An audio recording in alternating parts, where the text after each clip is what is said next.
I did the countdown kind of correctly, but then I did it also kind of incorrectly. Okay, we're good. I'm good. I'm ready to go.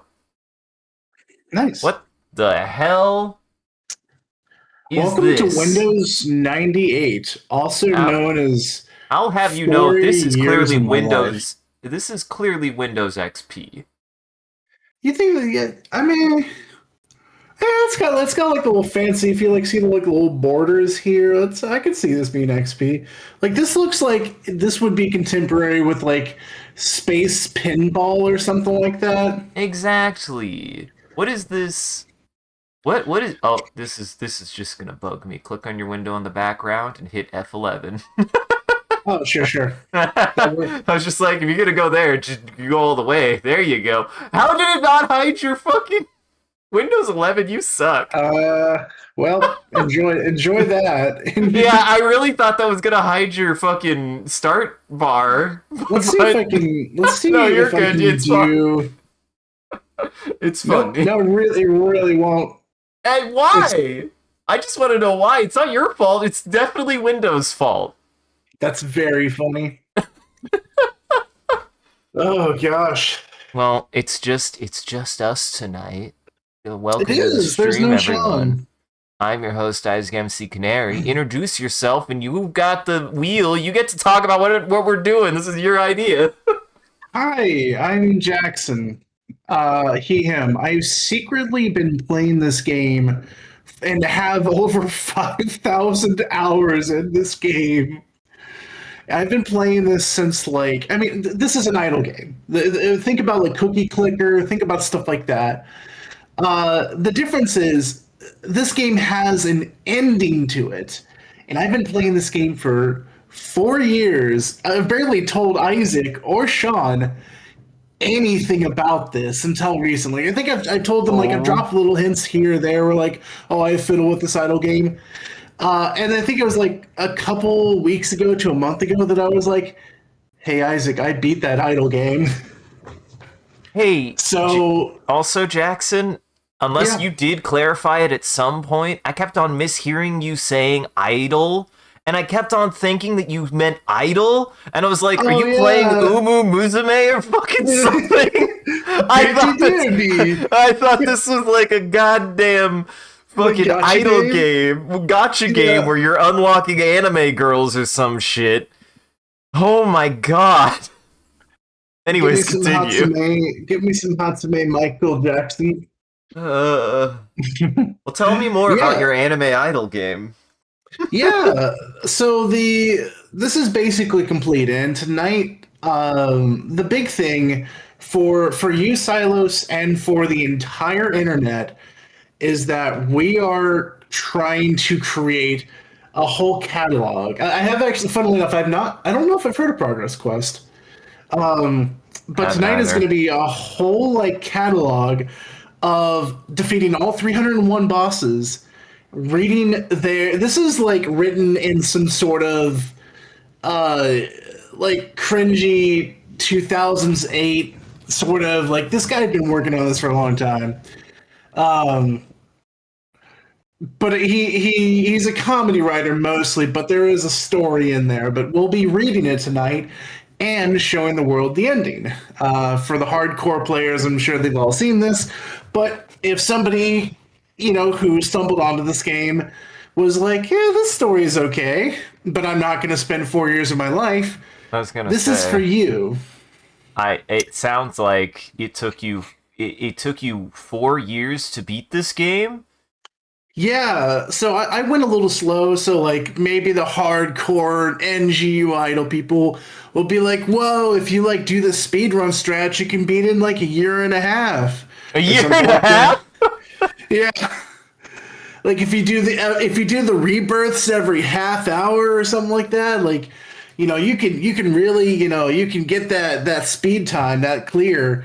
But I liked other video games and friends. Not to say that speed clearing isn't cool. I just mean that I wasn't it wasn't me, so I took my sweet time with it. I mean, that's our fucking. You're in good place, my guy. You gotta remember that's our brand is taking our time. I take my time in games all the time. This stream is about taking your time, and that we gotta beat every video game, but we're not gonna do it fast. Yeah. So I will go ahead and do a little bit of setup here and there. I'm going to flip to a couple different screens once in a while, but for the most part, we will be sticking to fight boss and just reading dialogue and fighting. And before you do that, I feel like we should go before you reset anything. You just need to give. First off, we gotta preface this is clearly an ASMR stream. I just need you to Yeah. run over your very normal stats. Oh, yes, yes. My current attack power is 1.2 octoseptuagentillion, Uh-huh. and my defense is 464 septuagentillion. Because like it's 7 and that's 8, so it's orders of magnitude. But what about your E? And S? Oh, yeah, my max energy is maxed out at 9 quintillion. And I make 47 quintillion per second, so I make all of my energy in less than a second. Same with my magic. You actually named the third resource, so I named it Spirit. You can name it literally anything. We can go into like Oh God. the oh boy settings and name it anything you want. Custom resource name. Fuck. Yeah. Can you name it fuck? I think you can. Nuke fight. Yeah. Nuke fight. Welcome, Kirby. You're yeah. It now says the current fuck speed is 50. Holy shit. Yeah, your fuck is currently capped at 979 trillion. You currently make 82 trillion fuck per second. And yeah, current fuck speed is 50. Press F to reclaim all. I was gonna reclaim fuck. I was gonna leave it to chat, but sorry, chat. Sorry, chat. We got it in one. We got it in one. Yeah, you can even like recolor it too. You can make it hot pink oh my god, gold, blue. God, that's amazing. I mean I think that fits this game. It seems this game's stupid logic.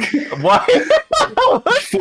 Augmented speed hack. That's the guy from Deus Ex. What the hell? This is fuck allocated. Oh my god. Oh gosh, let's see. If I look at my fuck power MacGuffin. Yeah, fuck power, fuck cap, fuck bar. That's amazing. Yeah. Holy shit. Oh jeez. Yeah, no, all right. He really committed to it. He was like, yeah, you can name that thing whatever you want. What's the load? What would you give the summary of this game before we dig into it? Before we dig into our ASMR? Oh, the summary of this game is cringy meta humor with a boatload of references made by one Chilean dude. I'm trying to remember where he was from. Over the course of many years, and so the story is campy. It's sometimes kind of okay. It's sometimes kind of good. I think the story is actually really sad. So if the dev ever sees this video, I think the world of him. I think his game was great. I think the story was okay, but this is more or less just to share this experience and catalog it for the internet. Sure, there's nothing wrong with that. We're only going to be so critical as we're cracking jokes. Always remember that, everyone. If we're ever critical, we're also being dipshits at the same time. Yeah. You put 4 years of your life into this. I think you get to say how the story is however the fuck you want. He It's won. fair. He still wins. It's been a long time since I've read the whole like because I read like pieces of it as I was trying to play this game. Uh I've huh. never sat down and like this is new to me. I've never sat down in one sitting and actually gone through the whole thing. So like there will be I feel like there's going to be numerous times today where I'll be like, "Oh, that's how that like that's the connection there." Like Hmm. because like I got this piecemeal, like I got like little tiny Nuggets. morsels. Yeah, over a very long period of time. So this is a journey for you too. And I mean, just look at it this way, Jackson. Sean and I are having our existential crisis in cyberpunk alcoholism, and this is our version of that. Yeah, Where you overplay a game and then we get to read the story together. You have a yeah, brand. yeah. It's a good brand. Do you wanna switch off between like go back and forth on Yeah. reading? That's Okay. what I was thinking. Whatever cuz I want to read. I want to read Yeah, too. sure. Oh, I do have all these different portraits. Good. Um, so I don't know if you want any particular. Um, Oh. yeah, there's a lot of. I Oh like the pirate god. one, but I can That go rem- through all of them if you want. Yeah, keep going. I'm curious. All right, let's start from so that's the final one. So let's start from the beginning. Good. Good. Wood store. There's a Zelda. What the fuck? Good. I don't know what that reference was, but I I'm think that guessing it was was a I think reference. it was sort of a reference to Gordon Ramsay. There is a Titan called Gordon Ramsay Bolton. We'll encounter him Oh, good. because it also references Ramsay Bolton, who I don't know that much about. You got Mega. But I'm surprised you weren't Mega Man. That. Oh God, I that do looks so like familiar. what this one or Well, obviously I know Waldo. That's just Waldo. That's just evil Waldo. basically. Oh my God, these graphics. And I Yeah. mean this in the quite literal term of graphics. Yeah. Amazing. I like Gumboy. I hate Chess Man. Battery Feet. I'm surprised you're not using clearly Yu-Gi-Oh! Faded I thought about Yu-Gi-Oh! it. Oh, I hate that Mayo. Mayo jar. Some of these also look familiar. I might have seen people using these as avatars for something at some point. Oh, I bet. Oh, I'm sure. Uh-huh. Actually, this one looks pretty cool. That's just Mars Man. That was that game Sean and I played. That's Yeah. Pumpkinhead. That's the Ginger Boy. That's Disco Fuhrer. I feel like I shouldn't say that one. That word's not so good. Oh yeah, you're good. I mean, I might make it the VOD title. It is really funny. Hmm. What? It's an old timey word for the King of Germany. Can't. It can just be what it is. They made Yeah, I a. mean, They. I'm not here to challenge you on that. Uh huh. Is there one that you'd like to be for this playthrough, or should we just stick with pirate? Or We could stick with pirate if you want to be pirate. Sounds like pirate's pirate fun. is you. A pirate is you. Yar. Uh huh. Let's see. So I'm gonna go ahead and oh right, I forgot. I can't do What? that. I'll come What? back to this. I was gonna go ahead and cap these, but I forgot that I need coins or I need gold. I don't have You any have gold yet because we, no. You have no gold. yeah, because we haven't unlocked adventuring yet. So I guess we actually get to step through a couple features together. Okay. Well, cool. Shall we? Shall we? We shall. We shall something. All right. You shakily get to your feet, leaning against the wall for support. You have to build up your strength somehow. From the corner of your eye, you spot a small piece of fluff. This will be your first and most intense battle of your life. Uh, well, he's dead. was about to talk about his health. It looks like they might try to scale their health, but it sounds like that doesn't matter because holy fuck. It might possibly matter in the late game. I'm not sure. Like, I should be good for the whole game. I should be able to cover every boss, but yeah, we should be good. We should be good. You're sure that if the fluff could, it would give a dramatic death speech, but alas, you kick it off to the side, more confident in your strength. What other inanimate objects are there to murder? A piece of sewage, as if by cue, begins floating down the water right in front of you. That's an awful picture. Whoa, Mm-hmm. a stick. Stick. The sewage retreats from your onslaught of attacks. Either that or it kept floating by. Probably your attacks, though. You feel like you can manage your way out of here, but a weapon would be handy. Oh hey, is that a stick coming down the river? Hit the stick. I'm glad. What is the nuke and what is the fight? I'm not gonna press nuke. Nuke is for like how my number is big. It Uh will huh. skip.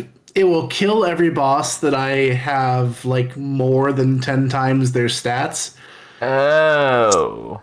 So it'll just like jump to boss like 230 or something like that, and Uh then huh. Where you can't instant kill something.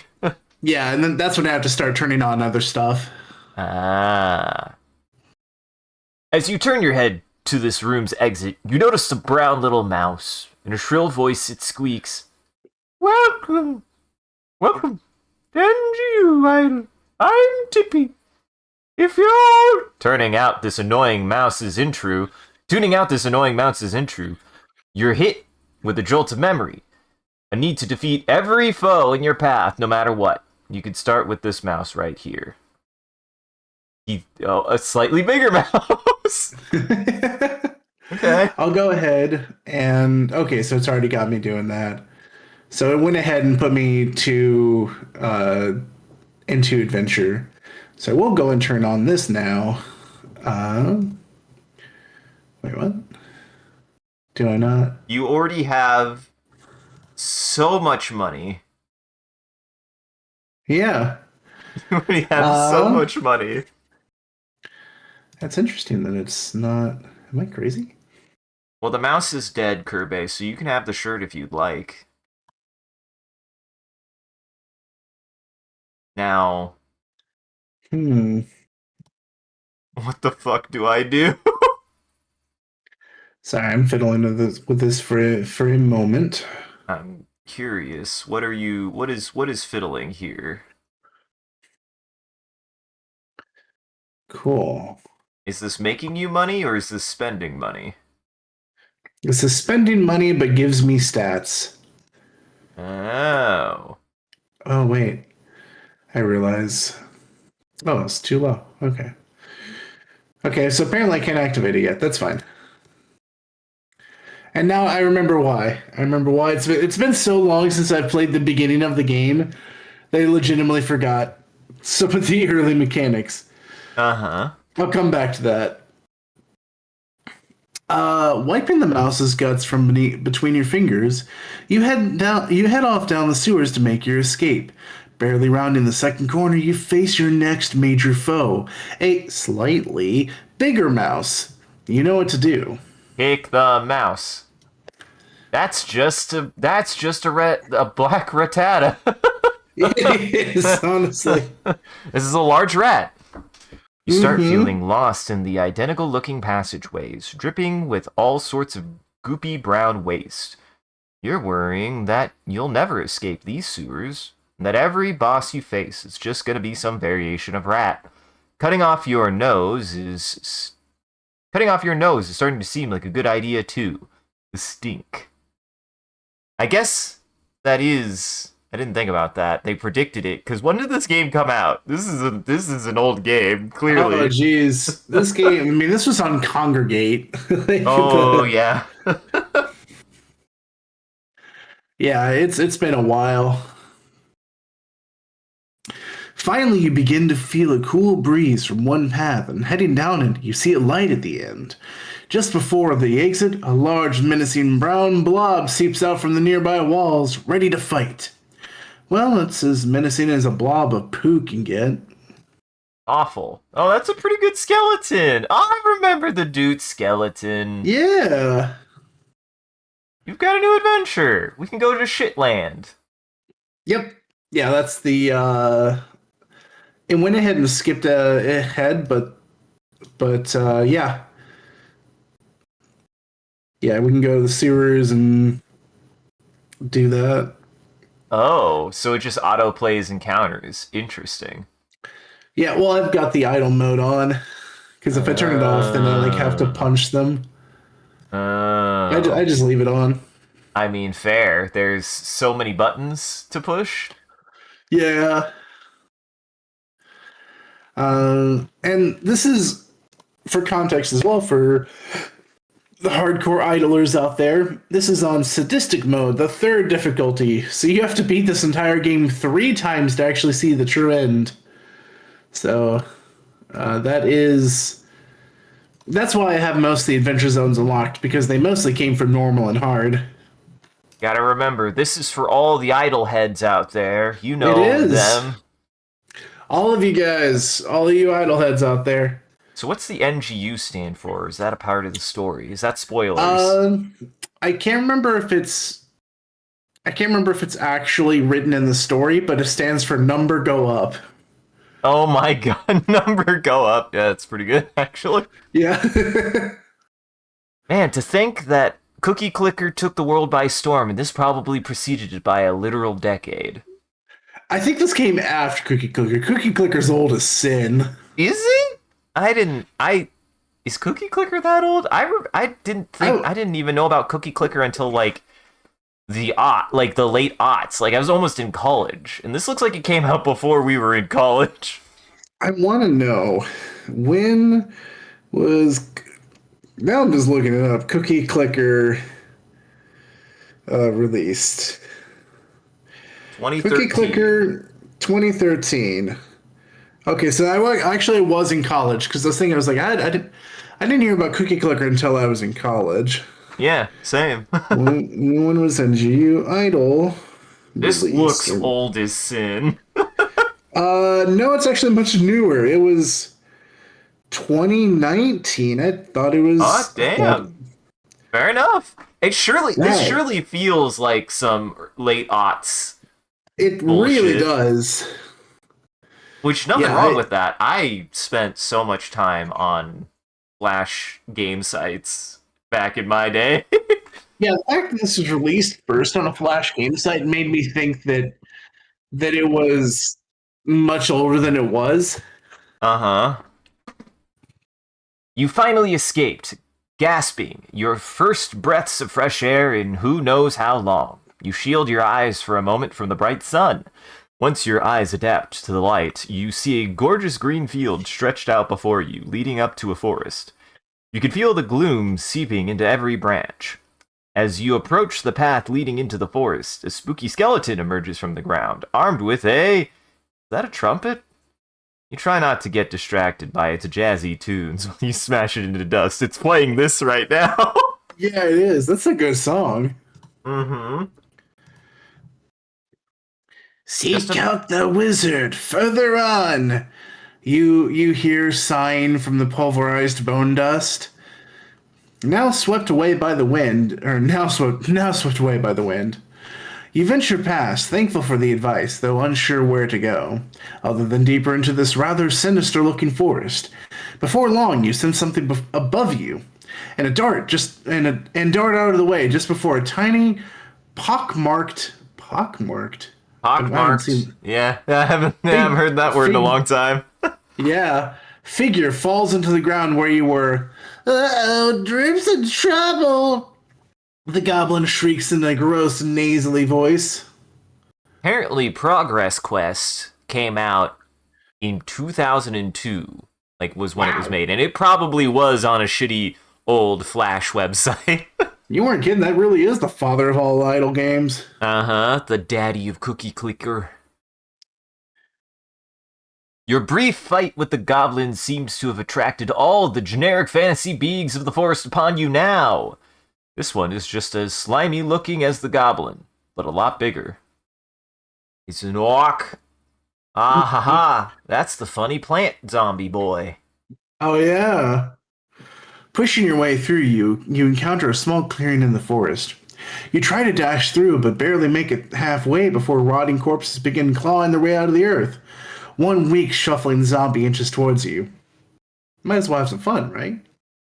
So, out of curiosity, how does the idle element of this game even apply to somebody who hasn't gotten 9 quintillion out of 9 quintillion stats normally? Yeah, that's a great question. You would allocate some of your energy to these things, but after rebirthing enough times, they eventually only need one energy apiece. So, literally one out of like 9 quintillion. Uh huh. Um, then you would allocate stuff to your NGUs to because these are permanent upgrades, like multiplies Uh your huh. augment effect, multiplies your wandus, which we'll get into wandus, and multiplies your gold and then your adventure and your power, which adventure is just this thing where you punch things, and power is Uh this huh. thing where you punch things here. So like you can spend on all your upgrades. I have capped all of them. Uh huh. Uh, so I'm Not done with even that. using advanced energy, just using basic energy. Oh yeah, advanced energy just means like if you've hit a particular target, it'll just move the energy down to the next thing in the list. Oh. Uh, let's see. Gold diggers are basically the same thing, where it's just more stats. You offer up your once you unlock the time machine, you offer up some of your gold per second, Uh because huh. you'll just start like generating this stuff like just pretty much just Oh, I automatically. mean, you've it's been 26 minutes into this and I could tell you've been generating shit. It goes a lot faster. It goes a lot higher, a lot faster once you unlock time machine. Uh-huh. But then you can turn around and offer that up to this screen to bump up stuff like your PP or your Wandus or your stats or your adventure. A lot of the same stuff like over and over. Don't you Beards is bump the up same your PP thing. live on Twitch? That'll come after. Beards are the same thing. They are set automatically. It's just same stuff: attack, defense, gold. So you'll see the same stats over and over. Same with this. The fuck allocated zero. I've already capped all these though. You have no fucks to allocate. I have no fucks to allocate. I literally have no fucks to give. Like I've capped out everything that needs a fuck. God, current fuck speed is 50 though. That's great. I do love you. I do love you currently make 82 trillion fuck per second. Press F to reclaim fuck from all Yeah, features. that's pretty great. Uh, Wishes are basically upgrades that you can buy, but I bought all of them. Cards are pretty much stats that you spend mayo, not mana. You spend mayo to use them, which just ups your bonuses, and these are permanent. And that's the thing is like most things like we talk about rebirths, but like a lot of this stuff is actually permanent. Like uh-huh. the card bonuses are permanent. Like these are forever. The MacGuffins are permanent, so I've always got like my my adventure stat multiplied by 10,000%. Like the NGUs are permanent. Like so that's how you get your number bigger, so you can beat the video game. I saw that funny caterpillar. You can't avoid it. Oh, that's over in questing. I've also finished off this category as well because you can buy a bunch of upgrades from him.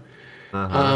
Um, yeah, like these are all the upgrades I was able to buy over the course of the whole video game. There's But the they're all money max level. hole. Yeah, there's the money pit where you throw it in for little upgrades. There's perks, which again, same deal. Just buy all of those at some point over the course of the whole video game. Yeah, stuff like that. So I will actually start allocating my energy, my E and my M soon. They will have a purpose in this game. Gotcha. I just haven't unlocked what they do yet, or I haven't unlocked the thing that I want to spend them on yet. Uh-huh. As the So zombie's undead head rolls to a stop by a tree, you see another kind of zombie. Different looking one. Skinless, slim, and running on all fours, at full speed towards you. It seems to have some crab-like thing attached where its head should be. You decide it's time to stop playing around and get out of here. you haul ass and make it past the clearing, managing to shake off most of those fast charging type zombies. After putting some more distance between you and them, you take a breather against a tree until it starts moving under you. God damn it! Entering this forest is feeling more and more like a bad idea. Even the air is starting to taste sort of odd. You strain to keep an eye on the forest path, with the haze thickening around you. You manage to keep on the path, but somehow also manage to bump right into a giant in front of you. Enjoy the fight! I'm gonna blow my nose real quick.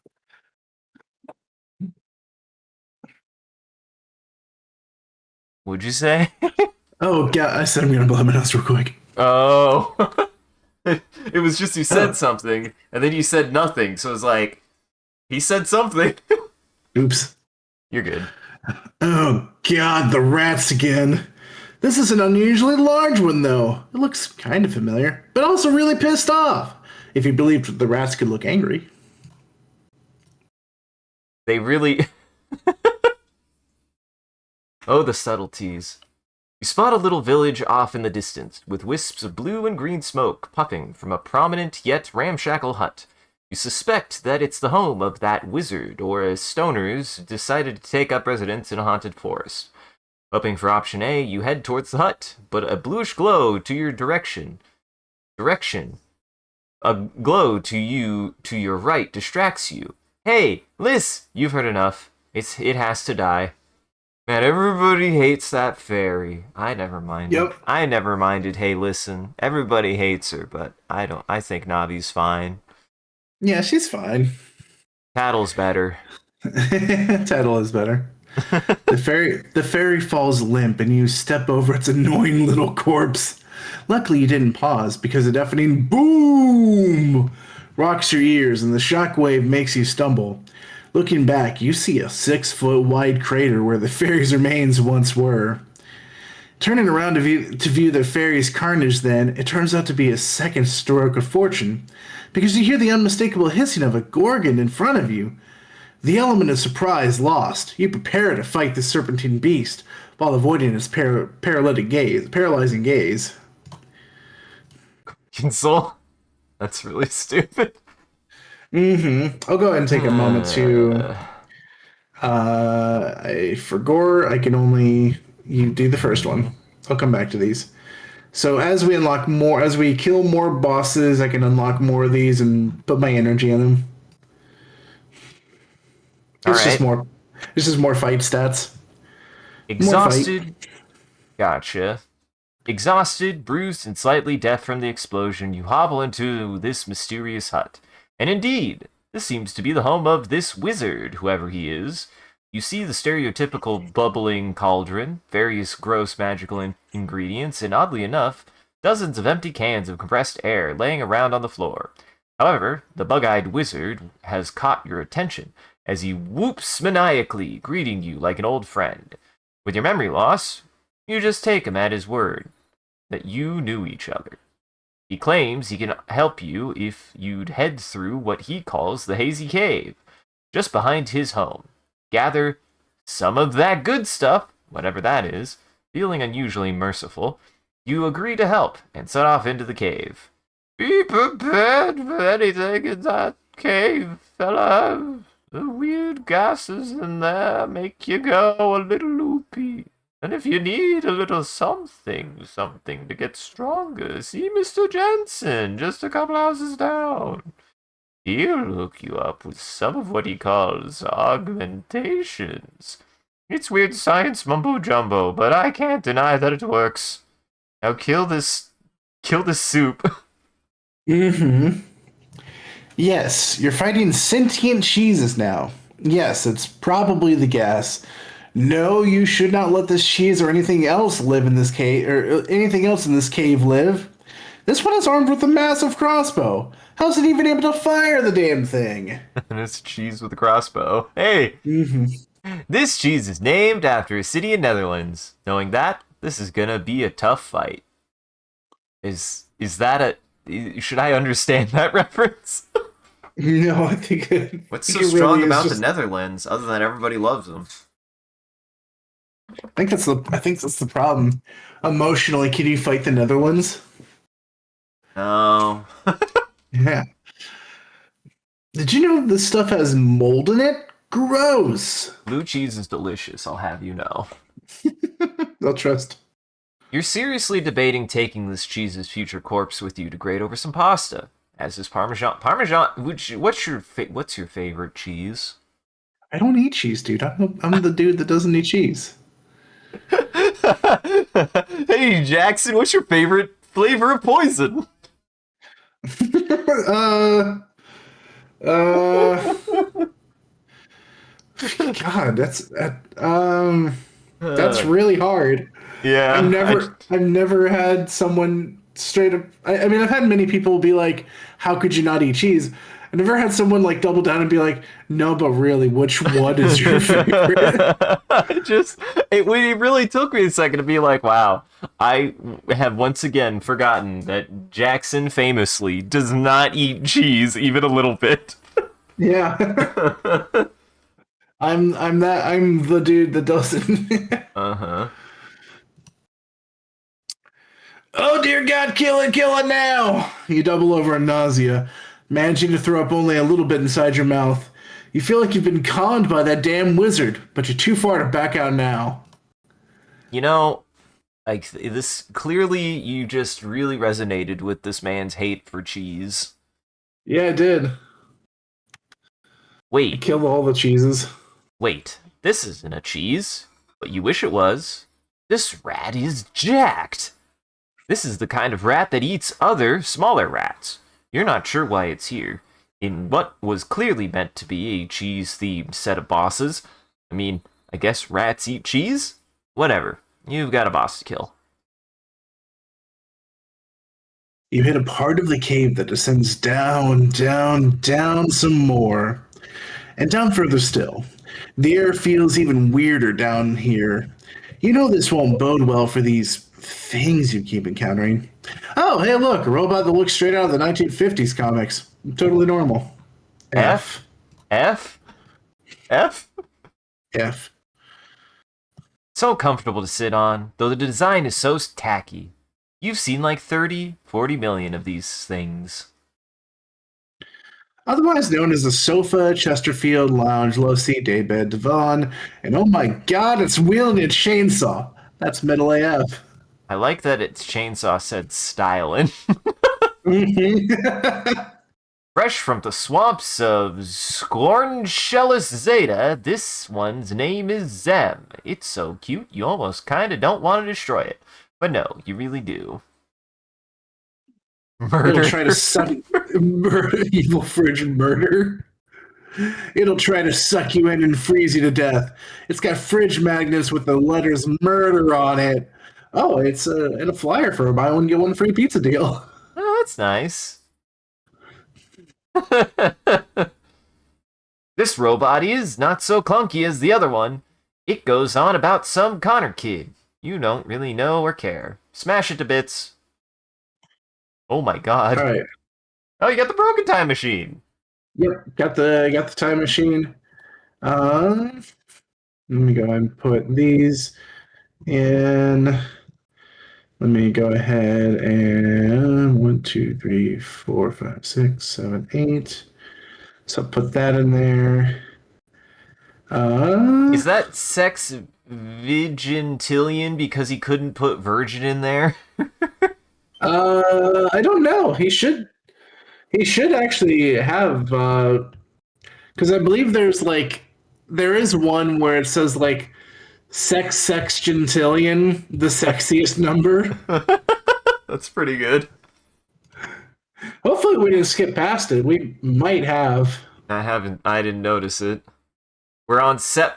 We're up set 10 octogiltillion. So Yeah. As the bits of advanced killing. Oh wait. I'm sorry. Now to turn what? this stuff on. I forgot. Oh, oh, I forgot. that's a way bigger number. Oh yeah.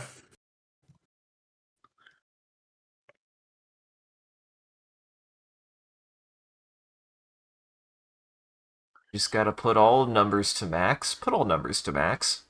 Yep. Just make the number as big as it can number. Uh huh. As the bit of advanced killing machines spark and jerk disturbingly on the floor, you spot a curious little device. It looks to be damaged, but as you grip it in the palm of your hand and push in on the middle, you hear a click and a feeling like you have butterflies in your stomach. In front of you, you see a miniature you fighting a creature from the forest. You see yourself kill it and loot gold from the corpse. Then the vision blurs, like you're rewinding a VHS tape. You see the scene play out in front of you again and again and again. Each time the mini you loots the corpse, you feel your actual pockets here and now lining with more gold. It takes some fiddling, but you realize you can use this device to make a lot, or to make a pocket in time on any occasion you loot a foe, and replay it as fast as you can to repeatedly loot its body. And somehow this carries into the present. But you feel your energy being drained as you do so. Still, this will be incredibly useful to you. You grin as you stroll on, thinking of the sick home entertainment system you could buy with this money. When you remember the kind of cave you're in. Sure enough, a raven maniacal flat screen TV bears down on you, razor sharp teeth, promising a very bad time. At this point, you've gotten everything but the kitchen sink, but you don't really care. Also, I can't. Impressive that you immediately allocated over 7 quintillion energy immediately. Yeah. Yeah. Oh, hey, Well, look, the the rest kitchen of. sink. Oh, yeah. Of course, this would be next. If this is what your brain decided to hallucinate, it's a moron. You're so relieved to see something that isn't an appliance coming to life that you practically welcome this mole bursting in through a cave wall. He solemnly greets you. I know of the task set upon you. It is a noble one, but we cannot let any traveler just come through without a trial of proving. Yes, you shall have to defeat me, and my brothers. 5 there are in total. I will not be the easiest, nor the hardest. 3rd strongest I am. Prepare yourself. That's dumb. It's As an you Earth. I believe it's an Earthbound reference. The five moles that are each 3rd strongest. I think it's literally just copy paste from Earthbound. Oh. I never. Well, Gerbe has confirmed that it is an Earthbound reference. Earthbound is one of those things that I never got very far in it, and what Sean said about it, I think it would like be a fun novel experience, but that's I about should it. I should join you on that because I remember we Yeah. played a little bit of that like hard mode one, and you weren't enjoying it. But like death was part of like Uh you huh. really had to like die a lot to be able to kind of get yourself off the ground. Uh huh. All I remember about Earthbound is that I played the intro and was like, "This is kind of neat and kind of cool and kind of spooky." And then I went into town and got killed by gangster kids immediately, Yeah, by yeah. skateboard kids, and I was like, It "Well, was yeah. There's the actual Earthbound. Kirby, I don't know if you caught the stream. We played. This is crazy. The Toby Fox, same guy. The Toby Fox Halloween hard mode edit of I think Mother One or something like it that. was Earthbound." Oh, was Earthbound? Okay, yeah, it was Earthbound. Yeah, that was crazy. It's like this is Mr. Undertale himself, Uh which huh.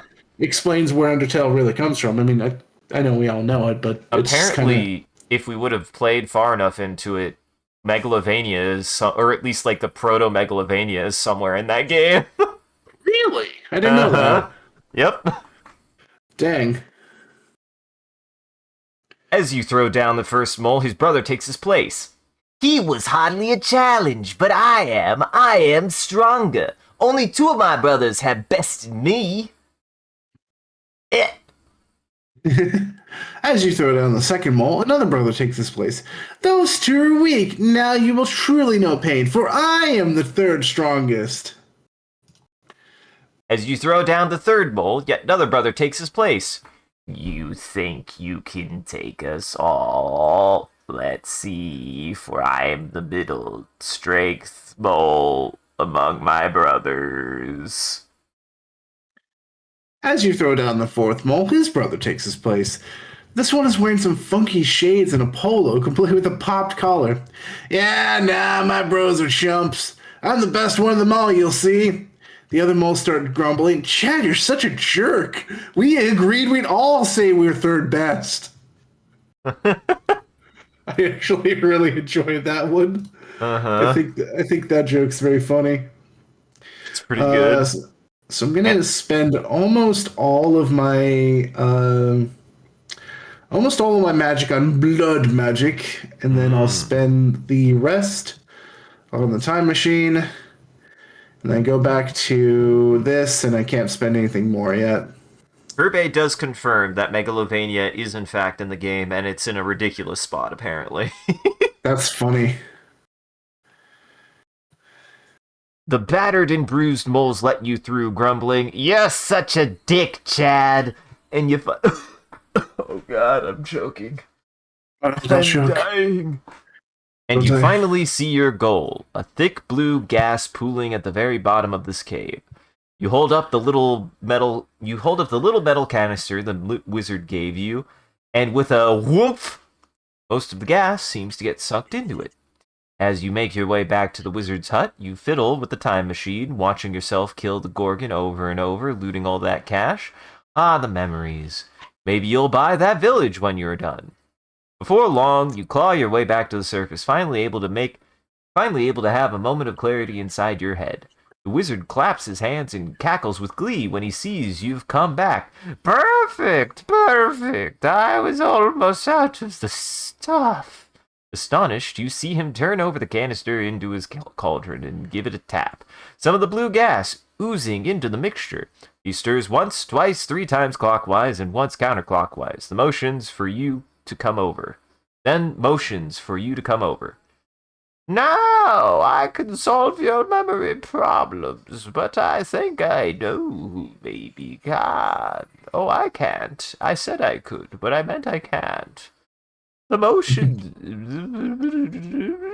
But first, take a sip. I don't know what happened to your magic powers, but this should at least kickstart them. It tastes like a mixture of Buckley's cough syrup, rum, and lawn clippings, but you get it down. It hardly settles into your stomach before I just noticed my music stopped. It hardly settles into your stomach before you can feel a sensation, a magical one. Yet, it doesn't feel all that foreign to you. There you go, fella. You should be able to do a few of your fancy magical tricks. I'm sure it'll come back with time. Now about the person to help you.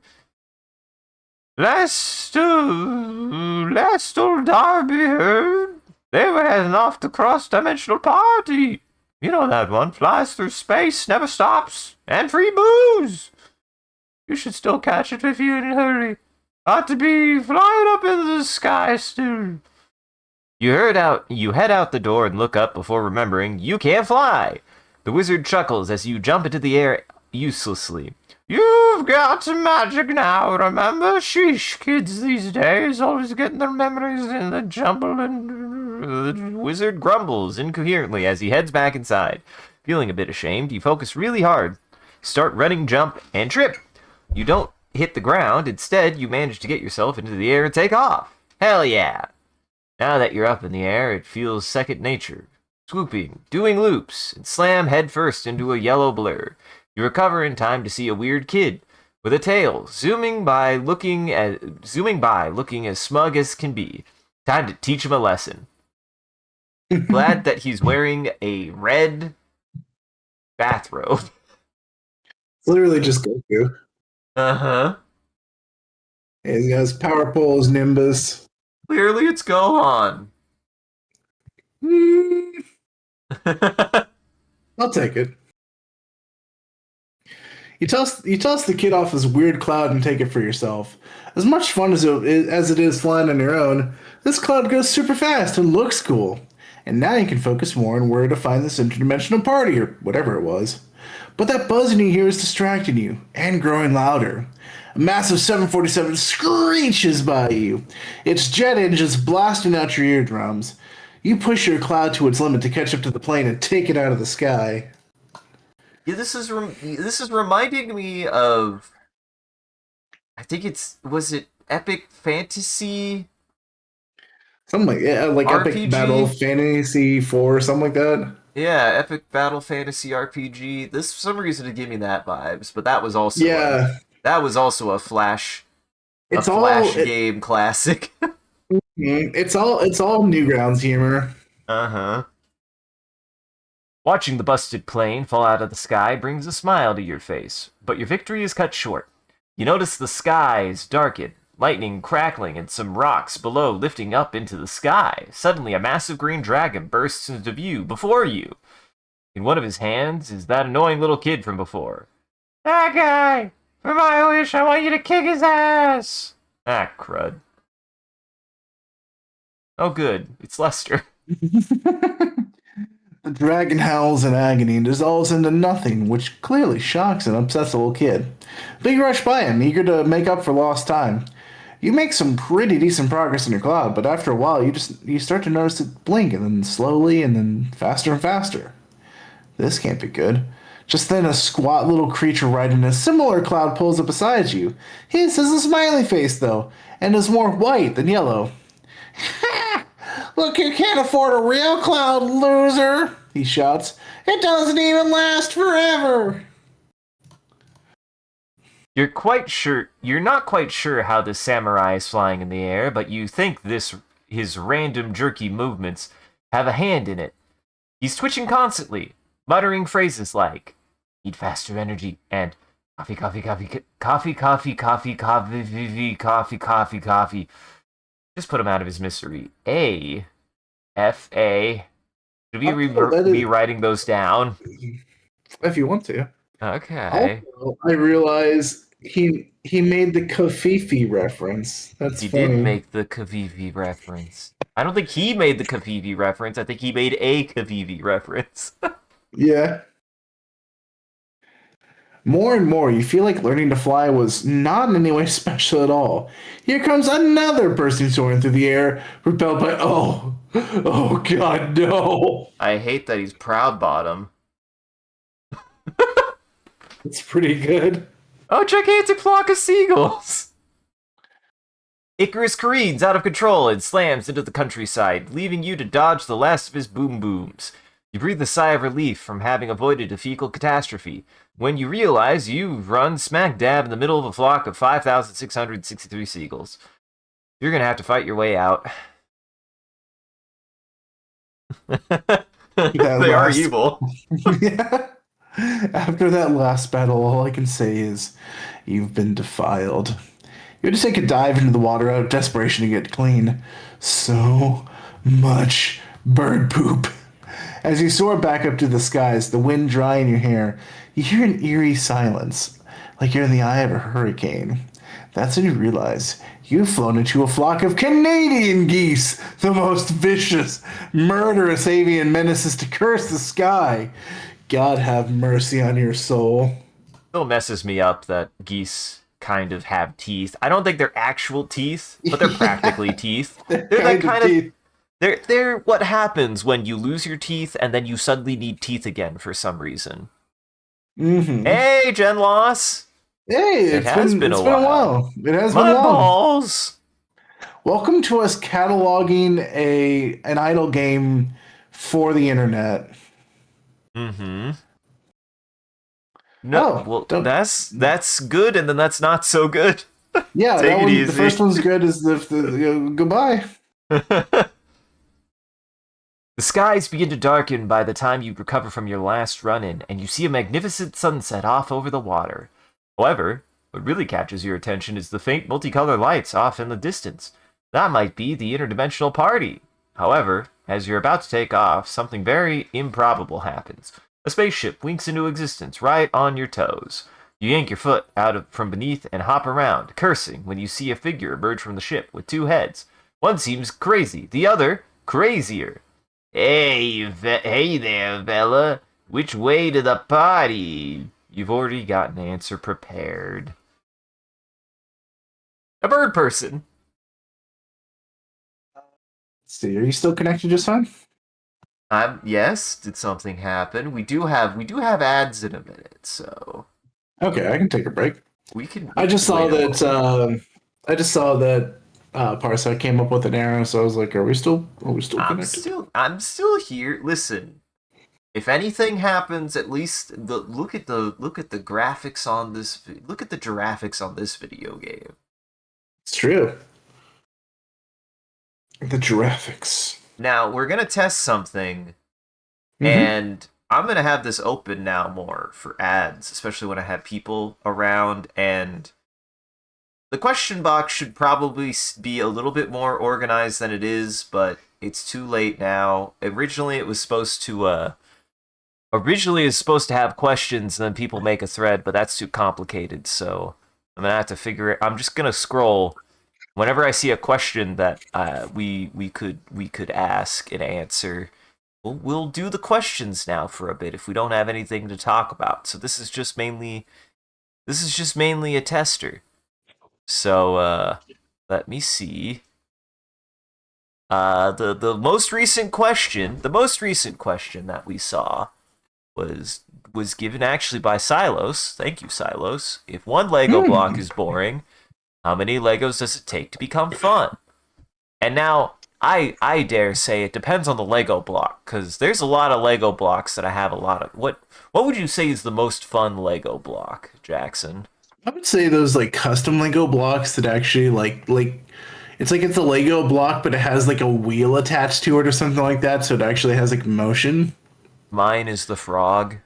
I'm a big fan of the frog, personally. Lego frog. There's just a Lego frog, and it's not only used for. I've seen it used for trees to make tree petals, apparently. Weirdly enough. Huh. I love the Lego frog. That's probably my favorite individual piece. That's how many pieces I need to have fun is one Lego frog, personally. That's fair. I do remember my brother used to do Lego stuff when I was really, really young. Like I think he put together like the Lego Millennium Falcon or something like that. I had an F-14. I mean, it didn't call. I think they just called it a jet. They just called it like a America jet because it Yeah. was a red white plane that was an F-14 that I knew was an F-14. So Yeah. wow, Kirby, you need more. Apparently, you need more Legos. Apparently, you need more Wow. Legos. That does beg the question. Answer the question, Jackson. How many? How many Legos? Probably like not even 10. I would say even 9 you can start making some kind of fun stuff. Like that's like the Mm-hmm. minimum amount of Legos to really start like having fun. Like you can probably have more fun with more Legos because then you can start making more complex stuff. But I would say you don't even need 10. Now, what's the least fun Lego, and why is it specifically a flat two spacer? Because it's so hard to pull out. Like It's you put that thing in, impossible. yeah, like you put that thing in and you're like, all right, well, say goodbye. Say goodbye to Exodia. That thing's never coming back. I learned the strategy to use other blocks. You use other blocks to remove the thin blocks, and Oh, okay. or you're an animal like me when you're really desperate and you use your fucking teeth. I mean, yeah, like at that point, like if I were an adult and I was messing with Legos, I would probably just take a pair of actual pliers and just like pull them out that way. Hmm. Yeah, Use no. the big boy tools. I got in there, man. I knew the right angles to get my like canines in between two pieces, just pop them out without making tooth marks. That was the important part, is learning how to Oh not put yeah, teeth marks into your fucking Legos because they got yeah. stuck together. I can admit, Lego had. I mean, at least it really felt like some high quality plastic. Like that stuff was like smooth and it lasted. Like it was good. I You mean, knew you were working with some grade A Lego when you had to be a little bit careful when you bit onto a Lego because it would like cut into your mouth. If you had Mega yeah. Blocks, that shit didn't happen, but they sucked for shit. Oh yeah, Mega Blocks were not good at all. Like the Lego was the more pricey, but like they really were high quality plastic. Like Oh yeah. goddamn. I miss my Lego bin. I genuinely miss Hmm. my Lego bin. Dude, yeah. Sponsor us, Lego. Do it. You won't. Bring back my Lego. Find my Lego bin and send it back to me. I miss it. Yeah. Oh man, this is a sad question to think about. But what percentage of landfill is Lego? Oh no! I don't want to think about that. It's probably not even 1%, but it's probably a lot higher than I want it to be. Yeah, unfortunately, because like for like most people, sadly, Lego you end up getting rid of at some point. Like, should we? No, we Uh-huh. should probably like we could totally pass it on to like our children or our Donate friends. it to a Donate fucking it. hospital for fuck's Yeah, sake. yeah, but yeah, Fuck. The kids probably need it. They probably yeah, definitely need it. yeah. It'd be fun as heck to be like you're in a hospital bed, you're recovering from hospitaling, and you just put together something really. You got nothing but time. Like just yeah. Let's Also, the ad see. break's done. We're good. We're good. Nice. Well, there you You go. beat I up. think I think that's a good use of that time, though. Sorry, I just wanted to like if we can't think of anything to talk about, I'll try to look up a question in the question box. There's stuff in the question box. It has been used, and now I need to be more vocal and be like, use the question box more. We'll use it. Yeah. You beat up the two-headed guy and leave him with his stupid ship, heading off to those colored lights. As you get closer, you hear muffled party music. An encouraging sign. You zoom forward, but a screech from above startles you. See a half man, half bird swoop down and fly beside you. Greetings! Are you also headed to the interdimensional party? If so, I will give you a friendly warning. You will need your invitation on hand when you get to the door, just like mine is here. He pulls out a large foil card from the side pouch. You cannot enter. You cannot hope to enter without one of these. Well then. Well, he's dead. Goodbye, bird person. The bouncer. You take the time to loot the invitation card from the bird person, as well as his feathers, to sort of look like the picture on the card. Kind of a dick move, but you gotta get into this party. When you finally get close, you see that the party is a gigantic floating chunk of rock with a building on it, hurtling through the air. Some fancy gadgetry below seems to allow the party to fly through the skies and into space, and presumably travel through dimensions. You fly around the party until you spot the entrance, a small section of jutting out rock complete with valet parking. There's also a carpet rolled out with a line already formed to get in. You disembark from your cloud and hand it off to some greasy looking valet and get in line. You see what looks like 300 pounds of hamburger meat stuffed into a suit before realizing that it must be the bouncer. 15 minutes pass as you tap your foot impatiently with a manner of people, creatures, and gross squid monsters being checked in. Finally, it's your turn and you hand over the invitation. The bouncer scans the card, then you, and with an expressionless face says, "Denied. DNA samples don't match." How were you supposed to know the card has DNA testing of all things? Well, time to get in the old-fashioned way. God Yes. bless me.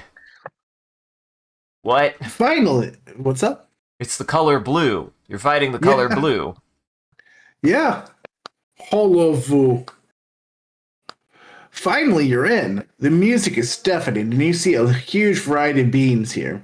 You head over to the open bar. You head over to the open bar and get a shot of some rum.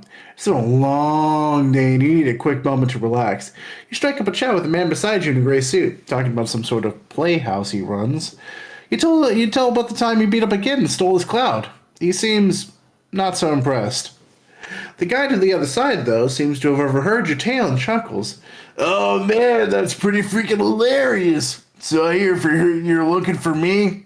Can't say I'm looking for you. Not since that party over in Goose 3. Oh, are you saying you can't burp on command like a freak? So I knew people who could do that, and I was just like, I burp on accident. That is the only time I burp. I never burp. I can't generate them on command, but if I have them in me, I can. I have like a long window, so I could probably burp within like a 15-minute window if I have one stored. Well, good news, Kirby. I guess you're a freak. You're a freak, Kirby. Battle burp Goose 3 when he stole my Calaxian crystals. Snorted the set, and they decided to make the planet's core explode. Holy shit. God bless It's been a you. while since I've done that voice. Did That you was just a swallow cough. some spit too? That's what I did earlier. No, it made my throat do the thing that it hasn't done in a long time. That voice. And it didn't. It protested. When you give him, I might have to take a water break next ad reel. I might step out for water. Uh-huh. When you give him a blank stare, he looks a little confused before saying, "Oh right, they got a hold of you, didn't they? Surprised they didn't just send you there and then. They've been trying for how many years now to get you? Well, looks like they royally screwed up since you clearly back to your old ways. They think memory erasing would change that? Idiots. Well, tell you what, you help me on a little mission after this party, and I'll call it even. Maybe even help you with your memory Bloom. And speak of the devil, there's Hydrate Bot. Hydrate bot, I don't have water. I'm sorry. I'll get it on the ad break. Wow. I drank my one water bottle already, not thinking about the fact that we're going to be reading a novel. You spend the rest of your time partying up with this spiky-haired guy, doing shots of cargo blasters, teaming up with him to defeat Pee-wee and Mr. Rogers in four-dimensional beer pong, and performing triple backflip dives into an indoor pool. You pay for it all the next morning, but it was worth it. The spiky-haired guy finds you getting a big glass of water. The killer party, but we gotta go now if you still want to come. You say a quick farewell to those you met and head off. The spiky-haired guy pulls out some weird device and shoots a green portal into a random wall. And away we go! You step through with him and immediately have to shut your eyes from the intense blueness of this world. You keep squinting and blinking as your eyes try to adjust. Just give me a hot minute to scan this planet. You see a very blue blob float over you two. And as it gets close, you feel a sense of overwhelming anger exuding off of it. Your friend doesn't seem to notice or care that he's about to be attacked. Crap. Gross green alien. I love that face. Nope. Nope. Nothing here. Next. Oh. Nope. Nothing here. Next. Your friend shoots another green blob onto the ground and hops in. You follow suit. Oh God, was this a Rick and... This was a fucking Rick and Morty reference. This is Rick and Morty. This was a Rick and Morty reference. It took me this long. Anyways. I refused to give in to the bit. Yeah, it's fair. This world, or universe, or whatever, is really swampy and green. The air smells absolutely disgusting, like infinite farts in a soiled diaper. You take in your surroundings as the man waves his scanner around. No dice! Next! As you turn to go, you see the swamp bubble and a gigantic caped creature emerge. Woe is the winner of this intrusion. I will destroy you. Ah! Oh You God. fight a, you fight off. Now that's an Eminem reference. That's pretty Uh-huh. good. You fight off the weird alien long enough to retreat into the portal. This time you're in a fantastic world, the complete opposite of the last one. The sky is clear, perfect temperature. You see a group of gorgeous women approach you both. Welcome, travelers. Please stay and enjoy our crap, Rog said you gotta go. You protest as the man drags you through yet another portal. This time you're back in what looks like to be the sewers, though much bigger. Hulking beast of a rat emerges from the grate on the other end, lasers shooting out of its eyes wherever it looks. It appears to have cruise missiles mounted onto its back. This is not a rat to screw with. You kill a lot of rats in this. You really Ooh, do. that's a plant monster. You throw down the rat to thunderous applause from around the ring. You didn't notice before, but you had thousands upon thousands of rats watching your fight. Not here either. Not here either. Let's go. The spiky-haired man yanks you through yet another portal, and you immediately fall into a cradle of vines with him. Crap! I placed us around 80 feet above where we were meant to go. Suddenly, the vines curl, and from the trees emerge a giant plant bulb, opening up to reveal 30 rows of razor-sharp teeth. You're very much regretting coming along with this man. You manage to hold off the plant beast long enough for your companion to take out a fancy grenade, pull the pin, and toss it into the monster's mouth. After a moment, napalm shoots out of its maw and it falls to the ground. The vines slink away and you drop gently onto the ground. Your companion casually tosses another portal out as if you just hadn't nearly been eaten by a giant plant. Still not right. Moving on. This time you plop down in the middle of an atrium to some sort of organization. Alarms are immediately going off and a pair of armed insect creatures aim at you. Freeze! Bag scum! Wait, I messed up my line. Can we repeat that? Your companion chooses instead to run and your guns follow him. This is your chance. Yeah, the one guard folds immediately to your attacks, and you turn to take out the other one. Not me. The other guard falls and you rush to catch up to your companion. You follow him down this hall and that. This time it feels with a purpose. You enter a large room with a bunch of funky lab With a equipment and hunk. in a vat with a hunk. And in a vat, you're not quite sure what.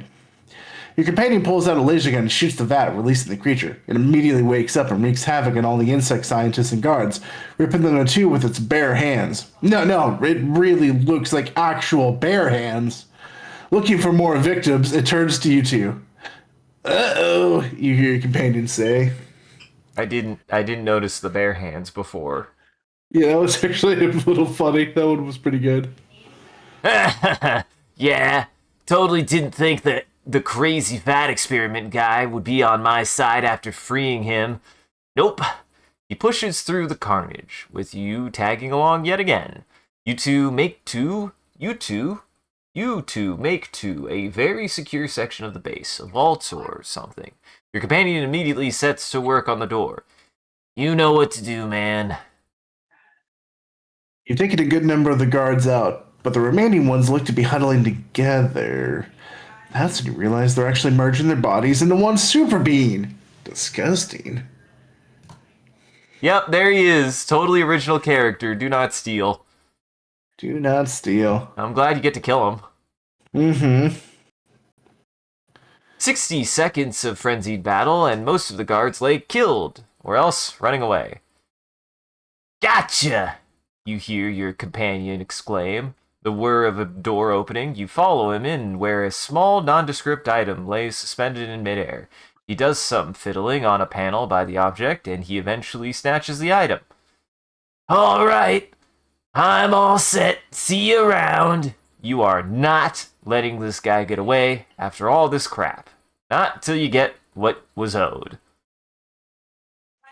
Oh, you get to kill Monday, the 9th. Yeah.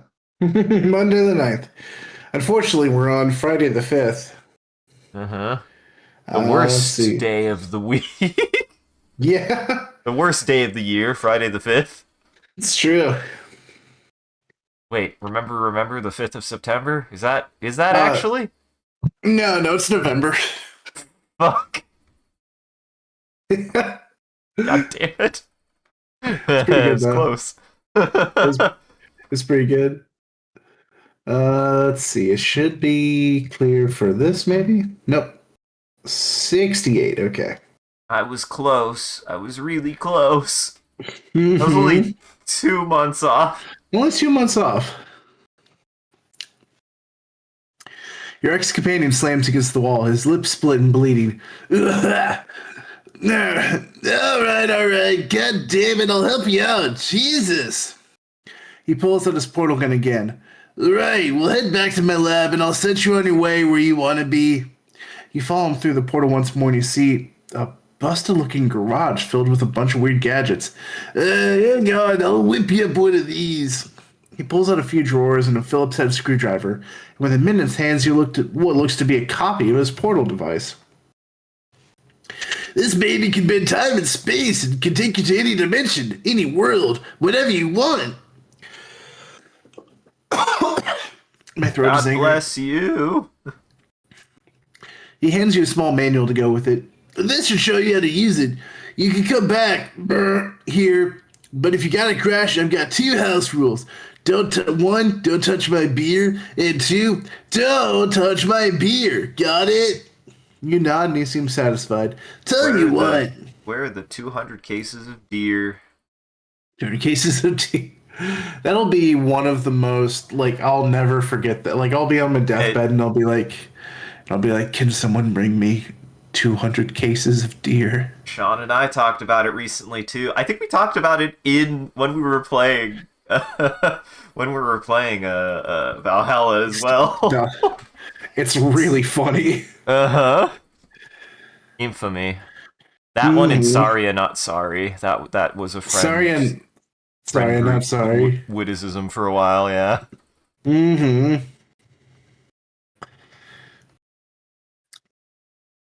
Let's see. He grabs the device from me for a second, turning up the nod. You should give it a test run by shooting yourself to this universe. Back when you first woke up, kill that version of you and take their place. When you meet me again, say this phrase, he whispers into your ears, and I'll know you've got the hang of this device. Don't worry, this universe is legit. You can check it yourself. The only difference should be that orange is blue and blue is orange there. All universes you could hop to should be on the essential finite curve, so you'll be fine.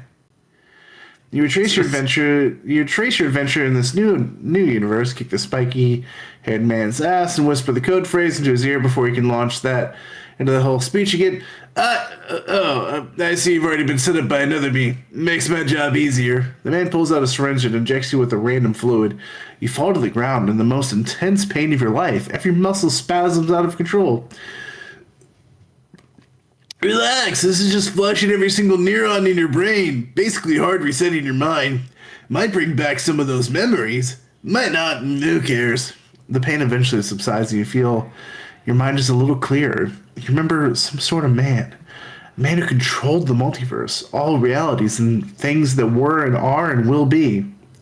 He assembled you and several others on a mission. You still can't remember who they were, what task you had, but that it didn't end in success. And you were hunted for it. You tell your spiky-haired companion what you recall now.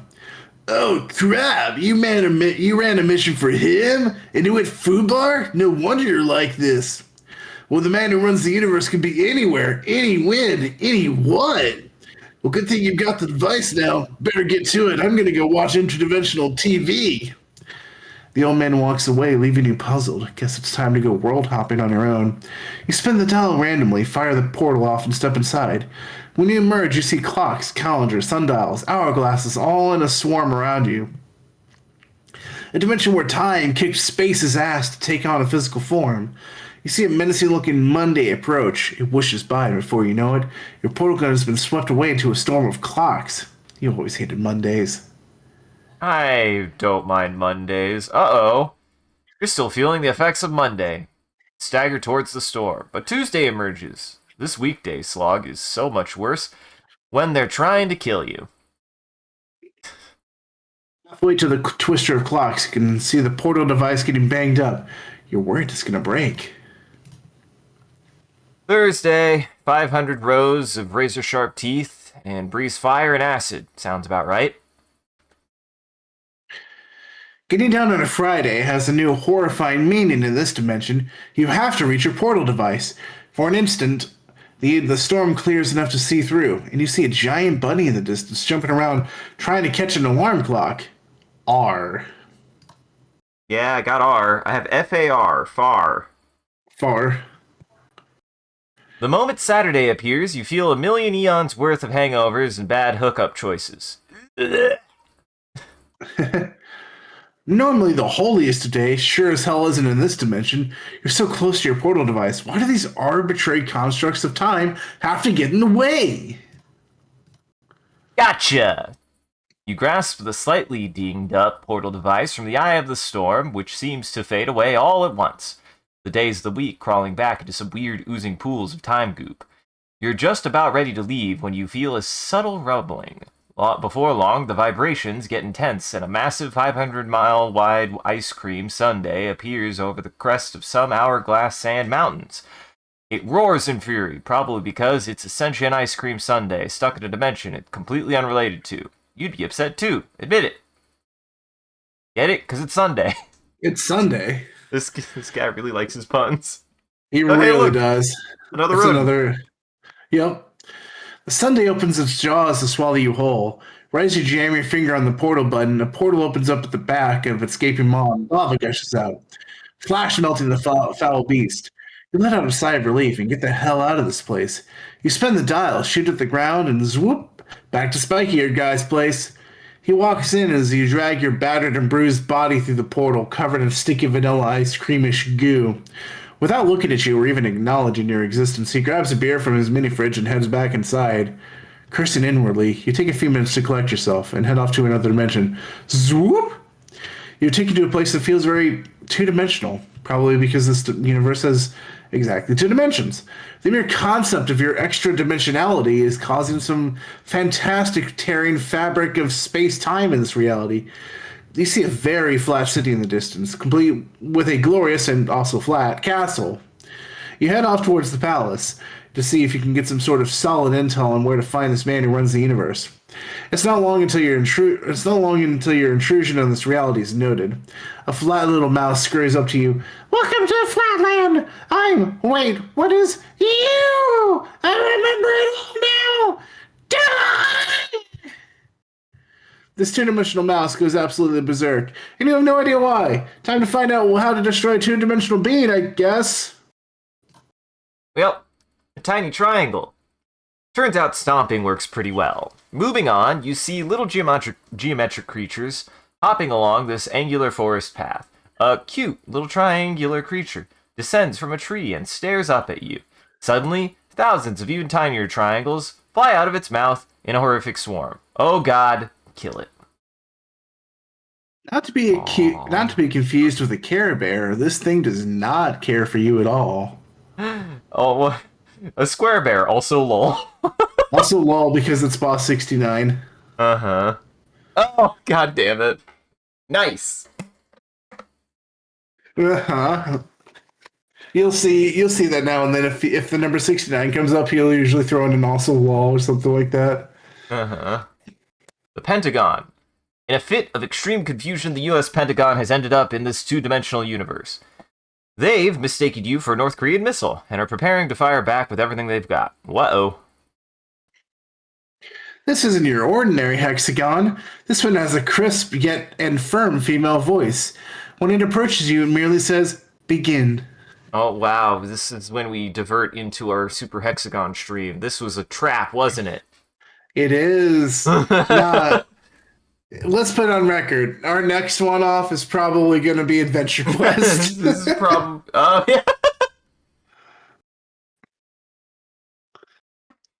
You've made it out of the flat forest to the entrance of Flatland City. Two octagonal cards flank you at the gates. The letters "Stop" written on both of them.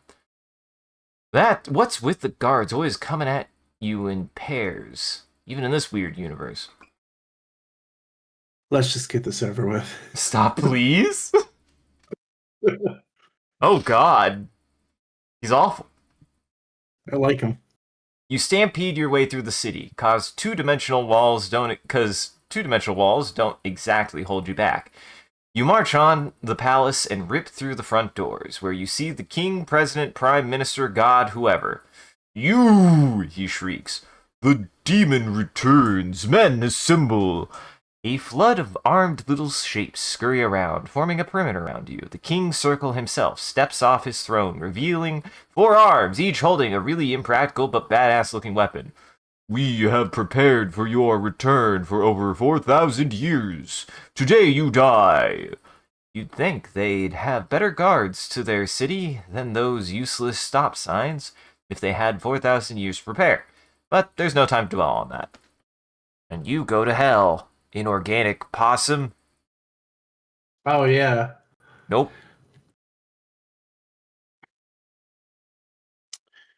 With a grunt of pain, the King's Circle keels over, coughing up little dots of blood. If only I had stationed 3 guards at the entrance. He coughs again, his eyes fading along with the life that they once had. With his final breath, he whispers, "At least my secret dies with me." And with that, King's Circle is no more. Just before you stand back up, you notice a crumpled piece of paper underneath his armpit. Ew. But you grab it all the same. Swoop! And you're back at the spike-eared man's garage. He's fiddling with something on the counter as you portal in. You look better off this time. Where'd you go? You retell your adventures in this two-dimensional universe, King Circle, and you show him the paper you recovered. At this point, you realize it's completely blank. Spike-eared man hesitates to touch the armpit paper, but eventually takes it. And a little telescope thing swoops over his right eye. A laser swath shoots out, scanning over the paper, and to your surprise, coordinates appear. King Genius thought he could stash his paper under his friggin' armpit, and the invisible ink would keep his secret safe for all eternity. Dumbass. He hands the paper back to you and goes back to his work on the counter, where you hear a million muffled screams. Weird. You set your yeah. You set your portal device on the location of the paper, and swoop! You step foot in a world that gives you a very weird feeling, like forces are at work in a dimension far beyond your reckoning.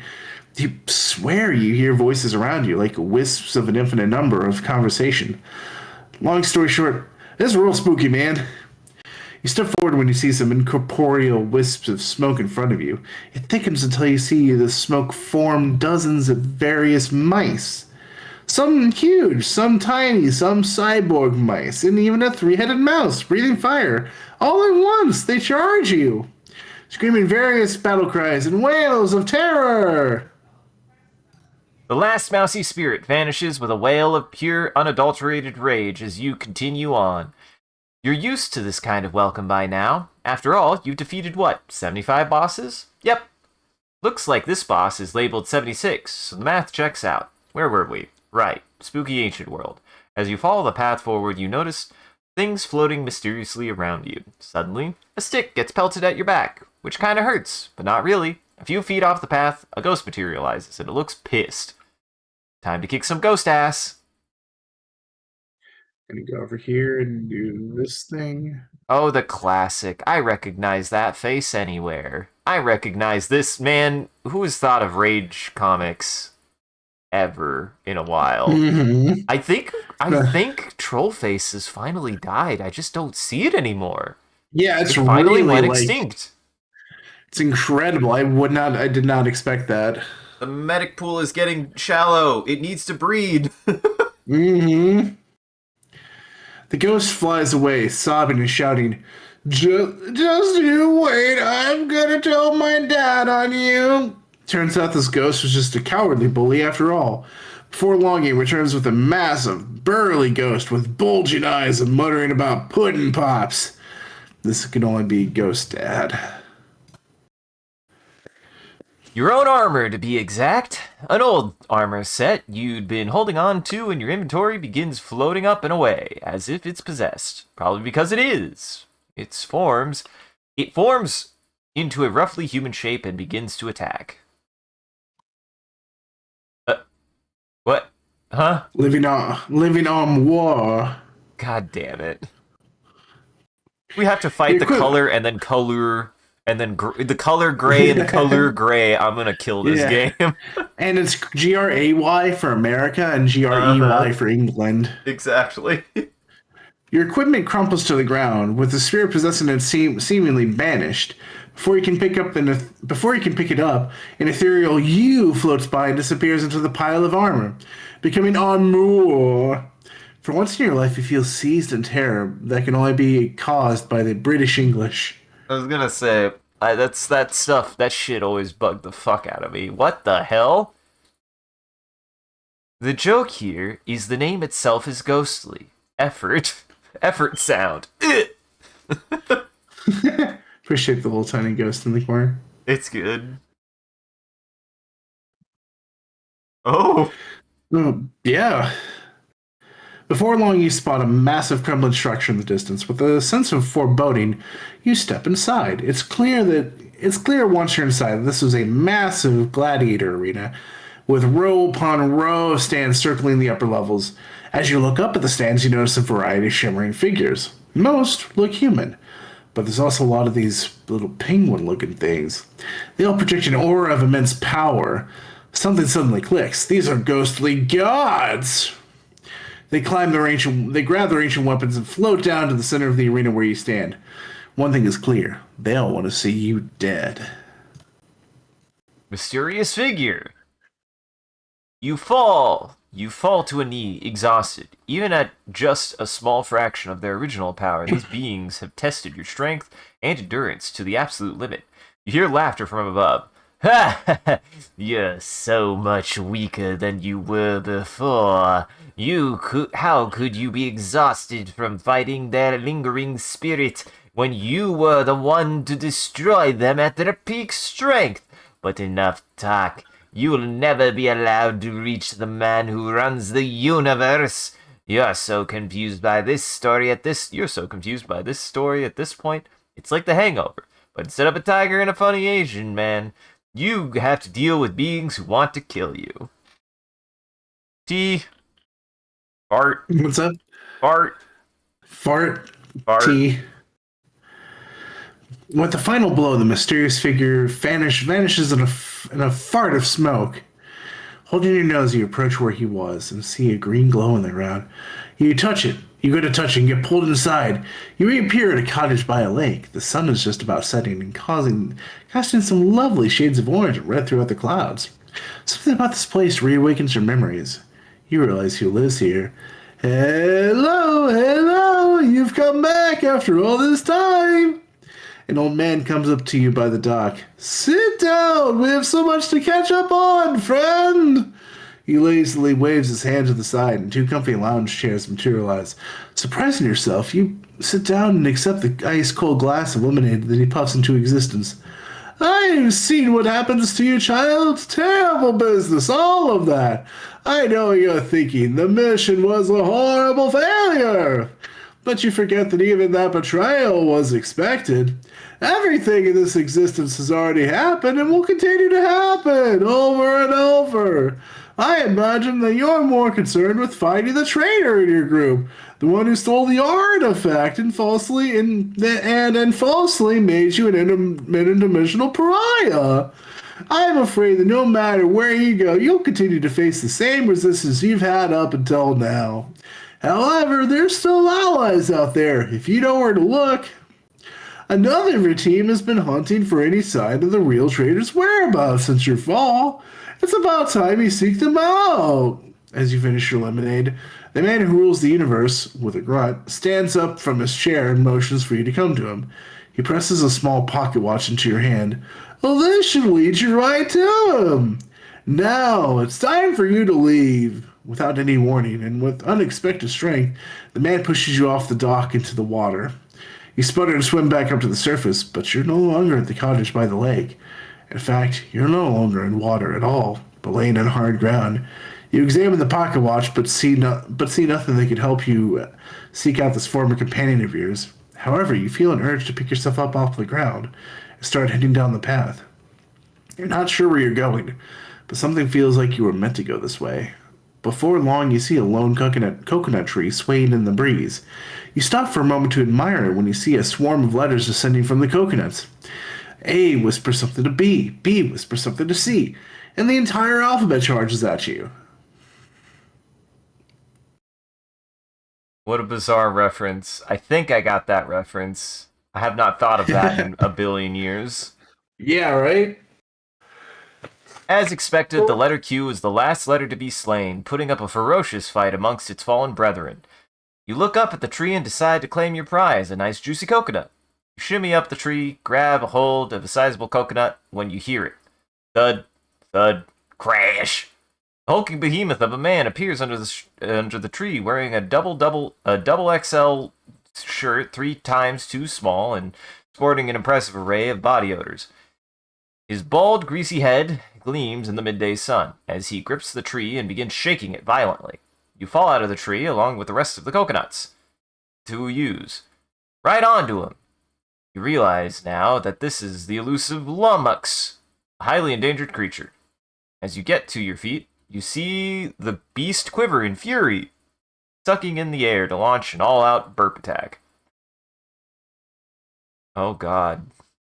Kill it quick, kill it quick, kill it quick, kill it quick, kill it quick, kill it quick, quick, kill it quick, kill it quick, quick, you won't notice this. Quick, kill it, kill it quick, kill it, kill it quick, quick. Kill it I'm quick, kill it, guessing. kill it quick, kill it quick. I'm guessing this is a Dragon Quest reference. Are Yeah, metal I believe slimes so. bad? I think so. I forget what I think they're Dragon Quest. Looking up Dragon Quest Metal Slime. Let's see. Yeah, think it is. Yeah, I was thinking. I was like, I want to say it's just really hard. Oh, like physically hard, as in like doesn't take much damage. Impervious to Um. magic and famous for giving out tremendous amounts of experience points to those who can defeat it before it runs away. Ah, yes, that One of makes sense. those. Okay, so that's like the gotcha. I've been playing a lot of that Octopath game. It's like Kate's from Octopath. Ah, I don't know what that is. Basically the same deal. It's cats that give you a bunch of EXP and have a lot of defense. Uh-huh. And like to run. As Kirby confirms, metal slimes like to run and have fuck-ass defense and give big XP. Yeah, Weird. but dude, we've got so much fuck. At least they don't make you do a weird quiz. I love that That's true. toothy freak.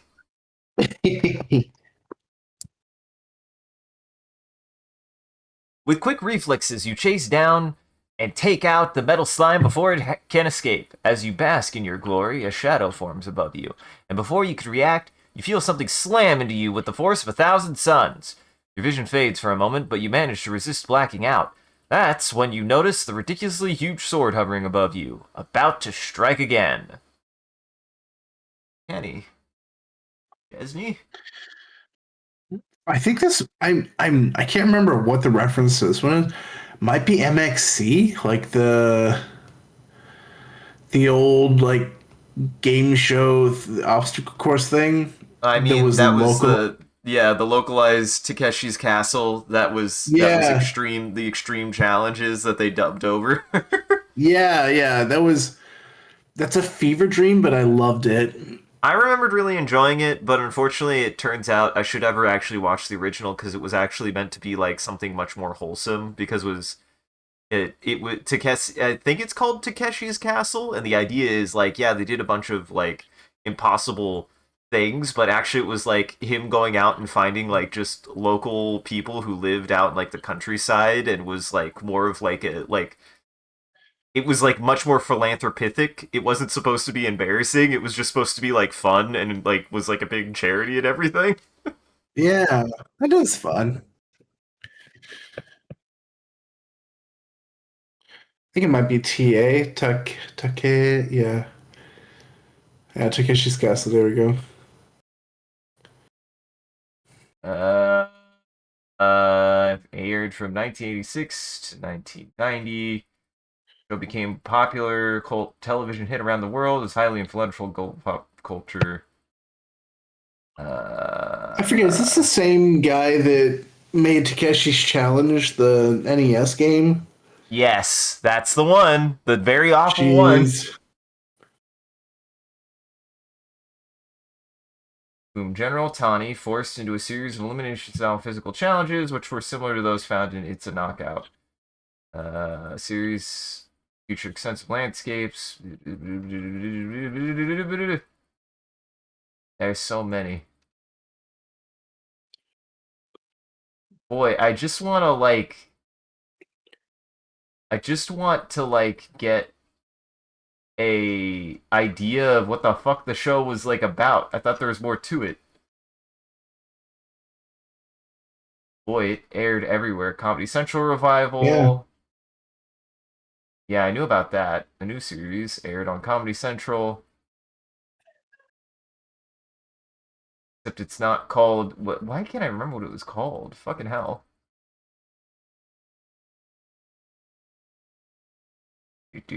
Cultural impact. Other media. Well, I'll look at that if you want to keep reading. I'm gonna read while Oh, you sure, read. sure. Sure. You crack the impractically large sword in half with a well-aimed punch, which causes both ends to fall with an earth-shattering thud. You fly over to the hilt and see a tiny pixelated man wiggling. You've had enough excitement around this tree, so you decide to move on. Before long, you see a dirt road, and a strange desire pulls you down it. Rain begins to fall and then pound away at the road. It doesn't take long before the road becomes a giant puddle, forcing you to hop from patch to patch, still above the water. On one jump, your foot slips and you faceplant in the mud. Ugh! As you pick yourself up, drenched in this waste, two voices pop up. Ooh, kid, it looks like he's taking a tumble into a mystery sludge, which today is the runoff from local Taco Bell bathrooms. Yeah, Vic, he's gonna be spitting up corn for the next 2 weeks. You spot two flamboyantly dressed men under an umbrella, pointing at you and laughing. There's something satisfying about putting down these two fools, but you're not sure why. Tacos? Tacos. With these idiots dispatched, the rain stops and you continue on your way. The dirt road eventually leads to a secluded bar on the outskirts of a futuristic city. It feels like this was your intended destination, though you're not sure why or how you know. You stare again at the pocket watch of the man who rules the universe, or you stare again at the pocket watch the man who rules the universe gave you. It does nothing. It doesn't even have the right time. As you head across over to the bar, you spot a chicken on the other side about to do the same. You decide to kick its ass for no particular reason. You give the chicken a kick, and it bounces down the road with a piercing squawk. Satisfied, you continue on until you hear soft humming in the distance, getting louder. Before long, the noise is deafening, and you see why. Thousands of chickens are flying through the air, heading straight for you and screeching for blood. There's no time to take 5 more steps into the safety of the bar. You have to fight every last one of the murderous chickens. Wait, how many was that? 7? There's like 743, I believe. Uh-huh. It's Zelda. It's Zelda. Zelda. I can, if you ever want to go look back, I can go look at the bestiary, I believe. Oh, you're good.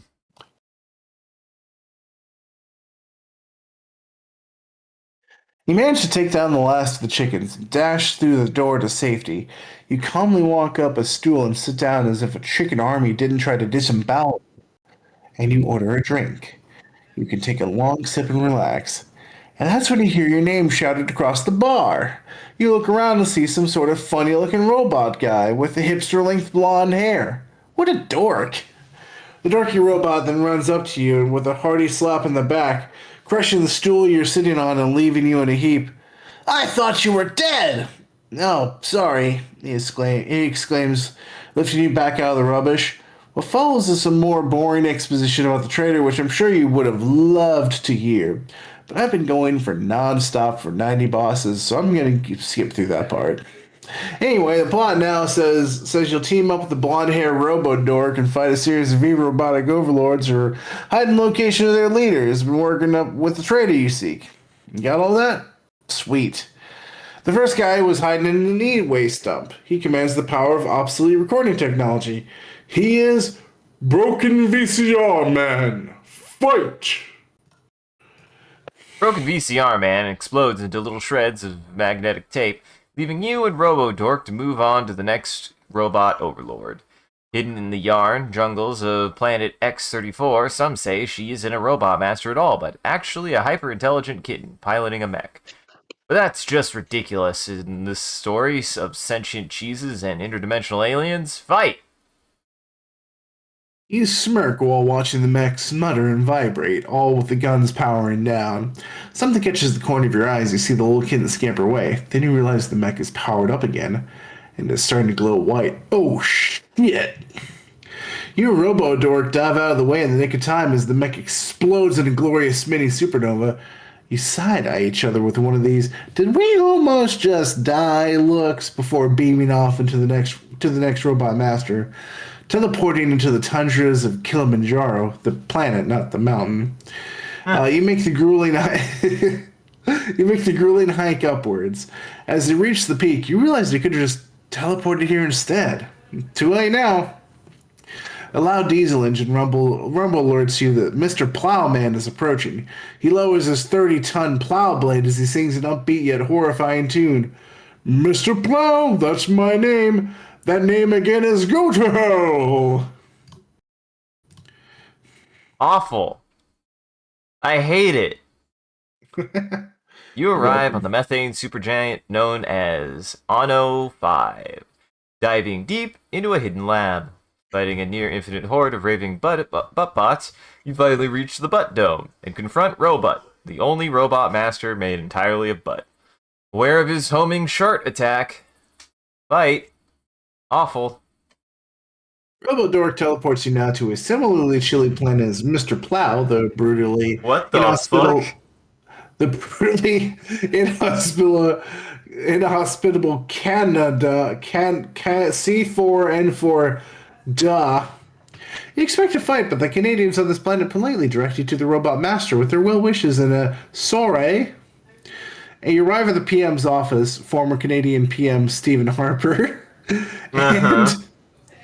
and find him sitting in his chair as if he's expecting you. He rises, and giant heat rays come shooting out of his eyes. Ah! Fight! You know, this is also giving me Cloak vibes with that shit. Yeah, From the it's chilly the Taurus waste. demon. Yep. No, it's clearly the Cyber Demon. Come on now, don't you even know Doom? I'm sorry. You're good. From the chilly wastes of C4N4DA to the sulfuric maelstrom of the planet Heck, you and Robo-Dork track down the elusive Cyber Demon. It stands at 50 feet tall and 14 tons of machine and muscle. Right now, it's got a rocket buster pointed straight at you to fight. Once again, you're swooped off to a gross rat turd infested swamp. This Sorry, guy really hates rats. he really does. I took a quick moment because I was like, was I about to say a bad word? And then I realized, no, it is literally rat turd. Boy, what could you have been thinking of, Jackson? Whomst knows.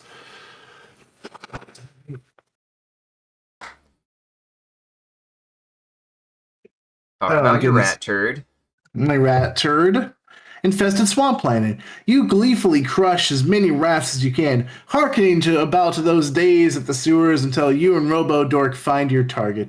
The Robo-Rat 9000, made from triple thick adamantium alloy plates and the latest in rodent defense technology.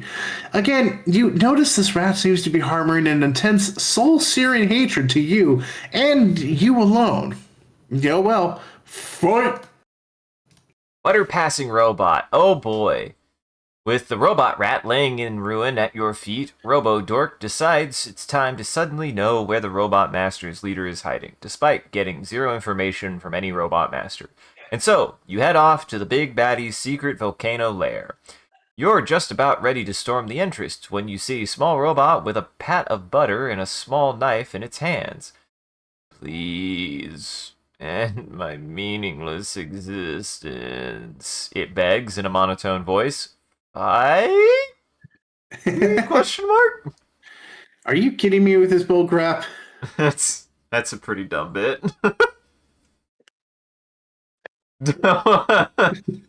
Dr. Wowie. Wowie, Dr. Wowie.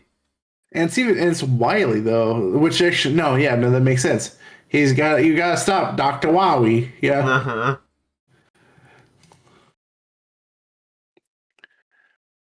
Bro, it is me again, isn't it? At Mm-hmm. last, you've made it to the big bad himself. The mad doctor spits out some lispy, villainous speech about his plans to dominate the universe with the traitor before moving towards some giant mech contraption. You graciously give him time to be safely hidden away in his mech instead of just ending the fight right here and now. He's having some trouble using the step up to climb in. Poor guy. Alright, he's safely in his giant death machine. Fight!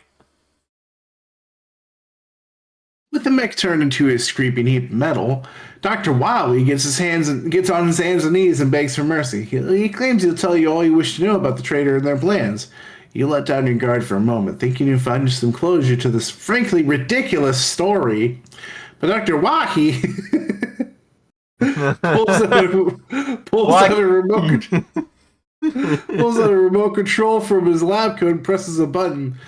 Whoop! Damn it! You're not sure what the Mad Doctor did, but there's no sign of him or the blonde robo-dork you were with. In fact, you're not even sure where you are right now. Seems to be some thick jungle, but no.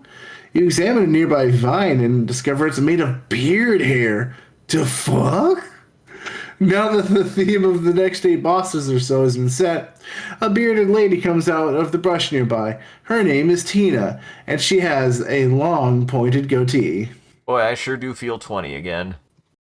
Right? A bearded man. You grab a firm hold of the bearded lady's beard and rip it off. She screams, clutching her face and running for her life. That's when her husband, the bearded man, appears. A man with a beard. Now you've seen everything. Hey, it's Since you're in a beard, yeah. Since you're in a beard ripping mood, you give the bearded man the same treatment, probably scarring them for life. By now, you're ready to set off and explore this weird beard dimension and hopefully find some clues as to what Dr. Wowie pulled off. And then you encounter a being so hairy, you're pretty sure it's just a koosh doll in a wig. Cousin It has joined the fray. And a naked mole rat. You manage to light Cousin It on fire with some fancy magic, and you watching the flaming fur ball run through the bearded forest, setting it ablaze. Have you ever smelled burning hair before? If you have, then you know that this is the worst choice you've made in this adventure. You switch between coughing and gagging on the horrible smell, trying to find your way out of the beard forest. You see a small naked critter, also trying to escape. In a rare display of kindness, you scoop up the creature and take it with you. You finally burst through the beard foliage into a lush beard meadow, extending far beyond your vision. Then, the naked mole rat in your hand seems scared, shivering. It looks up at you, squinting, before baring its teeth and biting your face. Ow, ow, oh fuck, kill it now, what the fuck? Oh no, it's Rob Boss! To Rob Boss.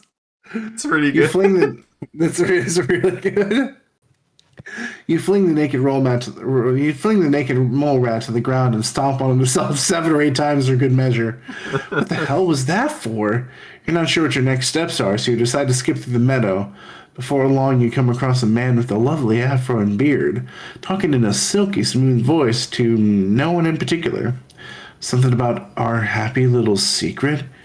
You feel really guilty for what's about to happen to this guy. You rip off Bob Ross's fucking. Oh my god! I mean, it was 2019, wasn't it? Yeah. Orange Toupee with fists. He's back. You decide to take a break and finish the painting. Finish the painting Rob started. It's not great, but at least you tried. As you're about to place your initials in the bottom left corner, you feel something wrap around your neck. You manage to break its grip and hold it out in front of you. It's Ascension Orange Toupee. What the fuck? Long orange hair tentacles sprout from the toupee, ready to throttle you again. Hey, look, it's Gossamer. I forgot that that's his name. I know him as just the fucking weird red monster thing. Yeah. The day I learned Foghorn Leghorn's name, I went, "That's not his fucking name. He's just the chicken." Yeah. Yeah, got some goofy name. Uh-huh. You try to burn this wig too, which at first seems to work. The Orshupe writhes in pain on the ground. Suddenly, the fire seems to be absorbed by the toupee, turning from Cheeto orange to a deep scarlet. The toupee swells in size, growing thick braided arms and towering over you. It has become gossamer, and it is pissed. Clogged shower drain. Exhausted, you lay down on the meadow and take a quick breather before seeking out some water. You venture past the meadow and find a small bearded enclosure with a crystal clear pond. You're just about to cup your hands in the water to take a sip when you notice something at the bottom. You reach in and, pull up a massive clump of congealed hair and unknown fluids. In the middle of that clump, you spot the same device Dr. Wowie used on you. You could easily pull away the slimy hair gunk and use the remote, but instead decide to turn this into the final boss fight up for this chapter. And, well, we're about to get ads. You recently learned that one of the Monica spin-offs you've never engaged with has a character named Neo Dorothy Motherfucker. Really? Wow. What the fuck? Man, What the? I bet the Monica the Monica fandom gets wild. Listen, I'm a big fan of Madoka Maguka. Maduka Maguka. Do not throw souls. Let's see. I So ads in have started, now. yeah? And let's start now. What have you been up to, Jackson? What have you been? Uh been watching a little bit. So we did watch that vending machine anime tonight, which Yeah, was surprisingly more entertaining and wholesome than we would have ever expected. well, that's how anime usually goes. You expect anime bullshit at worst, but actually, most anime is pretty fucking wholesome. Actually, Yeah.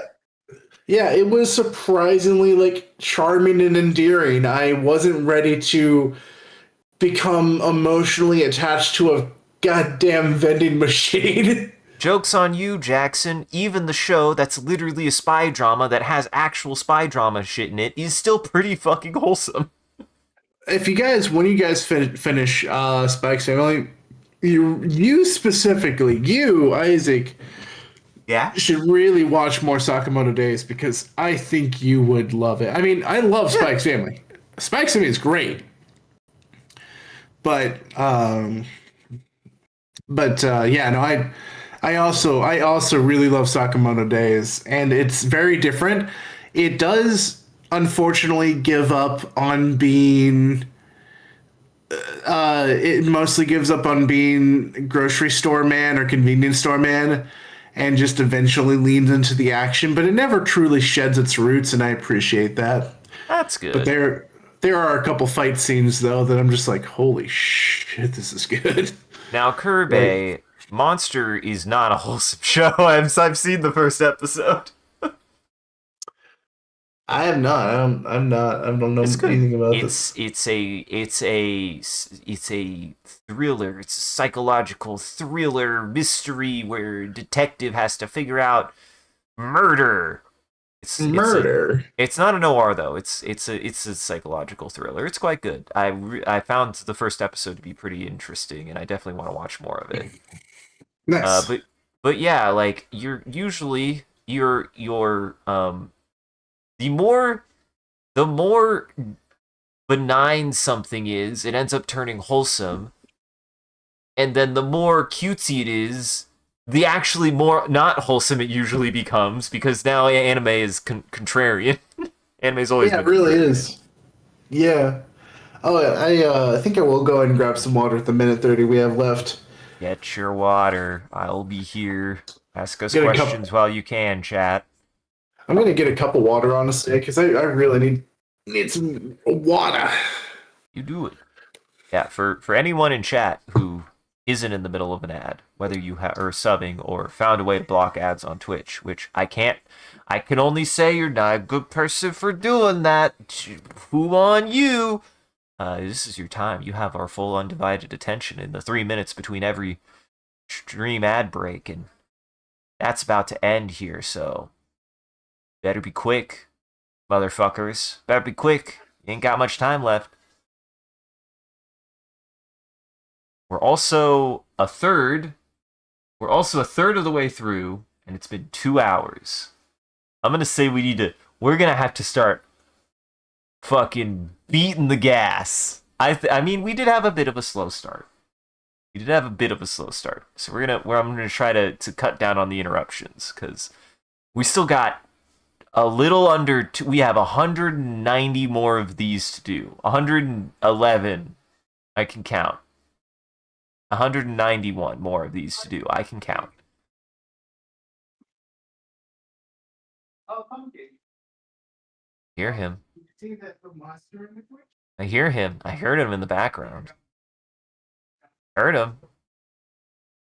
Guys, he's getting water. Guys, you just came back. He's getting water. He's getting water. Give him a second. He's getting that agua.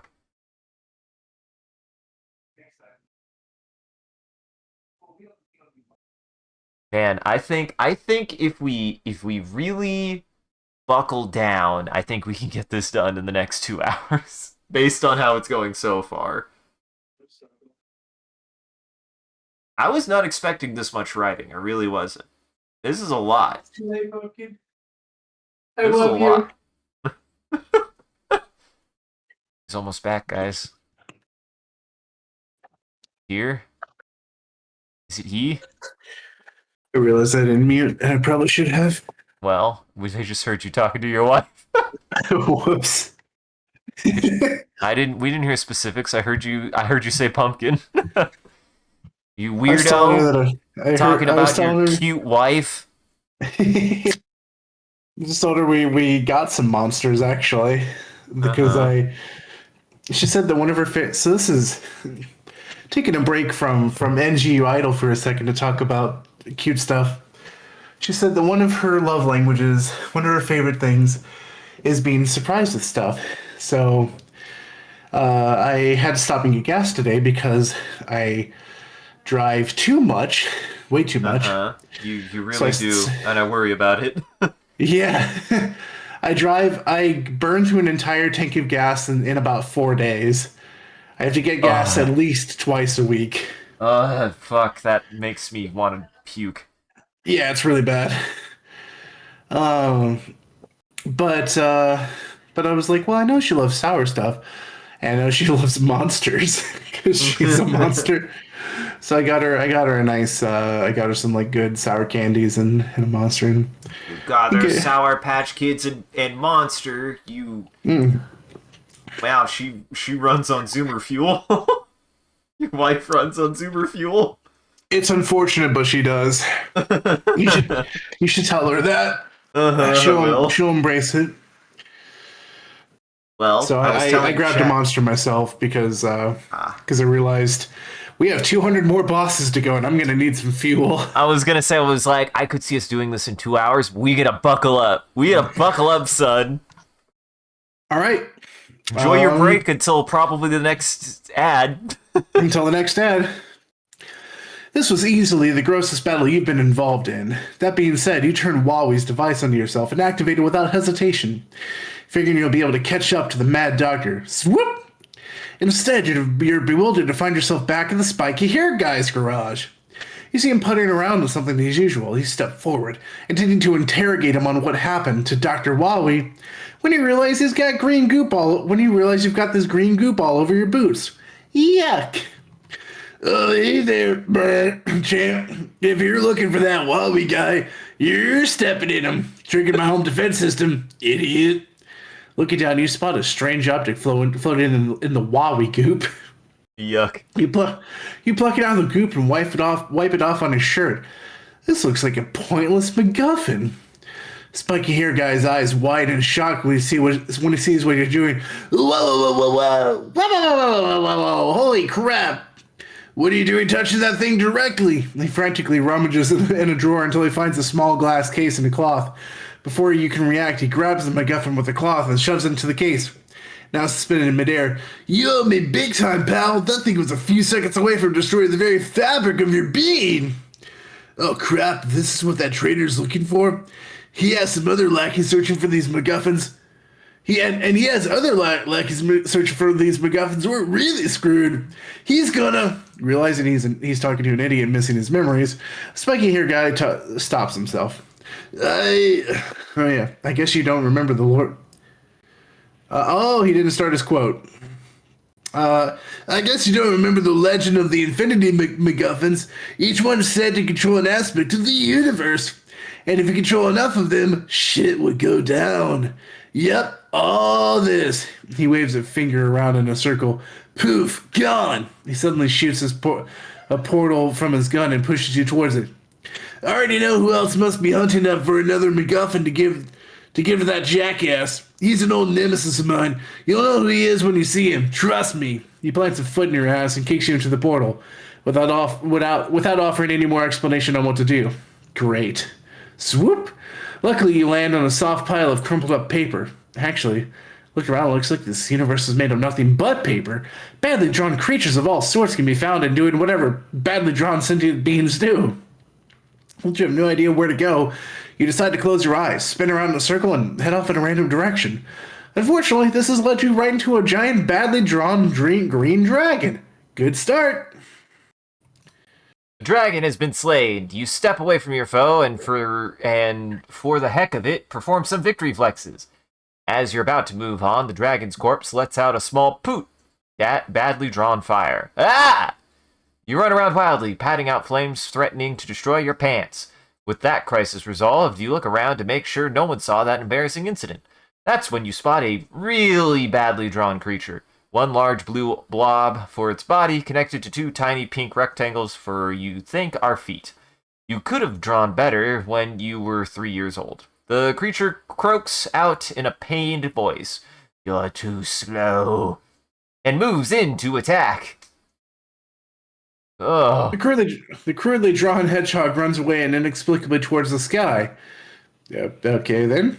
You continue uninterrupted for some time, and you're able to take in the scenery around you, which is unfortunate because the scenery is also damn ugly. You make your way down a hill and see some badly CGI'd school in front of you. Something about it gives you the creeps, so you just decide to go around and keep searching for whatever it is you're looking for. Around the back of the school, you get an unsettling feeling in your stomach. That's when you notice the really creepy children's music play behind you.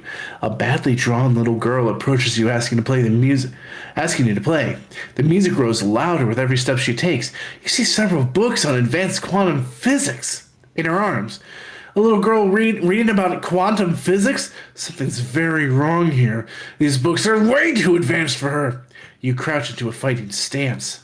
I can't believe they took that opportunity to make a Men in Black reference. Mm-hmm. No, boss, you monster. It turns out that was just a smart, friendly schoolgirl who wanted to play, and you just beat her up. Look, she's running away crying. I hope you feel bad. I'm not even giving you a real boss here, so you can think about what you've done. Alright, you can go now. Leaving the school behind you, you follow a badly drawn road until you see a small village. You're filled with a familiar sense of confidence that you're heading the right way. As the village is within reach, a giant rainbow collides with you. Ouch!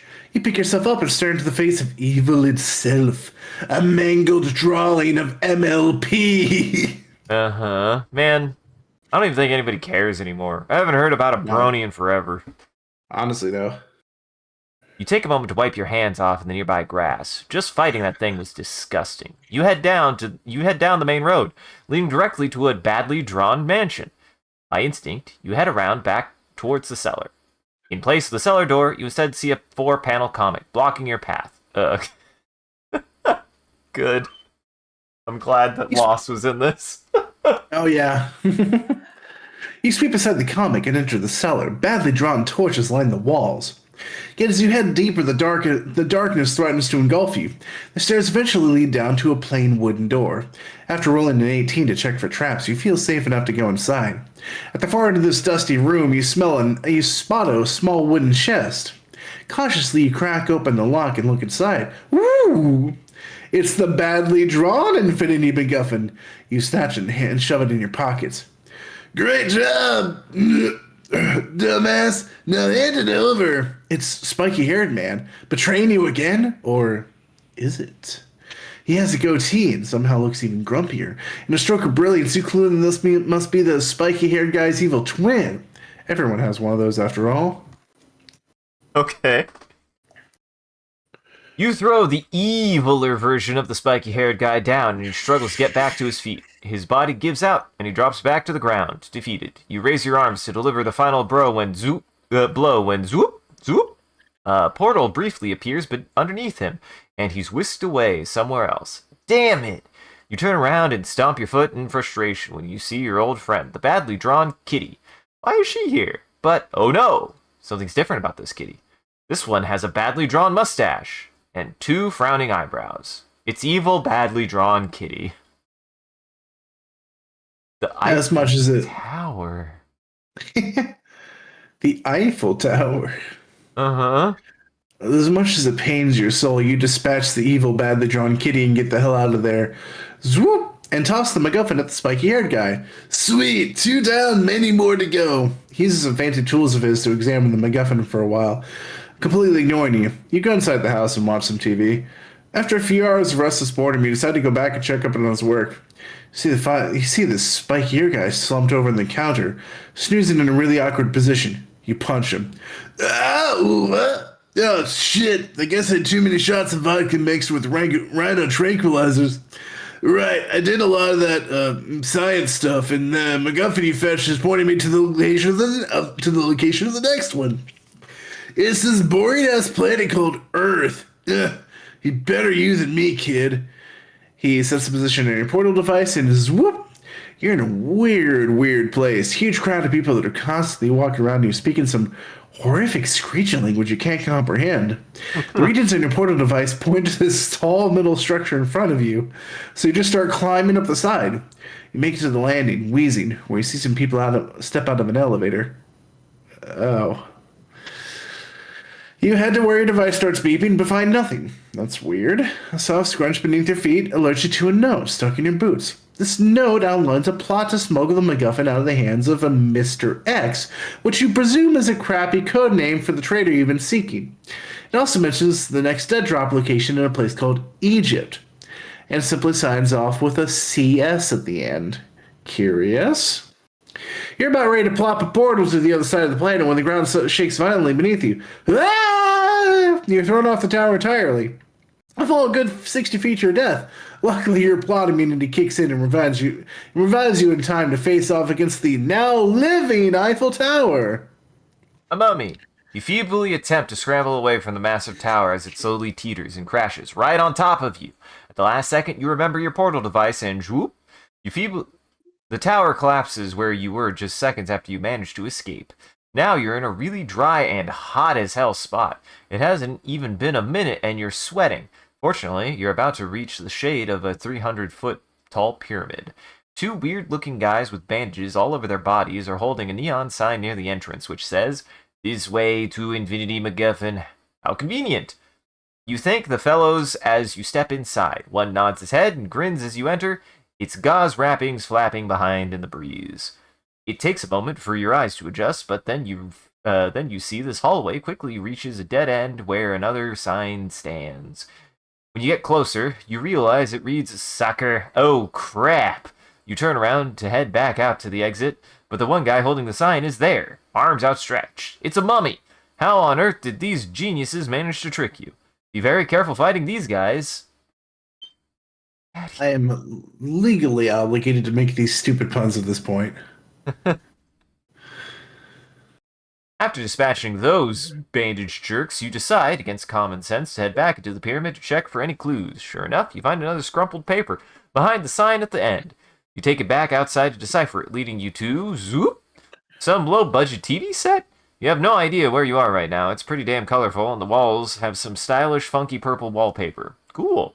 You start looking around for the clues as to who or where this CS person is, but you're stumped.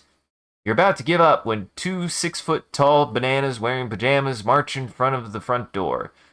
Hey there, friend. Maybe we can help you. They turn to each other and giggle. You crack your knuckles and advance on them. You loot through Awful. their banana. You loot through their banana corpses and find another note from this mysterious figure. It really feels like you're hot on the trail now. Zoop! And you land with a thought in your back, directly on the pavement in the scorching hot California sun. You yelp in pain and hop to your feet immediately. Youch! You dive into a random alleyway just to escape the brutal heat and hear a peculiar voice from a nearby dumpster. Oh, we heard through the grapevine that you're looking for your next clue. Four giant shriveled up raisins are giving you a mischievous grin. One of them flapping a small piece of paper on their weird little hands. And the S. California raisins have always been fucked. We're at farts. Yeah, word farts, yeah. An annoying penguin. You squish the raisins beneath your boots and steal the note from them, little assholes. With a sigh of relief, you realize CS is heading for the far north of the planet. You'll take freezing cold over scorching hot right about now. Zoop! You have no idea why this person wants to hop all over the world, but you feel you're just about caught up to them, whatever they're planning. You wander around for a bit until you see a couple of igloos surrounding a hole in the ice. Since it's about the only interesting thing around in sight, you head over to investigate. When you get closer, you spot a small group of penguins, one of them fishing. How the heck can it do that? It doesn't even have friggin' arms. Plot holes aside, you see the one penguin get a tug on the line and it pulls out a soggy note. The penguin immediately snatches it up, seems to be contemplating eating it. You rush over and dive for the note, but the penguin spots you just in time to pull it away in the grass, taunting and laughing at you, annoying noot noot. I hate that noise. Ow, that hurt my chest. Time to show this penguin who's higher up on the food chain. Oh god. Take the note. You take the note from away from the penguin and give it another kick for good measure. It runs away, nooting. God damn it. You scan the note. It appears that CS has finally tracked the MacGuffin and they're heading for it now. Oh shit! You still need to decipher where in the world this location refers to, but you've got company. A giant army of penguins are rushing towards you, led by that little annoying bastard. You have never been covered in more bird guts in your life, except for that time around boss 44 or 45. Zoop! Yeah, the geese. Yeah. The geese or the seagulls. Luckily, Ugh. this portal seems to clean you off every time you step through it. Once again, in your life, you have no clue where you are, but it looks like some sort of cave deep underground. You can see pools of magma nearby. Cool. Up ahead, in a large chamber, where an enormous Easter Island statue thingy lies, flanked by two spectacular waterfalls of molten lava. You're almost mesmerized by the sight until you see a small figure climbing up the statue. A woman in a red trench coat is prying something off of the center of its forehead. This has to be the elusive CS. You rush up ahead to catch her in the act and steal back that MacGuffin. Whoop. You portal back to the spiky dude's garage and bounce the MacGuffin at his face before collapsing into the fetal position. That planet was so awful. Though after a few minutes of sucking your thumb and expressing all your trauma later, you feel good as new. Spiky Air Guy delivers some more of his top-notch exposition, but you've mastered the art of not giving a crap what he says, and instead you find yourself just lost in your own thoughts. Who is this traitor guy? You feel like you knew him so well before. The phrase truck-lid world floats through your ears and sends you back to reality. So it's just as I said. You get a vacation to chocolate world for this next MacGuffin. Just a warning from me, it's not all chocolate. The spiky-haired guy slaps a portal under your feet. Zoop! You skid down a slippery chocolate slope and land face down in a puddle. Chocolate sauce flies up your nose and down your throat. It's a great way to choke to death, all things considered. Coughing and gasping, you pull yourself out of the fondue puddle. You seem to be on the outskirts of some medieval-looking village, except for the chocolate part. A white chocolate mouse skitters onto the path and notices you, seemingly frozen in fear. You count to 3 seconds and aim punches that inevitably rushes you, malice and raging flowing through its little chocolatey body.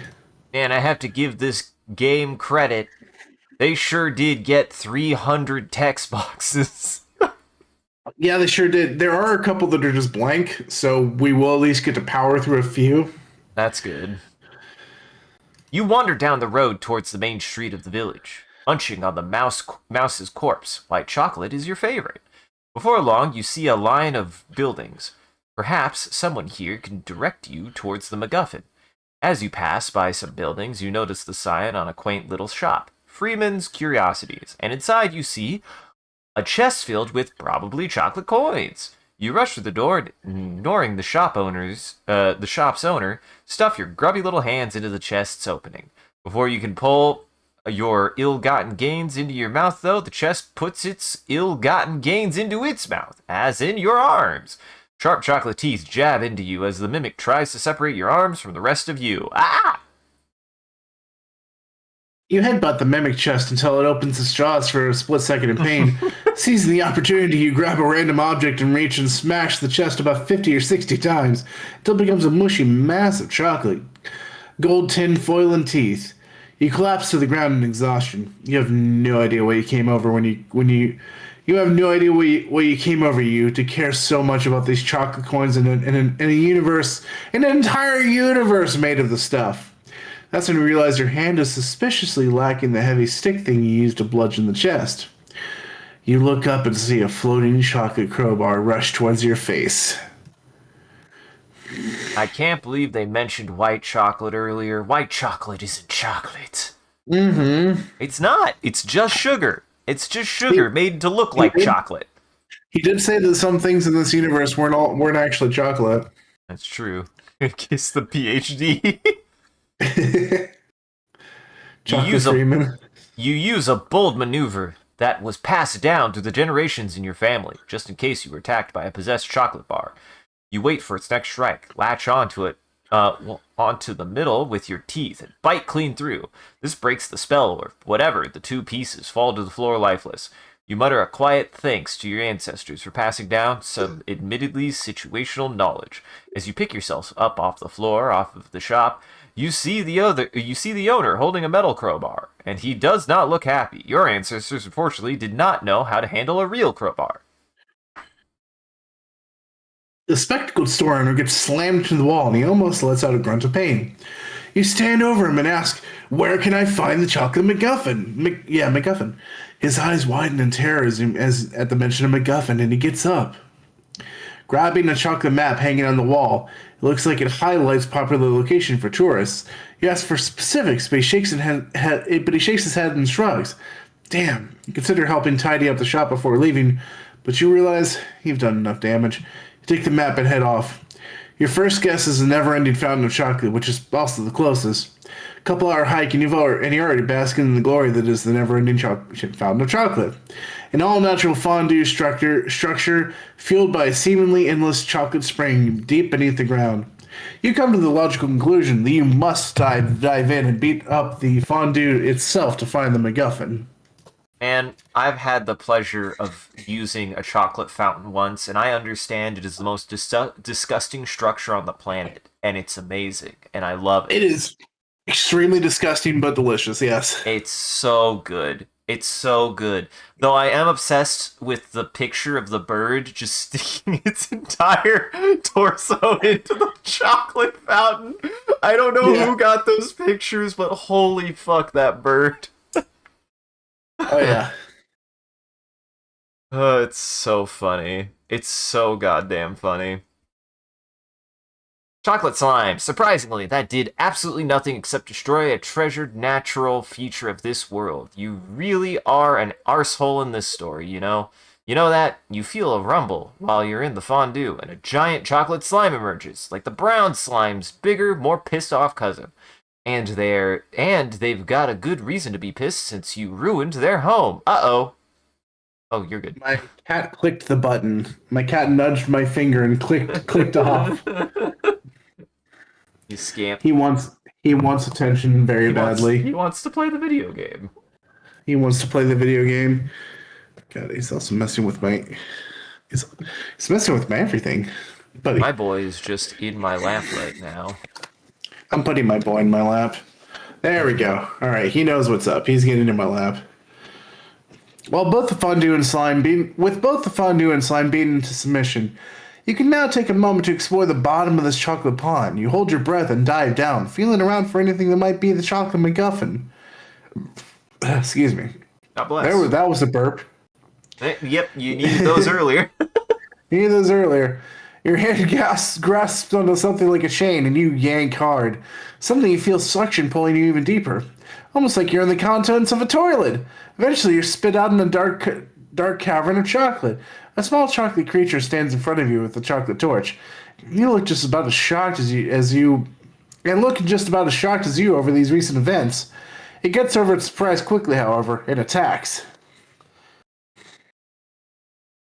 Chocolate salty balls. The dark chocolate creature defeated, you take its torch and move deeper into the caves. Your instinct tells you this is the right path to take, but when you have your when has your instinct gone wrong in the last 14 minutes? A few bends in the path later, and the cave starts to descend at a pretty steep angle. As you start down, you hear the worst noise imaginable in a situation like this. A small click. Behind you, a gigantic, dense, salty chocolate ball thunders down onto the cave path and begins to roll. Run for your life! You reach the end of the tunnel just in time to dive off to the side. You feel the salty chocolate ball graze your foot as it splashes onto it. And God damn it, buddy. Fight your cat. Fight your cat. He's so determined. Eat your cat. As it splashes into an underground chocolate lake, you finally take in where you are right now. A massive underground cave with a lake in the middle, so big that you can't even see the ceiling or the other side. There's an odd, slight buzzing noise that fills the air. As you wander around the edge from the lake, the buzzing becomes louder, more persistent in your ear. It also feels like it's coming from behind you. You turn around, but you see nothing. Wait, you see something at the edge of the vision catches your attention. Something or someone running towards you. You watch as the buzzing continues to get louder. It's almost like a battle cry, a single word being torn from this creature's lungs. Closer and closer until you finally realize it's a giant fish and understand what it's screaming, chocolate! Sorry. There's many more characters. Chocolate! There we go. Sorry. Discord hated that. No, it was a good take. But it hated that. Thank you. Mighty lump of poo. Screaming in abject fear, you rip the demon fish off the wall, stomp on it, and toss it in the lake.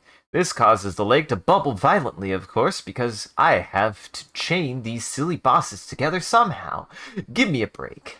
Anyways, in the middle of the lake, a giant lumpy creature emerges. It sings in a deep baritone voice about how mighty it is and how dead you're gonna be in a moment. Crap. I have never actually played that game. Neither have I. Actually, what game was that? Conquer. All I knew is that it was an adult game, but I always did want to play it because it was a cartoon. Yeah, I never played it either. One epic battle involving bits of corn and a comically oversized roll of toilet paper later, and the mighty creature's not so mighty anymore. It drains this lake as well, as you're starting to wonder if the creator of the universe just copy-pasted some poorly made code just to be lazy. Huh. You drop down the hole and before long find yourself into an antechamber. You see a chest at the very end, and with a very weird chocolate blob creature about to open. You let out an ear-deafening whistler. And it looks around with a lopsided grin. It looks deformed, yet so familiar, and it makes you furious. You see black and rush towards the blob to smash it to bits. Whoa. Choco Golem. With one final blow, before you render this chocolate blob useless, it pulls out a sheet of paper and flings it in the air. It flutters to the ground, and in its place materializes a hulking chocolate monstrosity. It pounds its fists together and lunges for you. Looks like this fight's not over yet. The golem crumbles into chocolate dust, and finally all is silent. Type 2 diabetes. Just you and the chest remain. You feel your hands shaking. What is wrong with you? Feeding the money pit. The money I hole. am, yeah. The money bowl. Uh, what is wrong with you? That creature nearly drove you insane with rage. You just shake it off for now. You have a mission to complete. You walk back up to the chest and slowly open it, just in case it's another mimic. Spoilers, it's not.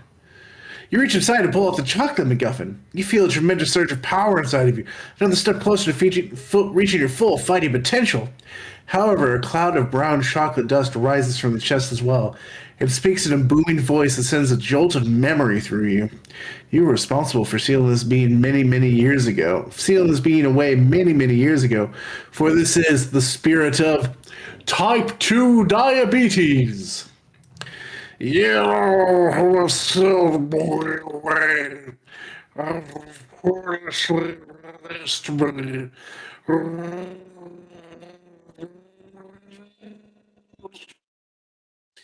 You have to reseal it or unleash type 2 diabetes onto the whole universe. Boy, Discord really hated that voice. I figured that was very inhuman. Yeah, it couldn't tell. It was like, that's not a person talking. A giant probe. With every blow, the spirit of type 2 diabetes seems to grow stronger and soon will overwhelm you. From behind, you hear a nervous voice shriek, Mario! You turn around and spot a goofy-looking man with a 70s porn stash and even goofier-looking vacuum cleaner in his hands. Aha! You snatch the vacuum cleaner from this dork and start slurping up the diabetes cloud. The spirit is completely helpless as it disappears into the vacuum bag. Quickly, you dump it in the chest and close the lid, sealing it away for another millennia or so. The mustachioed man looks at you with a mix of fear and anger, but you don't have time to deal with him. Zoop! Did I Oh, actually? sorry. My cat again was Ah. cat aggro. You stash the chocolate MacGuffin away at the spiky-haired man's place gingerly. Seems like he had a party while you were gone and is passed out on the floor. A bag of crystals and countless bottles of Aldebaran rum litter the floor. You spot a device of some sort by his hands, lights blinking in an awesomely sci-fi way. The top of the device reads Exposition-O-Matic 5000. That's when you realize this readout on the device indicates not just where the next MacGuffin is, but that the traitor is working their way to it personally. You've gotta confront the traitor once and for all. Zoop! This place looks like it's on the very edge of reality itself. Shapeless masses form and congeal and turn back into cosmic ooze all around you, and occasionally bits of reality blip in and out of existence. You're not sure how, but you seem able to will the ground into existence beneath your feet if you focus. You follow the readout to the next MacGuffin. Bloop! A futuristic starship warps into reality. Clearly disoriented, you see scan beams shoot out from the ship, along with several probes. One of these probes flies up to you and starts to scan you as well. The scan beam makes contact with you for hardly a second before the probe glows red and starts power up something inside. Oh crap! You manage to crush the probe before it can escape. However, it doesn't seem to matter. The starship obviously has ways to tell if some asshole busts one of their probes. You know. You see it turn towards you, powering up their photon torpedoes, electron rams, proton missiles, neutron bombs, and even an oversized crossbow emerges from the side. Why the hell does it have that? This guy really likes his crossbows. Well, there it It really goes. does. That's a lot of turtles. It's an infinite number. Explosions spark along the hull of the starship, and it veers to the side uncontrollably, crashing into a giant frozen hamburger that blipped into existence only a second ago. Convenient. As you carry on, you notice a house on a hill way off in the distance. Despite the chaos all around you, that house has not wavered in its existence in this strange place. You suspect that's where your device is pointing you. With a tangible destination in sight, you're renewed with a sense of purpose and confidence. You don't even flinch when a turtle, roughly the size of the universe, appears to your left. Just the fact that something that's the size of the universe can even be on your left is a concept you're learning to take in stride. The turtle seems nice enough. Moments later, another turtle, even bigger, appears beneath the first turtle. Then another, below the second turtle. Then another. You realize you actually have a major problem on your hands now. It's turtles all the way down. God. You hated to do it, but you had to deal with these infinite turtles before they could harm this place. Unfortunately for you, partway through your fight, four more turtles spawned into existence around you, and these guys seem to be mutants that can stand on two legs. Each turtle has some old guy riding piggyback on top, clutching a giant paintbrush. They witness the infinite turtle explode out of existence, and they look pissed. These old guys lower their brushes like lances and charge at you. Awful. You managed to take out their trusty mutant turtle steed thingy, but the old painters aren't going down without a fight. You're cleared to use crotch kicking if necessary. You step over the curled old men, clutching their recently kicked crotches, and continue on to the house on the hill. With a brief respite from the action, you actually get a moment to appreciate the weird beauty of this place. Feels like you're in a lava lamp, well, except the goos is galactic ooze and nebulas and stars and random bits of matter. Off to the left, you see several galaxies warp into view and swirl together. Huh, that almost looks like a mouse's face. And it looks seriously angry. Oh, crap! Hey, look, it's Stickman Cowboy with his glass of beer. Mm-hmm. With the right sequence of awkward karate moves, you banish the gigantic mouse back into the abyss. You hear clapping from behind, and you turn around to spot the live studio audience that was making that noise. Instead, you see a stick cowboy approaching you with an extremely silly walk, tilting back and forth with a clap sound on each stride. He's wearing an assortment of gear almost as silly as you, including a copper pot on his head.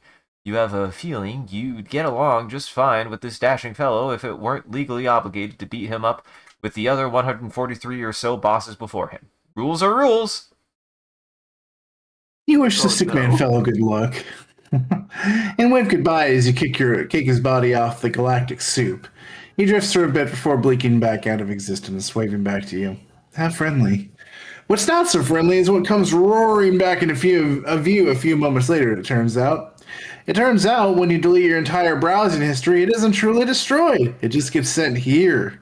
And staring at you in the face is the entirety of your internet browsing history. In an instant, you're confronted with 1,000 memories of your shame and weakness. NaughtyNudeNuns.com, potatoesinUranus.gov.org, and oh god, there's even a record of the time you got a mail order flash clone of yourself to do unspeakably horrific things to. Of all the memories to come back to you, this is truly the worst of the worst. You have to deal with this for your own sanity. That's a pretty good joke. Yeah, Potatoes in my ass. Go. potatoes in Uranus. Uh, .gov.com. Finally, you've made it to the front entrance of the house on the hill. It gives off a cheesy horror movie vibe. You pull out your device and confirm this finding. This house clocks in at over 50 kilo spoops. You're about to pull the front doors open when they open for you, which you mistake as a sign of courtesy. Instead, 8 gigantic tentacles come spewing out of the opening. One tentacle grabs you by your feet and drags you upside down as the rest prepare to do that thing tentacles do. Better fight your way out of this, and fast. Oh no! Not my shag. You chop your way through the tentacle creature and finally break through inside the house. Pulling out your MacGuffin finding device, you detect that what you seek is in the upper floors of this place, possibly the attic. You wander from one room to another, trying to find access to the next floor. Turning the corner, you collide into a massive dog. Maggie, it says, and tries to run away. All you hear is cartoonish noises, and the dog doesn't seem to be moving at all. A lanky teenage kid comes over and spots you and the dog. Zoinks! I better tell the others we have, an intruder. They must be working for the traitor. Whoa! Eventually, you manage to find a way to the upper floors. With your device, the beeping gets faster and faster. You're almost there. Up ahead, you see a glowing door, and standing guard is a bear with a posh-looking monocle? That's as far as you go, my boy. It's been a while, hasn't it? I'm afraid I can't let you through this door, boss's orders. Then again, perhaps, with the right gift, I could be persuaded to let you by. You stare at the bear, confused. You know, a charitable donation. Still nothing. Uh, number of gems placed into this sack right here. He rattles the bag a bit. You decide to just kick his ass. Ooh. You kick the bear off to the side and burst through the door, ready for a fight.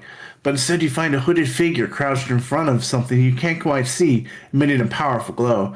The figure closes the box and turns to face you. You can't quite make out their face, but there's no mistaking that psycho grin and glint of their teeth. Afraid you're a bit too late, my friend. My better half, really. Does it feel strange for you as it does to me? Though I don't understand why you keep doggedly chasing after me. Surely you should be working on getting the others. The confusion on your face seems to irritate the traitor. No matter. Soon our mission will be complete, and we can both put this matter behind us. As you take up a fighting stance, the traitor's irritation now turns to anger. How do you not understand what we're trying to accomplish? This has gone on long enough. You need to be subdued. The traitor stands up, and a ring of MacGuffins fly out from under his cloak and encircle him. His entire body glows with the most immense power you've ever felt. Fight! Defeat? No matter what you throw at this guy, he seems to match your every move. You're exhausted, bruised, battered, and he doesn't even seem to have a sweat. Well, that was fun, but you really are being a pain in my ass. This ought to stop you long enough for me to finish this phase of my mission. I'll see you again in the future, I'm sure. But seriously, don't track me down again. This is for the good of both of us. The traitor throws some sort of spidery-looking device onto your chest, which clamps down into your skin and glows. You're unable to resist and instantly feel your consciousness fade. The last thing you remember is the traitor's laugh as they disappear once again. What's going to happen to you? This ends the story of your difficulty. Normal. Unlock more of the story by passing this boss on evil difficulty. Hey, you Yeah, made it through ending 1! we did, yeah. Yeah, at this point, you have to. So I love when narrative meets mechanics, because at this point you have to start evil difficulty, which then makes you very, very weak again, Mm-hmm. which sort of meets the narrative of what he's doing to you right now. And you have to fight your way back and get even stronger to get to the next phase of the story. Huh. So, kind of cool. That's so You wake much up. text. Yeah. Oh, it's a lot of text. You wake up feeling drowsy, sore, and every bit as weak as when you woke up in the sewers. Was everything you experienced all just a dream? You're unsure, but looking around you definitely don't recognize this place. A swirling pink cloud oozes across the landscape, filled with all sorts of exotic objects, mathematical formulae, and numbers fly across the sky. It almost feels like a sacred, holy aura is washed over the land. The pink mist starts flowing all around you as you hear two distinct voices inside your head. It's not your time to join us yet, child. You must be sent back to complete your task. Yes, the task you're working on. You can feel the voices move away from you, muttering to each other. What was the task again, brother? The voices return to you. Um, they must regain their strength first, dear brother, before they continue their task. They've been weakened terribly. The voices fade away again. You should know damn well who it is, bro. We've had at least 3 staff meetings about it, including not telling the chosen one. Oh, look, just because I let you pretend that we work in an office instead of being mystic spirit guys, doesn't mean you can chew me out, bro. The voices return to you. Yes, you have a keen eye, dear brother. We must call upon our subjects to help train and recover this poor soul's strength. Only then will our, what did you call him? Chosen one? Here, be ready for the new challenges that await him in the world the trader is now created. Go now, and we will contact you again shortly. You hear the voices angrily mutter at each other as they fade from your mind. You wrinkle your nose at being called the Chosen One. What is this, an anime? Skyrim? Ugh. You shakily rise to your feet and set off towards nowhere in particular. Then you feel a heavy weight pressed against your chest. It's a spidery-looking device the trader pressed on you. It wasn't a dream after all. You try to pry it off, but it's latched on tight. Feels like you're gonna rip out your own heart. It feels like you're gonna rip your own heart out of your body. You ignore the device for now and head off to someone who can help you. I'll find out those weird voices in your head. Suddenly, a hole opens up beneath your feet, and you fall in. Ugh!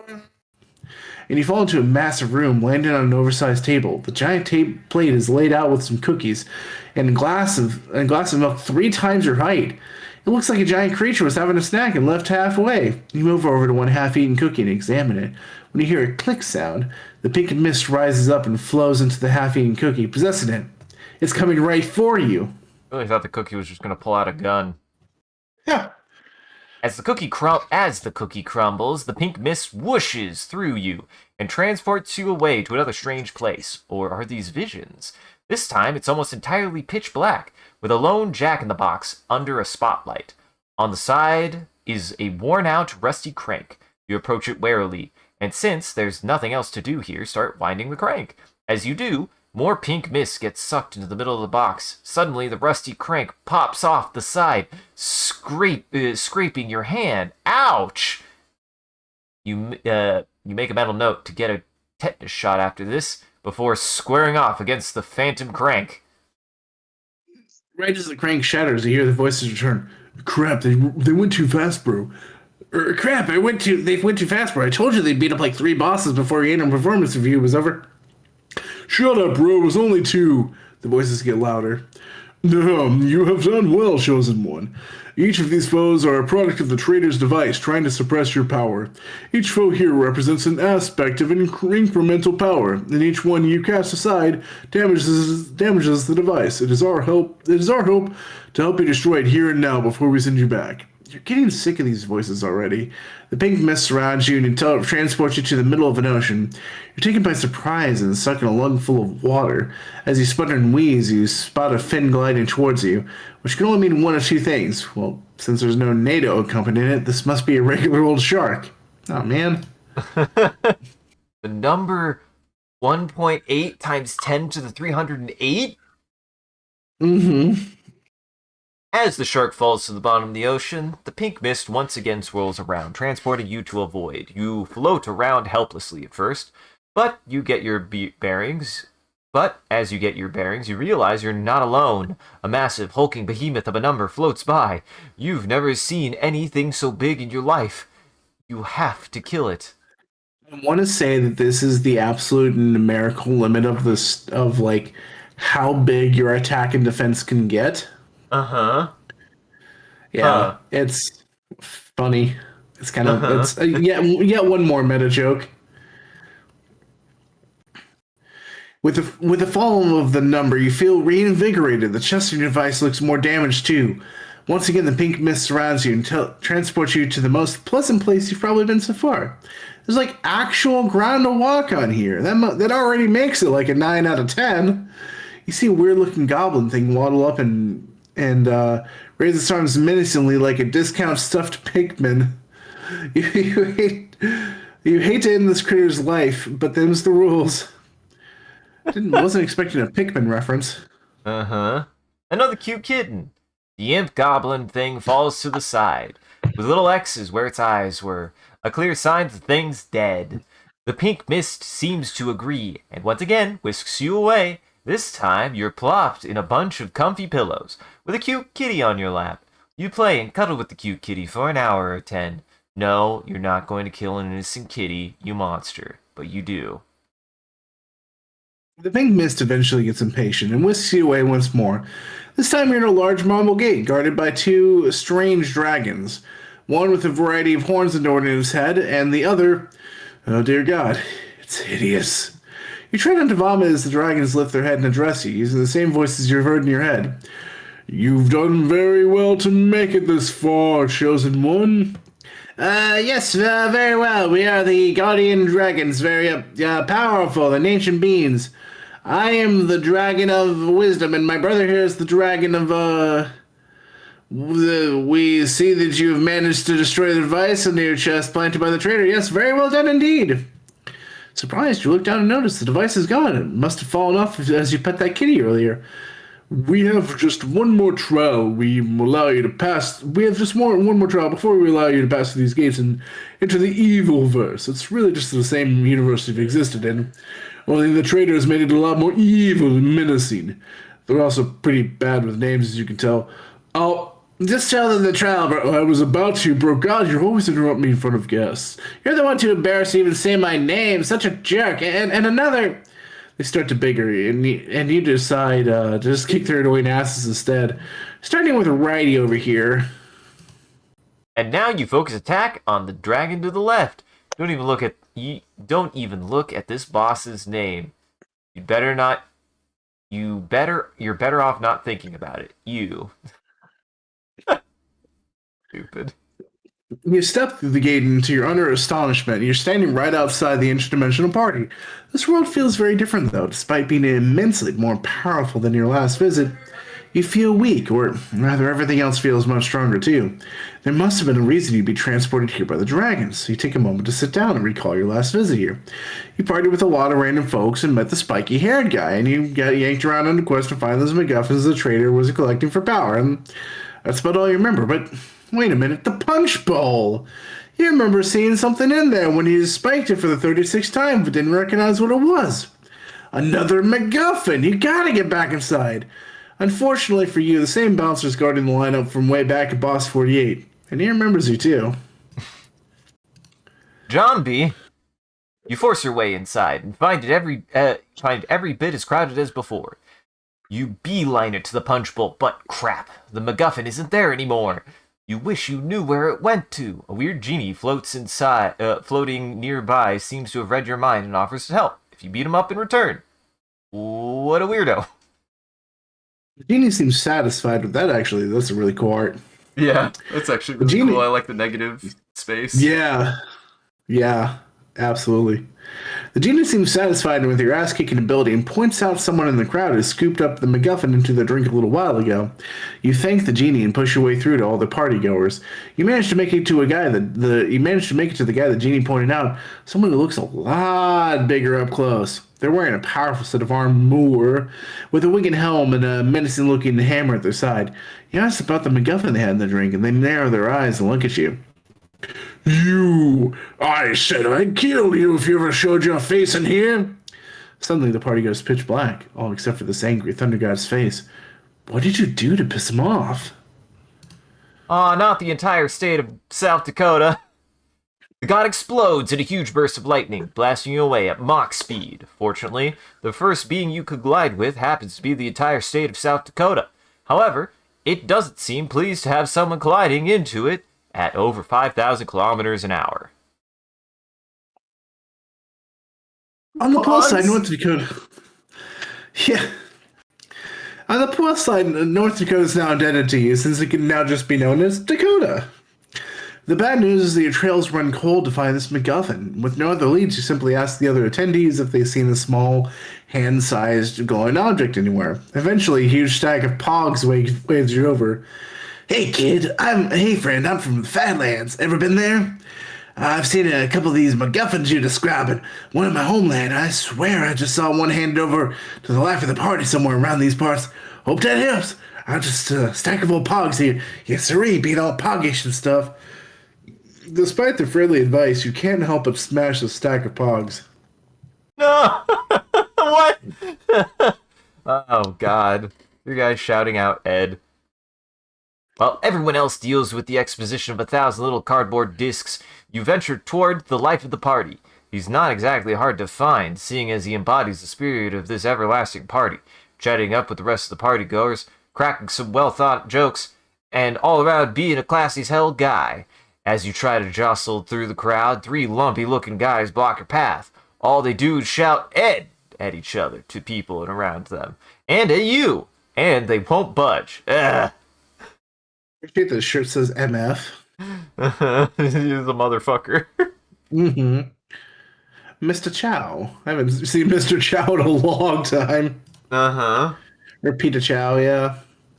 Finally, you manage to budge through these annoying guys and get to the life of the party. You're about to tap him on the shoulder when a car bursts through the wall of the party, right in between you two. A guy climbs out of the car as if nothing happened, sporting a cool set of shades and a tracksuit. He shouts out, "Now that Chow is here, let's really get the party started." Man, this guy's a dick. Oh, good. We have to kill, my brain. My brain. Leonardo DiCaprio. Mr. DiCaprio. Mr. the Great Gatsby. Uh-huh. With that asshole dealt with, finally you can ask about the MacGuffin. The life of the party doesn't seem to even to hear what you say. Instead, he just laughs and clamps you on the shoulder. After a while, he raises his wine glass to perform yet another toast for another reason or another. For some reason or another. That's when you see it. The MacGuffin is inside his glass. Ugh. Well, yeah. With the MacGuffin secure, you decide now is a good time to head back to the spiky hair guy and figure out what's going on in the universe since your absence. Swoop! You find him passed out while standing up, which honestly is an impressive feat. You burp to wake him up, and he crumbles to the ground. Oh, hey, it's you. Thought you died. It's been like a week, man. Also, the trader guy turned up the power of this universe to like 11. So if you haven't noticed, it's like we're all superpowered beings or something. He casually punches a hole through the concrete floor and shoots down a bald eagle with his laser vision to prove his point.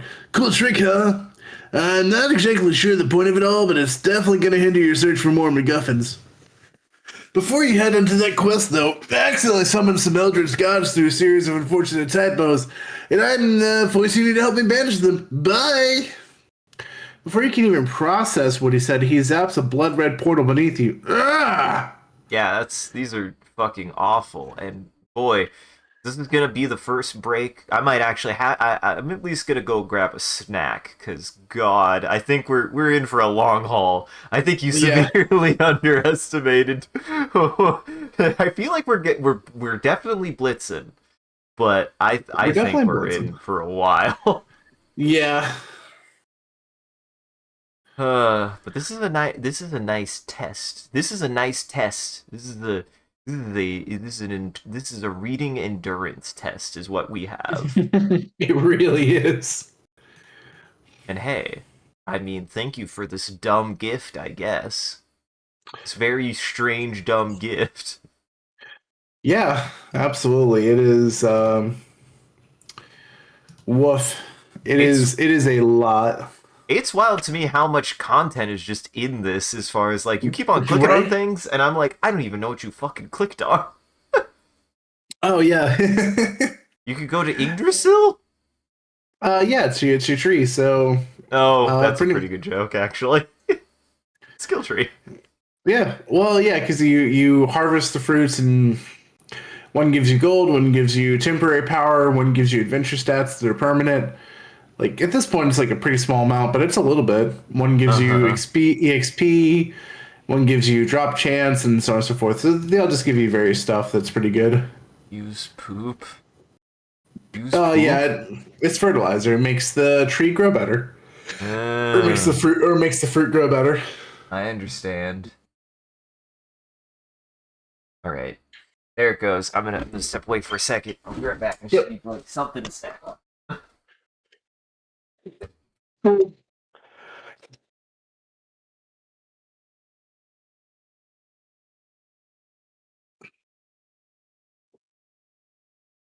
Oh boy, how's Chad doing tonight? Or for anybody watching on YouTube, this is a marathon.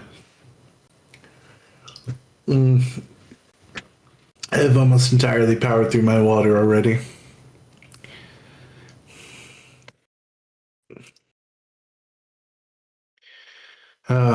We are human though. I think we kind of realized that, oh shoot, 300 bosses means like we gotta read these like as fast as we can to finish in a reasonable time.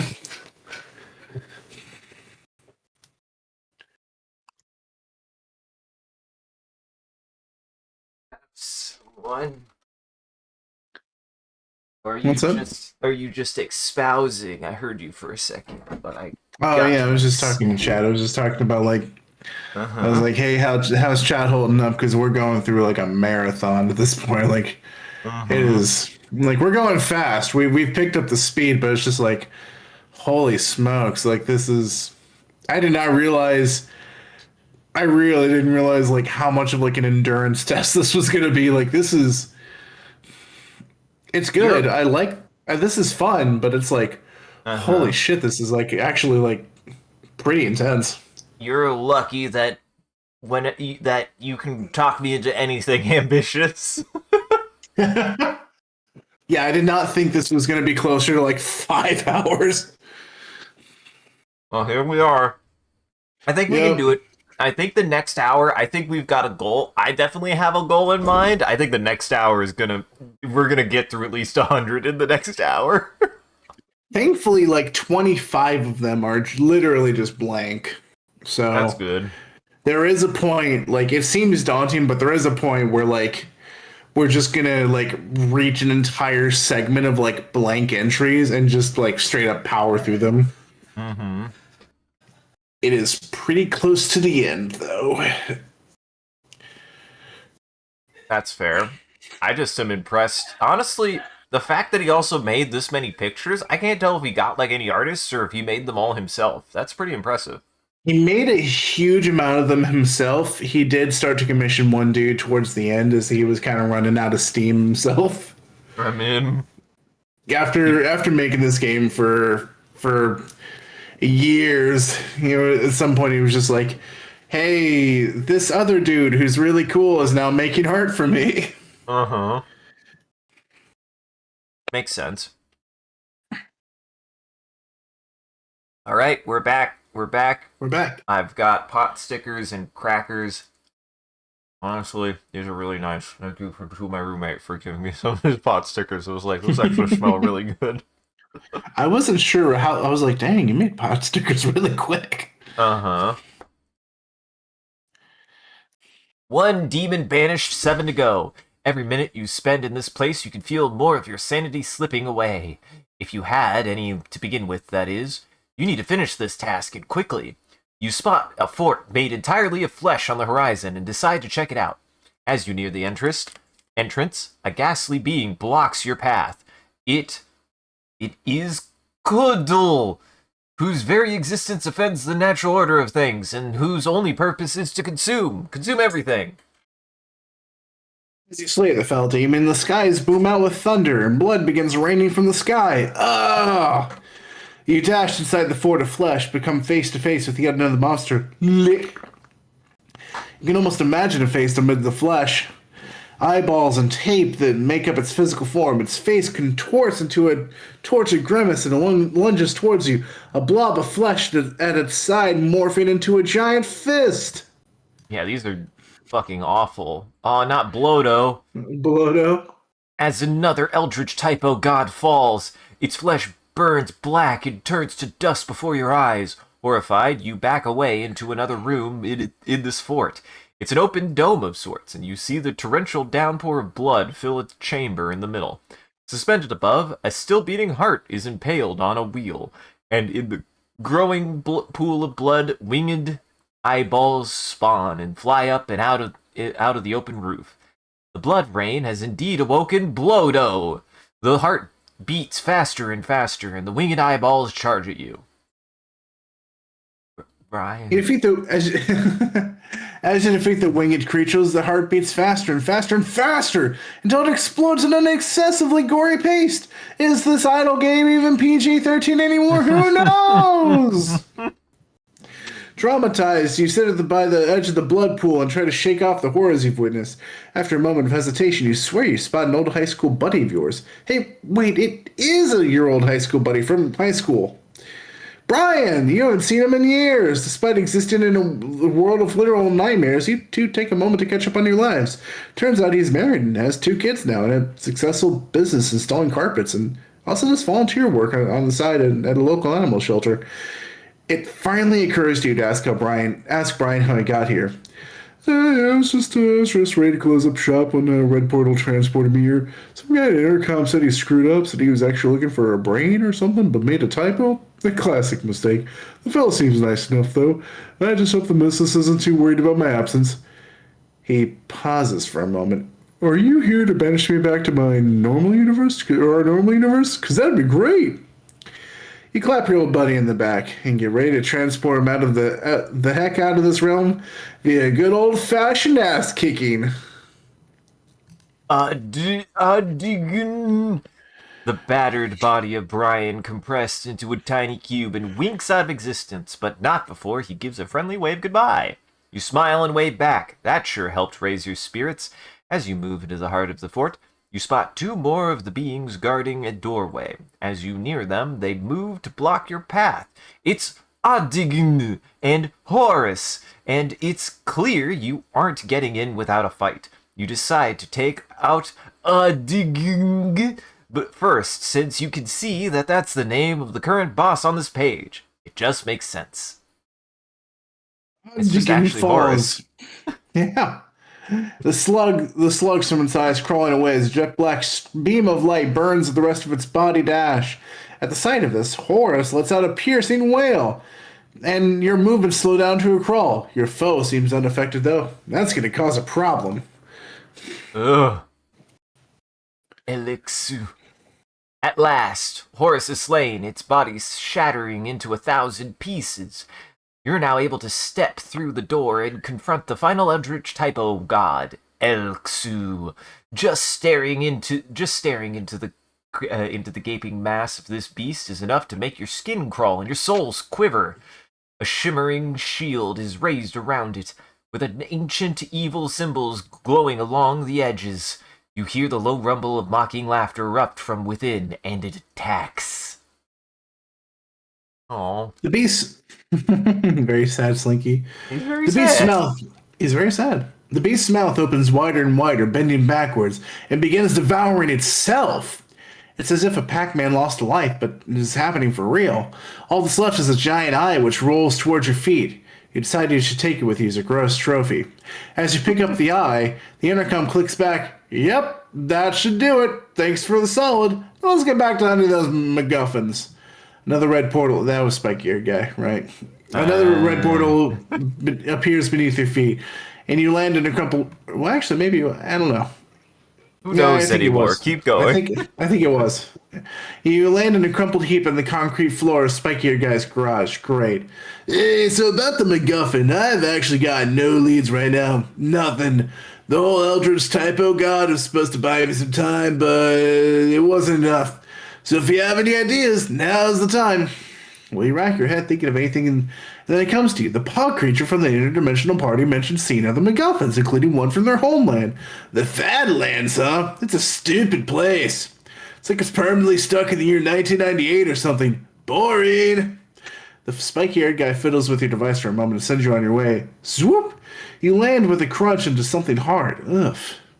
As you get onto your feet, you still look to see a sad little Sinky crushed by your muscular toned booty. How awful. You're going to have to put the poor thing out of its misery. You head down the path constructed from children's blocks. This place seems full of toys and games from a lost decade. Mostly dumb crap, honestly. You wouldn't be caught dead playing with them nowadays. You hear a faint whir from behind and turn around just in time to dive out of the way. A giant metal top whooshes past with deathly sharpened blades around the edge. It slows down and doubles back for another charge to you. You grab your mole hammer from back in the caves and wait for the right moment. Smack the top down the path. It dips down below a hill out of sight, but there's no mistaking the thundering crash you hear. It takes a bit of hustle to reach the impact site where the now motionless top lies. A stack of weirdly shaped plastic chunks, dazed and confused. They gurgle and groan as they come to, and one opens its drooling mouth and mumbles, "Boo, Greyarch." Upon spotting you, they let out a deafening screech and attack. Oh god, not a Pokemon. It's a shoot if it fits. You stomp on the final little figurine. God damn it. You stomp on the final little figurine, which gives out a little squee before it's crushed. You feel mighty. As you continue on, you spot a toy village way off in the distance. In the center, a floating glass sphere glows from something inside. It's probably important, and the plot really says you should head that way. So instead, you head off. You head off a fork in the path like an asshole and spot a card lying on the ground. Ooh, it's a rare Pokemon card. You ogle the card for a bit, turning the foil in the sunlight and drooling over it, but the card slips in your fingers and you get a paper cut. You can't stand for this. The card must die. You've tried everything to destroy this foul card, but it just lies there, being inanimate and stuff.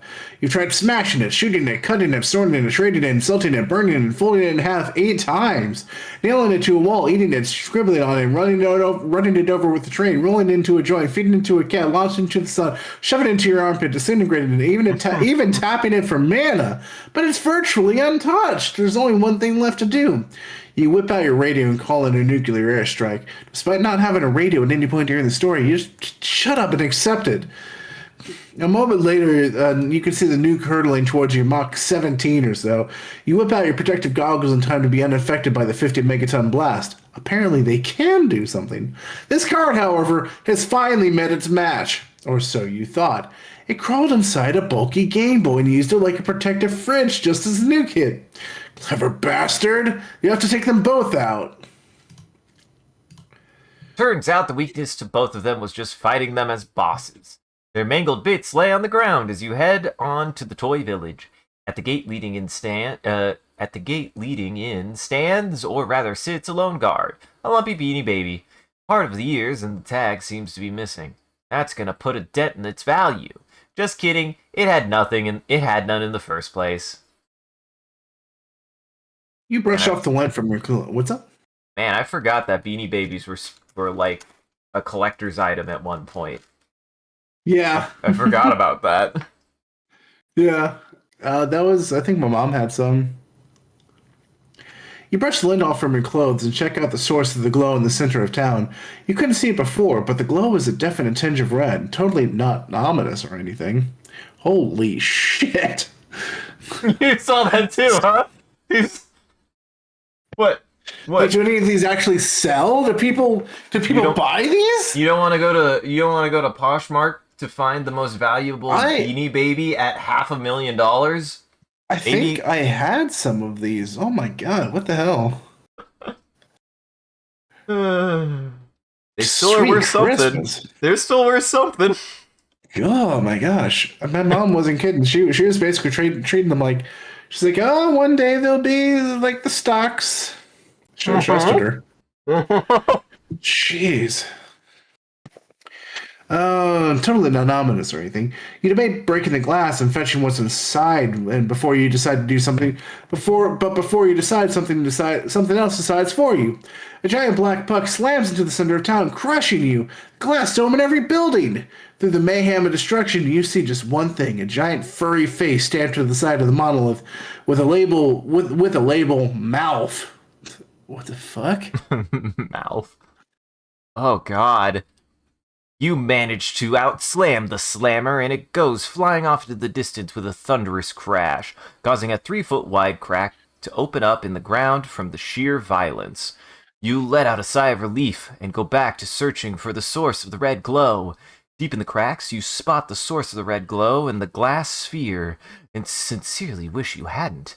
Up floats a furry thing, whooping with menacing laughter. The eyes spin around in the back of its head, over and over. You hear the sounds of gears and machinery within turning, swinging a metal claw in one hand and a butcher's knife in the other. They're both oozing blood. Its plastic mouth opens to reveal a row of jagged, sharp teeth. Deep inside, you hear a deep electronic voice call out,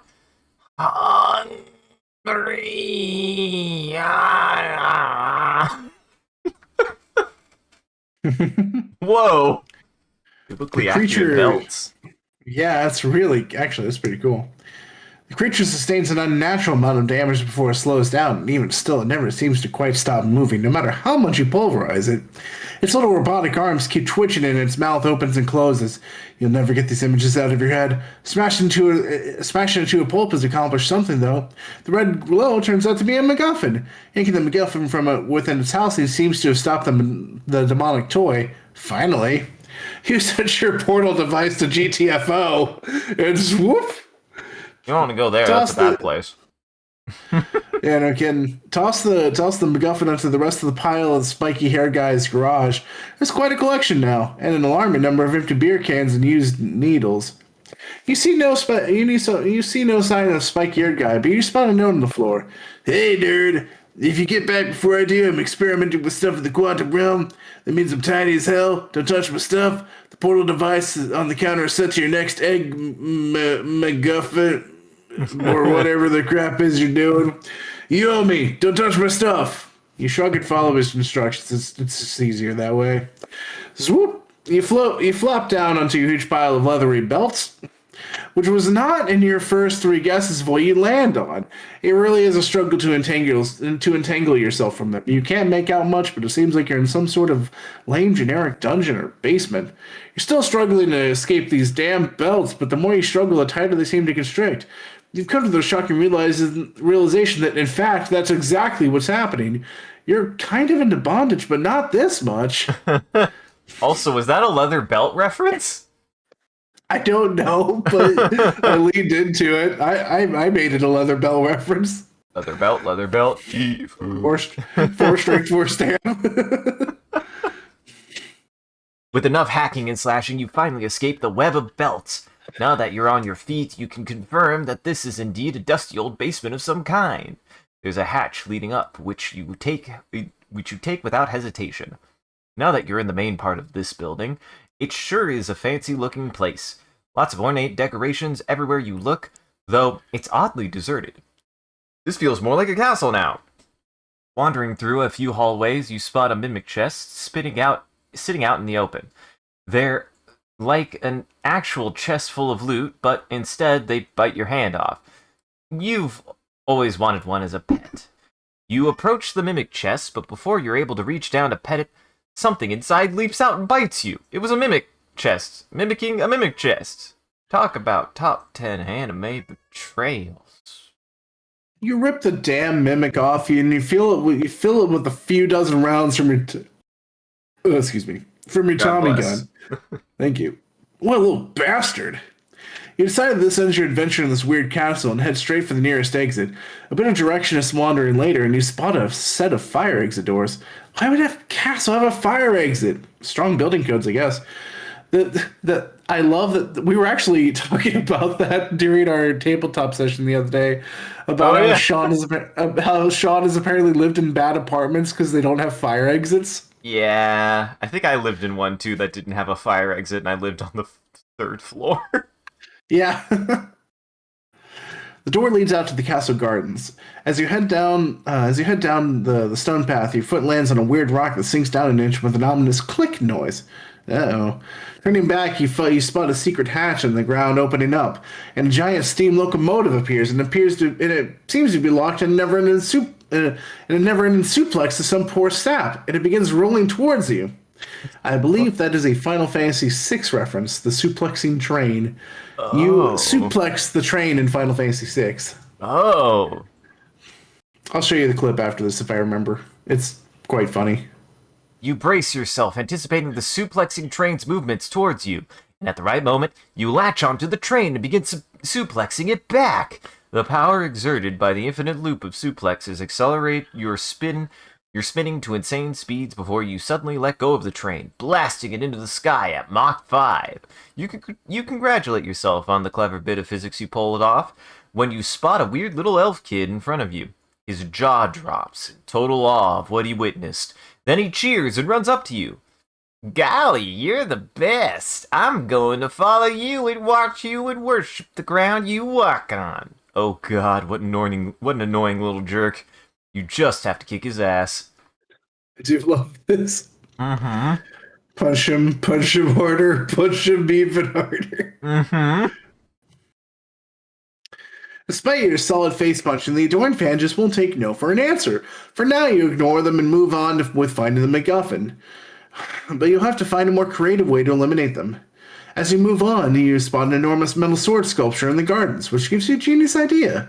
You tell the adoring fan to wait right in the path of the sword.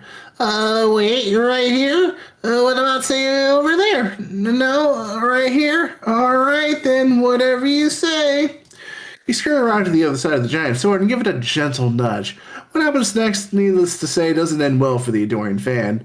You're about to dust your hands off with a... You're about to dust off your hands with a murder well done when the sword rises and grows higher and higher until you lose sight of it.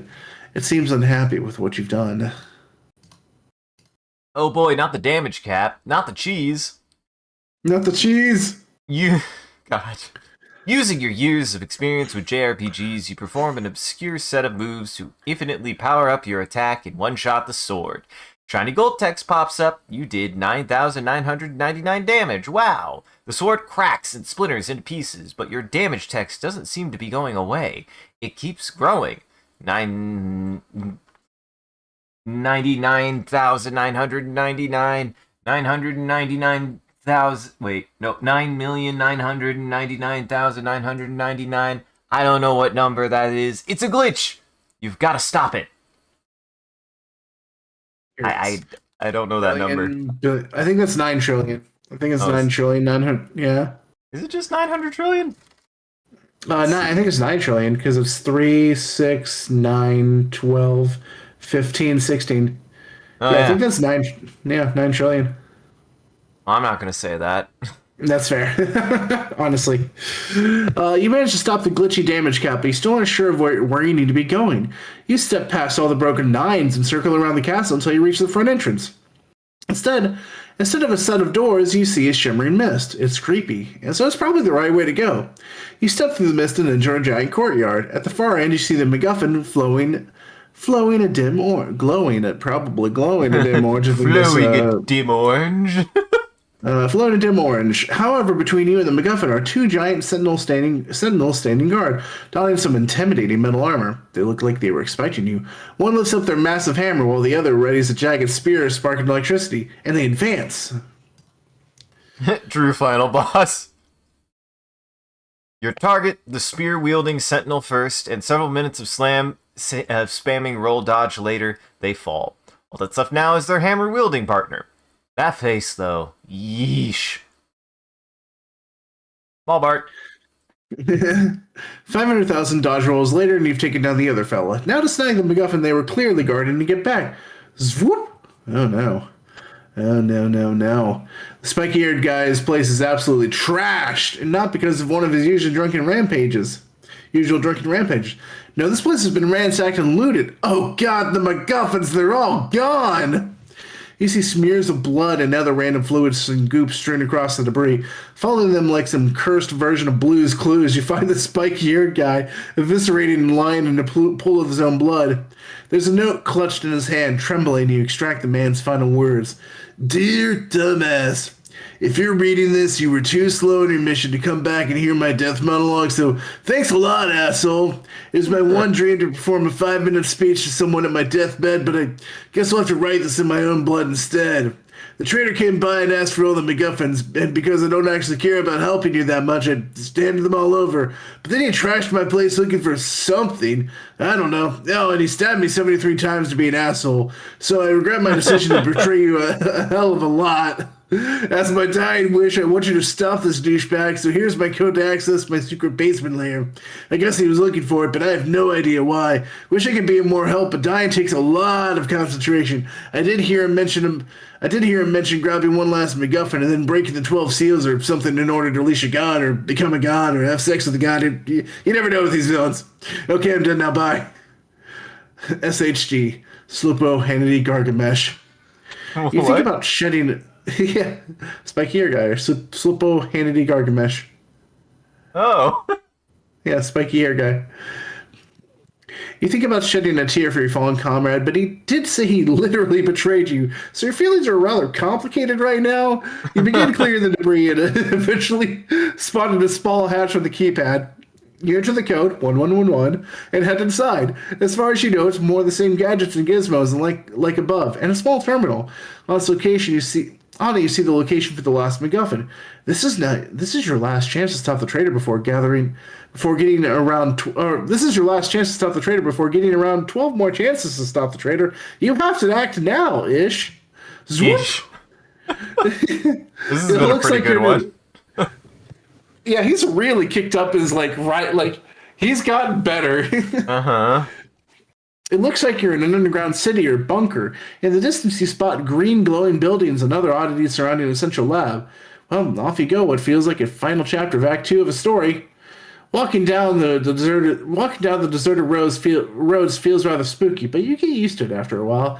Until a shrill voice pierces the silence. Eat my shards! What the hell was that? It felt like it was coming from 3 feet ahead, but you squint and see nothing. Wait a minute. There is something, but it's so small. It's coming right for you. It's Tiny Bart. It's Tiny Bart. Oh my god. Yeah, no, something about getting stabbed 73 times only to respond with "what an asshole." That was pretty funny. Yeah, it's like I really, yeah. Honestly, there were so many little gems in that one. It's like he did say he literally betrayed you. So your feelings are rather complicated right now. Nuclear powered pants. When was stomping when has stomping randomly not solved all your problems? Clear of the danger, you continue on heading to the central lab. If the final MacGuffin had to be somewhere, it'd probably be there. Before long, you come across a poorly segued setup to the next boss. It's just a pair of nuclear-powered pants walking on the road toward you. Have fun. You kick the sentience out of the pants and take them for your own. They're pretty cool looking after all. You make it to the parking lot of the lab where you see a lone skater popping manuals and grinds on the curb and an occasional kickflip. Dude, there's some rad looking pants. How much for them? When you tell them they aren't for sale, he gets pissed and tries to tear them off you. One more ass kicking and the path into the lab is clear. You head into the main lobby, where a lone security guard sits at a desk, clearly bored out of his mind. Are you here for the free, unguided, full clearance tour of most sensitive and classified research? You consider it for a moment, but decide to beat him up anyways. After beating up the poor fellow, you snag the security pass hanging across his neck. It was the only way to get in, after all. It seems like this lab deals with all sorts of things radioactive. You see mutants playing in a pool of green goop and with 4 or 5, even 6 arms. High-fiving all of them must be truly exhausting. In another room, you see a giant vat filled to the brim with another noxious substance. A nearby plaque informs you that this is plutonium-238, along with some of its uses. Suddenly, an alarm goes off, and you see that the vat containing the plutonium is cracked. The goop is flooding out, heading directly for you. All of this radioactive goop floods over you and several scientists in nearby labs and hallways, but luckily you stole the safety goggles off the nerd next to you just in time. You're completely protected. The same can't be said for the rest of the staff. You see one lady scientist kneel over. You see one lady scientist keel over, turning inside out in green at the same time, her body deforming and twisting until, oh, never mind, she's alright. In fact, she looks jacked as hell and pleased with herself. You two decide to celebrate by duking it out. You wave goodbye to the scientist lady and continue on your journey through the labs, having met a cool new zombie mutant friend. Before long, you reach a new exhibit, the coolest pair of shades in existence. You see them peep out of a little den. Out of a little den and are taken aback by the awesome energy it exudes. These shades are so cool, they're wearing their own pair of shades. Dear God, you have to have them. Yeah, right. Cool shades in hand, you make it to a large open atrium. In the middle, you see a massive sealed vault, glowing with all sorts of mystical and probably radioactive energy. That's gotta be where the last MacGuffin is. In your haste to make it over to the vault, however, a wandering gamma ray collides with you, which is surprising, seeing as it's about 50 feet long and wearing its own set of cool shades. Oh well, there's fighting to be done. With the gamma ray taken care of, you continue unhindered to the massive sealed vault. Hooray! But when you finally get close enough, you keel over with a kind of nausea that can only be produced by the world's worst build-up to a pun. Yep. You prepare yourself to send the seal off into the shadow realms. Yep.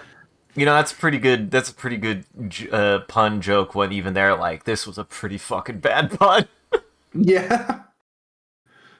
All that's left now is to gain access to the vault. You try the key card you stole from the nearby security panel, but it flashes insufficient security clearance.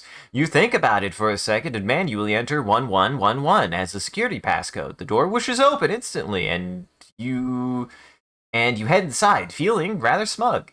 Inside, there's a large pedestal housing a particularly menacing-looking MacGuffin hovering inside a containment field. And the traitor, taking it down and grabbing the MacGuffin inside. You again. After I conveniently wasted your time for about another 50 bosses? No, no, no. You were supposed to give up and die. This isn't right at all. You've never seen the traitor looks this agitated and, well, pissed before. At least you brought the last at least you brought the last MacGuffin to me. That saves me a bit of time. The traitor tosses the radioactive MacGuffin a couple times in their hands before flinging it at your head. You drop your own MacGuffin, falling to the ground in pain, and in a flash, the traitor scoops up both MacGuffins. Oldest trick in the book.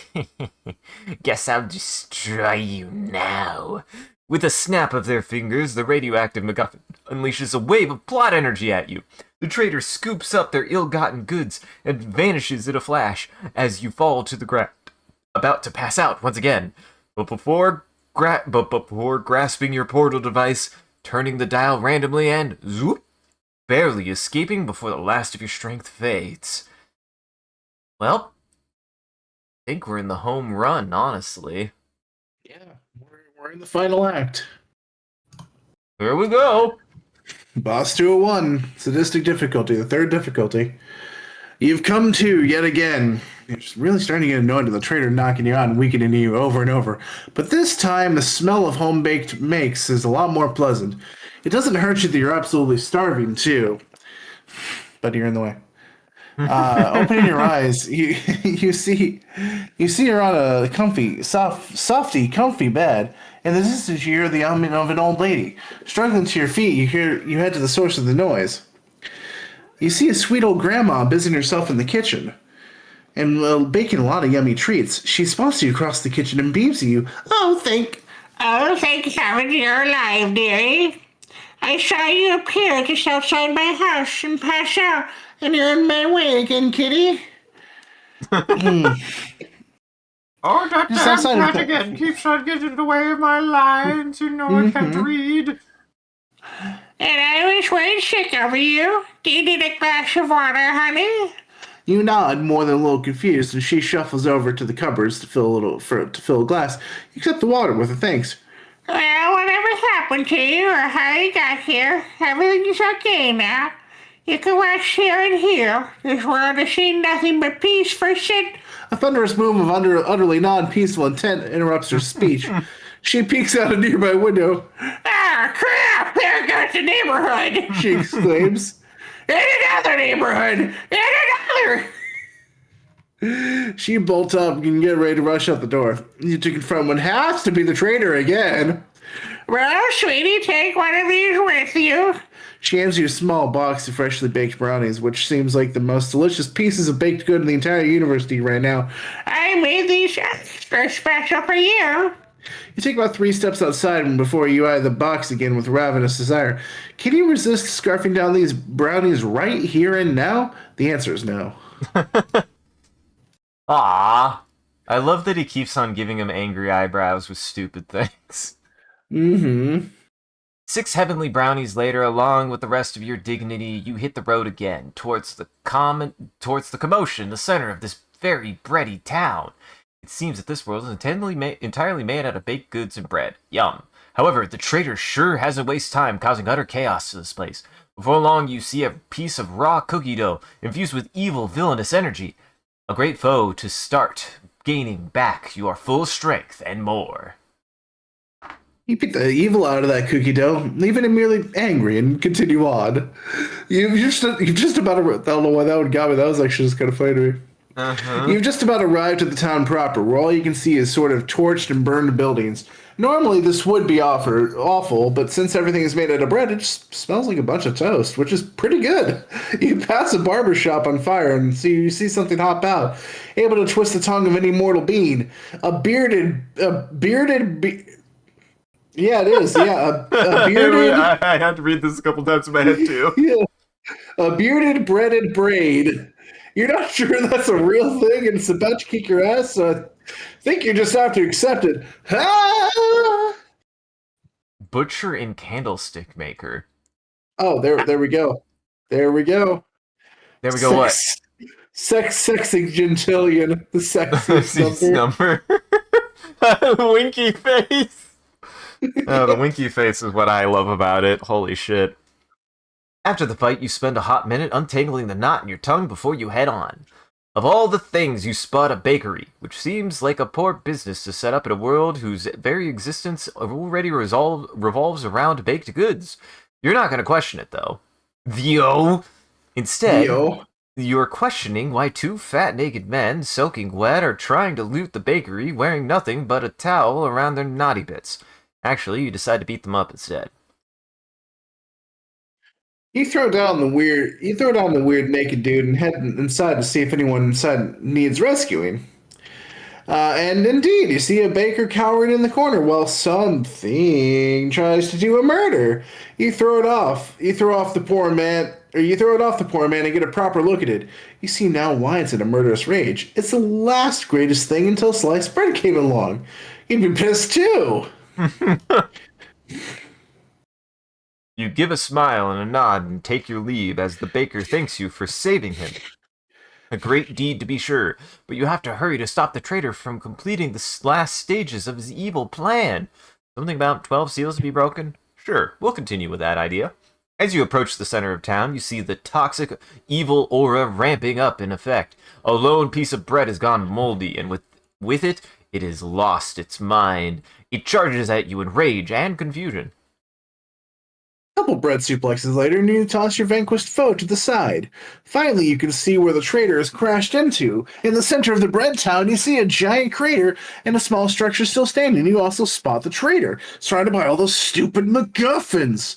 With a mere glance backwards at you, the MacGuffins start glowing and spinning faster around him as he summons two horrible beasts to confront you. One, a horrific mound of bubbling yeasty dough, and the other, a pretty normal-looking baguette. Weird. No, you move in to do battle with a more yeasty foe and throw a haymaker at it. To your dismay, your hand sinks right in.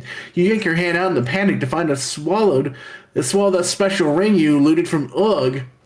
That's a reference to the boss, the Titan Ugg the Unmentionable. And his special ring has the word censored on it. Oh. Yeah. It's his special ring. It's a special ring. And so you swallow that special ring you looted from Ugg. This sends you into a murderous rage like you've never felt before. Day-old baguette. You smash the blobby, yeasty asshole into a bubbling goop and quickly scoop the ring it stole. You then give it an extra stomp for good measure. Suddenly, thwack! You take a blow so hard to your head for a moment that you think you're a hummingbird looking for nectar. The day-old baguette delivered a terrifying wallop and sent you flying into a nearby building. You pull yourself out of the wreckage and take a quick moment to reacquaint yourself with reality. Analyzing the situation, you scoop up a near puddle of muddy brown water and fly back, better prepared for your final foe. Ooh. You eventually soften the baguette up enough that it falls apart and there's like swing at you. Noting the end of the fight, the traitor looks up. Hey, are you finished taking out both the guards I sicked on you? Good. I want you to check this out. The tater raises his arms. It's the tater. The MacGuffins glow with eerie plot magic, and suddenly its weird bready structure explodes.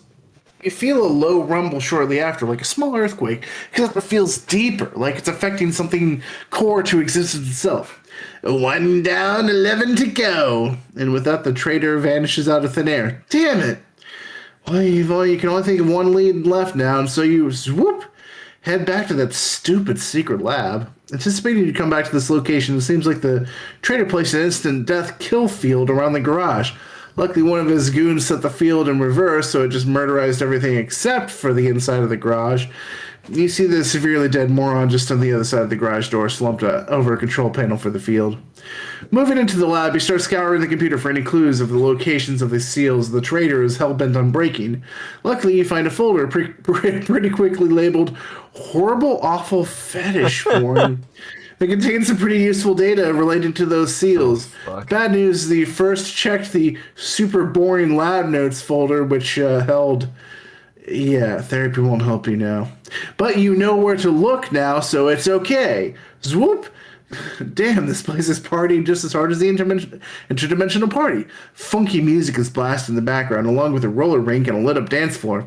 The colors are so intense that they make your head swim for a moment. And an exceptionally groovy jazz solo, also, like this one, also comes into your senses focus. The culprit, unbelievably, is a saxophone. I'll give you a moment to process this. All right, get back to the story. The saxophone isn't playing some trippy cool music. It's trying to hypnotize you or something. You're gonna have to take it out. With the groovy jazz solo stopped, you could finally get your bearings in this new place. There are tons of people on the nearby dance floor dancing to the music or taking shots and other stuff at the nearby bar. There's also a lot of skaters at the roller rink, which seems fun, so you check it out first. You grab a nearby pair of roller skates, strap them on, and learn a new fact about yourself. You can't skate worth shit. You wobble back and forth crazily on the rink and nearly fall over a hilarious number of times. When you think you finally got the hang of it, wham! You get body checked back into the Stone Age. You've taken so many hard blows in the last 24 hours that you're sure you've suffered some permanent damage to your internal organs. Looking up, you see a giant pair of roller skates zooming along, knocking everyone else out of the way. You quickly take off your skates and brace yourself on the solid ground, ready for its next lap. Ugh. In a stroke of brilliance, you manage to get the skates to trip up in its own laces and collapse in a tangled heap. You're ready for your passion for roller skating depleted. You decide to hit up the dance floor, maybe even figured out where this next seal is. You start grooving to the beat when the music takes on a more sensual tone. About chicken wow wow. Well, hello there. Want to know what it feels like to get tickled all over? You turn around and you witness the full hairy majesty, nay, the sheer sexual Tyrannosaurus energy of a 70s porn stash, and it has you in its sights. The way you said tickled all over was fucking awful. Yeah. Ugh. With the mustache massacred, everyone starts cheering and clapping. To your left, someone or something hands you a weird lamp and says, "Try this out, man." It's filled with some thick brown oil at the bottom and, oh no, this isn't a lamp. It's a gross-ass bong.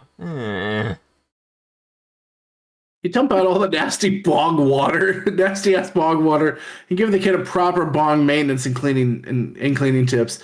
That's your good deed for the day. You continue dancing along with the crowd, and while keeping an eye out for anything either seal-shaped, MacGuffin-shaped, or traitor-shaped. Nothing seems to stand out so far, and your hips are starting to get a little bit sore, swaying this way and that. One lady in the crowd isn't slowing down, though. She's hip-checking fools left and right as she makes her way to you, a murderous gleam in her eyes. This is like the third weirdest assassination attempt you've had to deal with this week. Holy crap, it's another shark. Oh, it's my favorite shark. I love these guys. It's less shark. You counter her hip checks with cruel groin thrusts, and she runs away, too offended to try to assassinate you anymore. Cheers once again erupt from the crowd around you as you at your masterful display. Or are they? No, those are definitely screams of terror. And now you see why. A shark has shuffled onto the dance floor. The serious lack of rhythm and coordination on this shark has everyone fearing for their lives. With the shark incapacitated, the DJ decides to put on a new tune. This is a brand new album. I guarantee you ain't never heard sounds like these. And the DJ is right. You never have heard sounds like these. It's like two kookaburras mixed in with the sounds of a dying giraffe. All the dancers start collapsing from the awful sounds, and you've reached the limit of your endurance as well. What's going on here? You have to stop the DJ before he destroys everyone with this god-awful music. Fro, you barely reach the record player. Rip out the record and smash it over your knee. The screech of the music stopping brings much needed relief until you realize this was all a diversion. God damn it. The traitor is perched on top of the shoulders of a guy. It is the tater. The tater is perched on top of the shoulders of a guy with an impressive-looking afro, using the MacGuffins to smash the disco ball. The seal was inches above you this whole time. With the disco seal broken, the traitor hops backwards into a portal and swoops away while giving you the finger. All that's left is you and the fro. Time to throw down on this fool. Cool, I thought they were going to tell me to throw the fool. God. He couldn't help himself with this one. Oh yeah. With Froman defeated, you really can't do much more.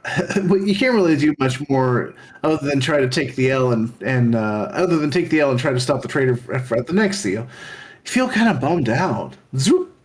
You head back to the garage. It seems like the traitor dispatched a couple more goons to figure out what happened to the first goon, and they immediately teleported into the insta-kill zone. Now the poor slumped-over body has two friends lying almost on top of him for company. You dig a little deeper into SHG's archives, learning more about these seals, and there's just a lot of notes on the subject of time loops and multiverses. It's just making your brain turn itself off for protection. There's also something here about an ultimate being that's able to create and break time loops, but had its own power sealed away to prevent anyone from forcing it to do their will. Dude, that's some deep lore. More importantly, you have a lead on the location of another seal. A spooky man he visited ages ago. Swoop! You're back in the familiar creaky hallways and spooky shadows of the sort of haunted Halloween manor. You wonder why the traitor didn't suddenly break the seal here when he had the chance, but oh yeah, he probably needed all the MacGuffins first. Plot hole fixed. Cool. So you search around for any clues as to the location of the next seal. You enter a door that was a previously unexplored section of the manor when you hear behind you, I knew you'd come back.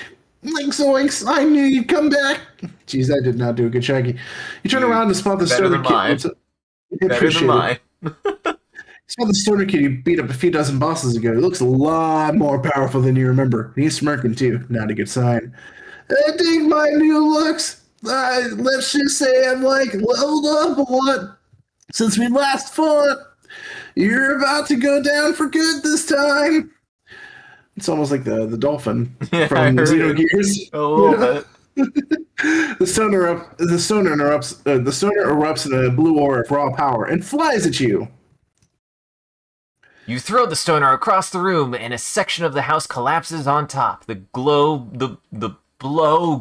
within fading to nothing. Satisfied with your work, you step over the rumble and check out what's ahead. What's ahead?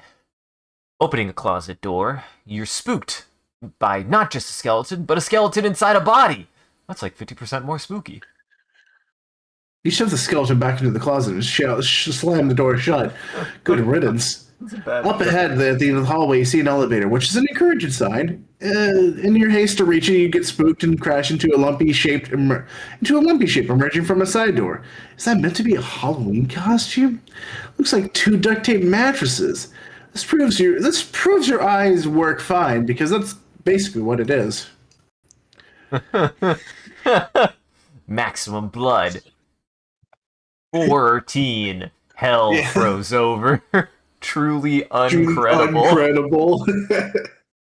Costume dismantled, you continue on your way. You skid to a stop in front of the elevator, but to your dismay, you see it's in use right now. Damn it! You need to stop. You need to do something to kill time while it arrives onto your floor. Hey, is that a poster stuck on the wall to the left? You take out a marker and draw all sorts of rude and silly things over the poster, making it about 7.5% more ridiculous than it was already. As you stash the marker away, you hear a loud ding. Good, the elevator's here.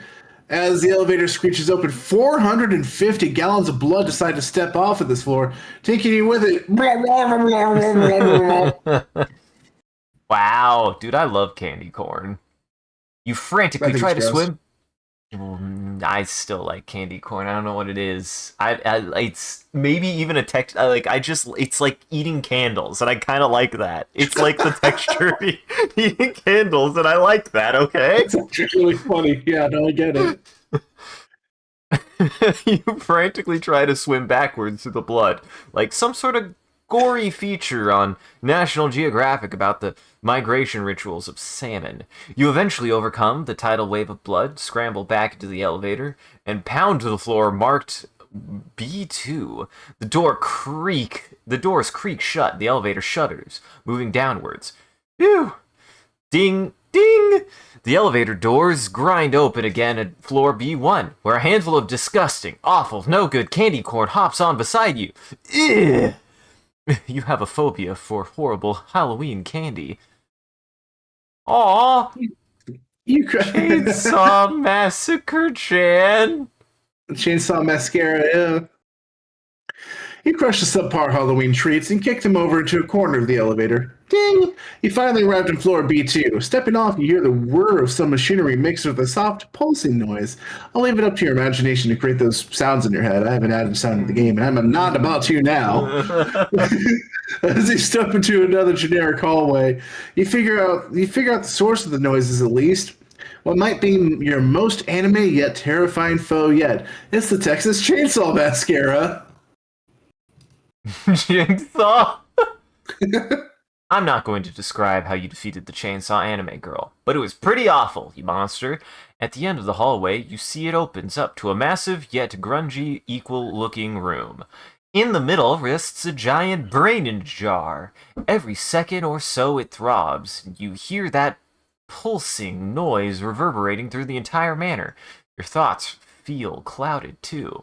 And on schedule, the traitor walks out from behind the giant brain with his hands behind his back like a douchebag. Always late, always too late, my friend. Let's see how you handled this. A giant flash of lightning erupts from his hands, blinding you like a flashbang. It takes a hot minute to adjust your eyes, and you see a tiny puzzle piece on the ground. You'll never figure out how to solve this. You lean down and examine the piece thoroughly. It looks like it's almost entirely a sky blue color. You have no idea where it could go. And to what puzzle? Shaking off your confusion, you notice this room is lined with puzzles on all the bookshelves. Oh dear God, no! The traitor gets to work on breaking the brain seal as you thrust yourself into solving the world's trickiest puzzle. Adjust my eyes? Why? What were they doing? Were my eyes doing something? Adjust your eyes. Was I spacing out there for a second? Nice and fun to me. We're at hour 4, my guy. We're going strong. Yeah, we're powering through. We only have about 50 bosses left to read. Takes all of your brain power and also pounding the piece into place a few times with your fist. But you've solved the puzzle. Hooray! Looking up, you realize the traitor has completely destroyed the seal and moved on, leaving you completely alone. Oh. Zoop! To keep your mind off of the recent embarrassment, did you dig through Slopo's secret lab once again? Or you dig through Slopo's to looking for more clues. You're still getting used to learning spiky-haired guy's a real name. It's going to take some adjustment. You finally find another seal's location. It sounds like land of construction, whatever that means.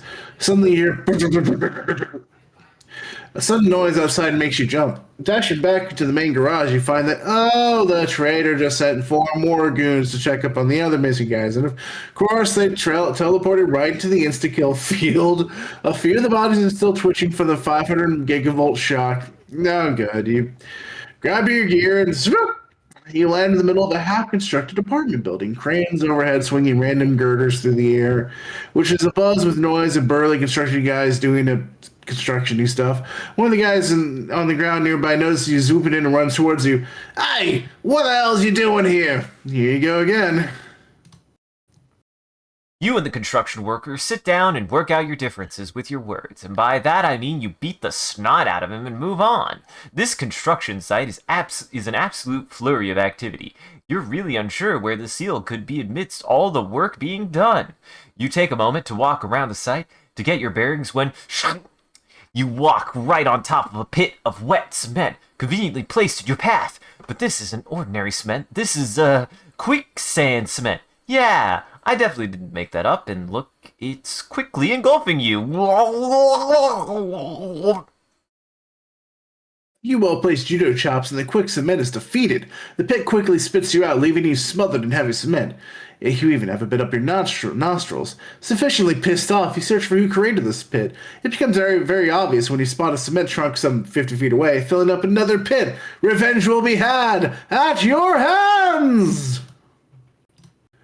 You take out your frustration on the cement truck for a bit, leaving it a mangled heap of metal and cement.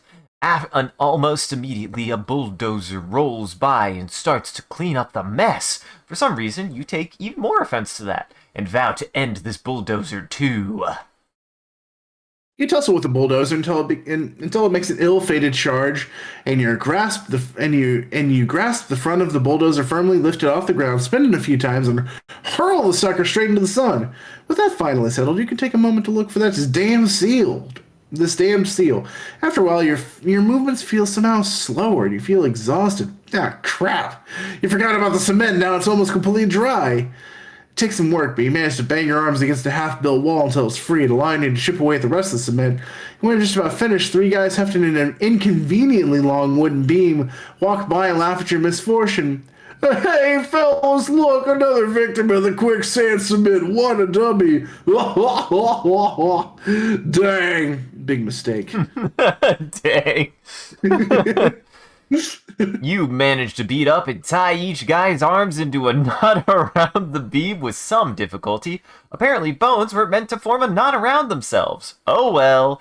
You see a ramp leading into the interior of this building, which seems like a likely place to go looking for the next seal. As you make your way over, you hear an odd, high-pitched noise from overhead.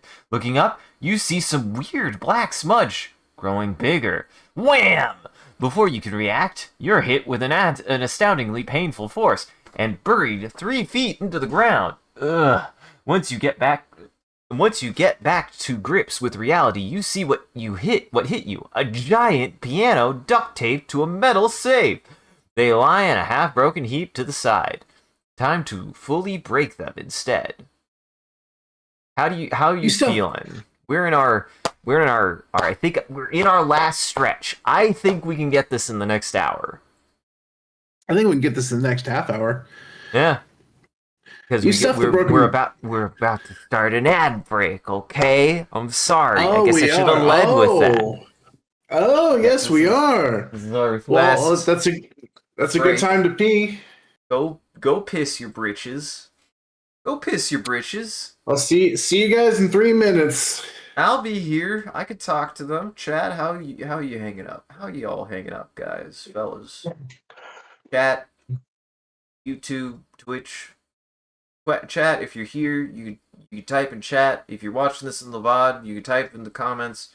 Tell me how you're feeling at time stamp of 4 hours, 2 minutes, and 36 seconds. You know, you need to make sure to put that in your comment so I know what you were saying. I actually already talked about the Lego. This is the first one we did as a test, Silos. We already did it. We talked about the Lego.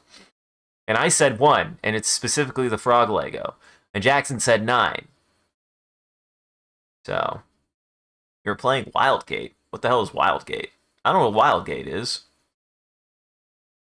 Never heard of it. It's an extraction space shooter. Well, I'll have to check it out now. I mean, we enjoy Hunt Showdown, but man, we need something new and different and just something. We just need something. I definitely need to take a break from that game, so we might not do Hunt for like a couple weeks, honestly. Huh. That just sounds like Marauders. Is it also just Marauders but better? I'm curious now. Said it was Wild Sea? Is it Wild Gate? Thinking of something else. Wild Gate. Huh. How have I never heard of this? It's just PvP that blends tactical ship-to-ship combat with fast-paced first-person shooting. For powerful weapons and ship upgrades, be the first crew to escape with the artifact, or the last crew left flying. How have I not heard of this? When did it come out? Actually, fairly recently, July of 2022. I'm gonna send this to James. Yeah. Yeah, no, that's Hunt Showdown to a fucking T. That's Hunt Showdown to a T. I'm gonna send this to James. We might look into this.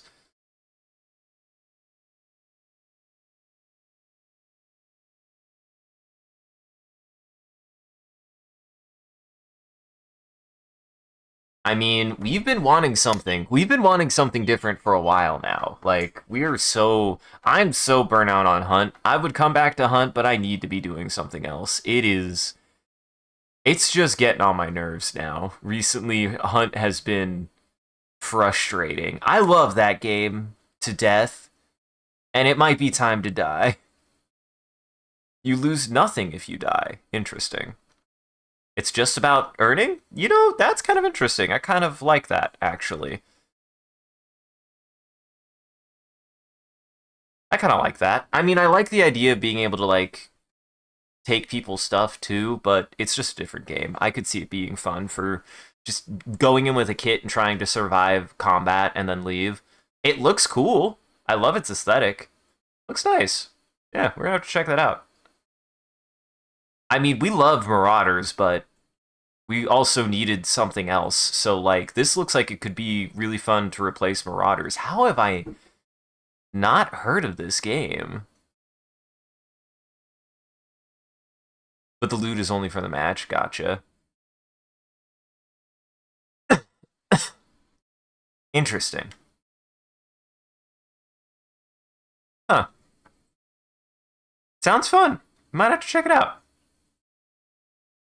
I like its aesthetic. Does it have any PvE, or is it just PvP?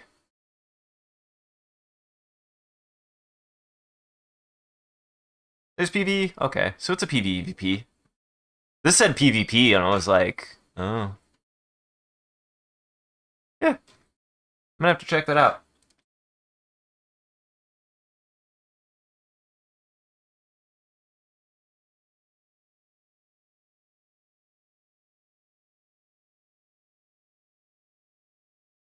Hmm.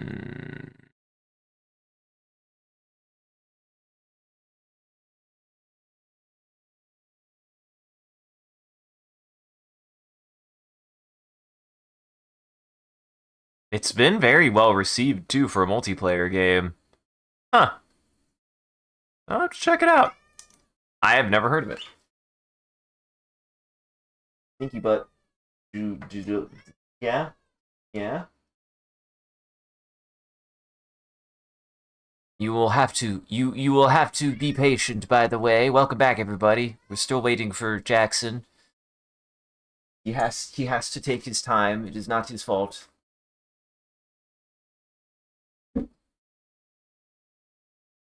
The boy has a poopy butt.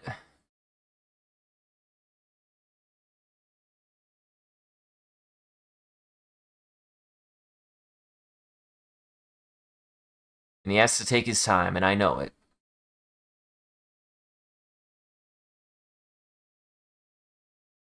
And I have been enjoying this, honestly. It is a bit ridiculous how much there is in this, and I'm sure there's more that we could do, but I think we should just do the bare minimum. Sorry about that. Back. You're good? Welcome back. The ads are done. We're ready. Perfect.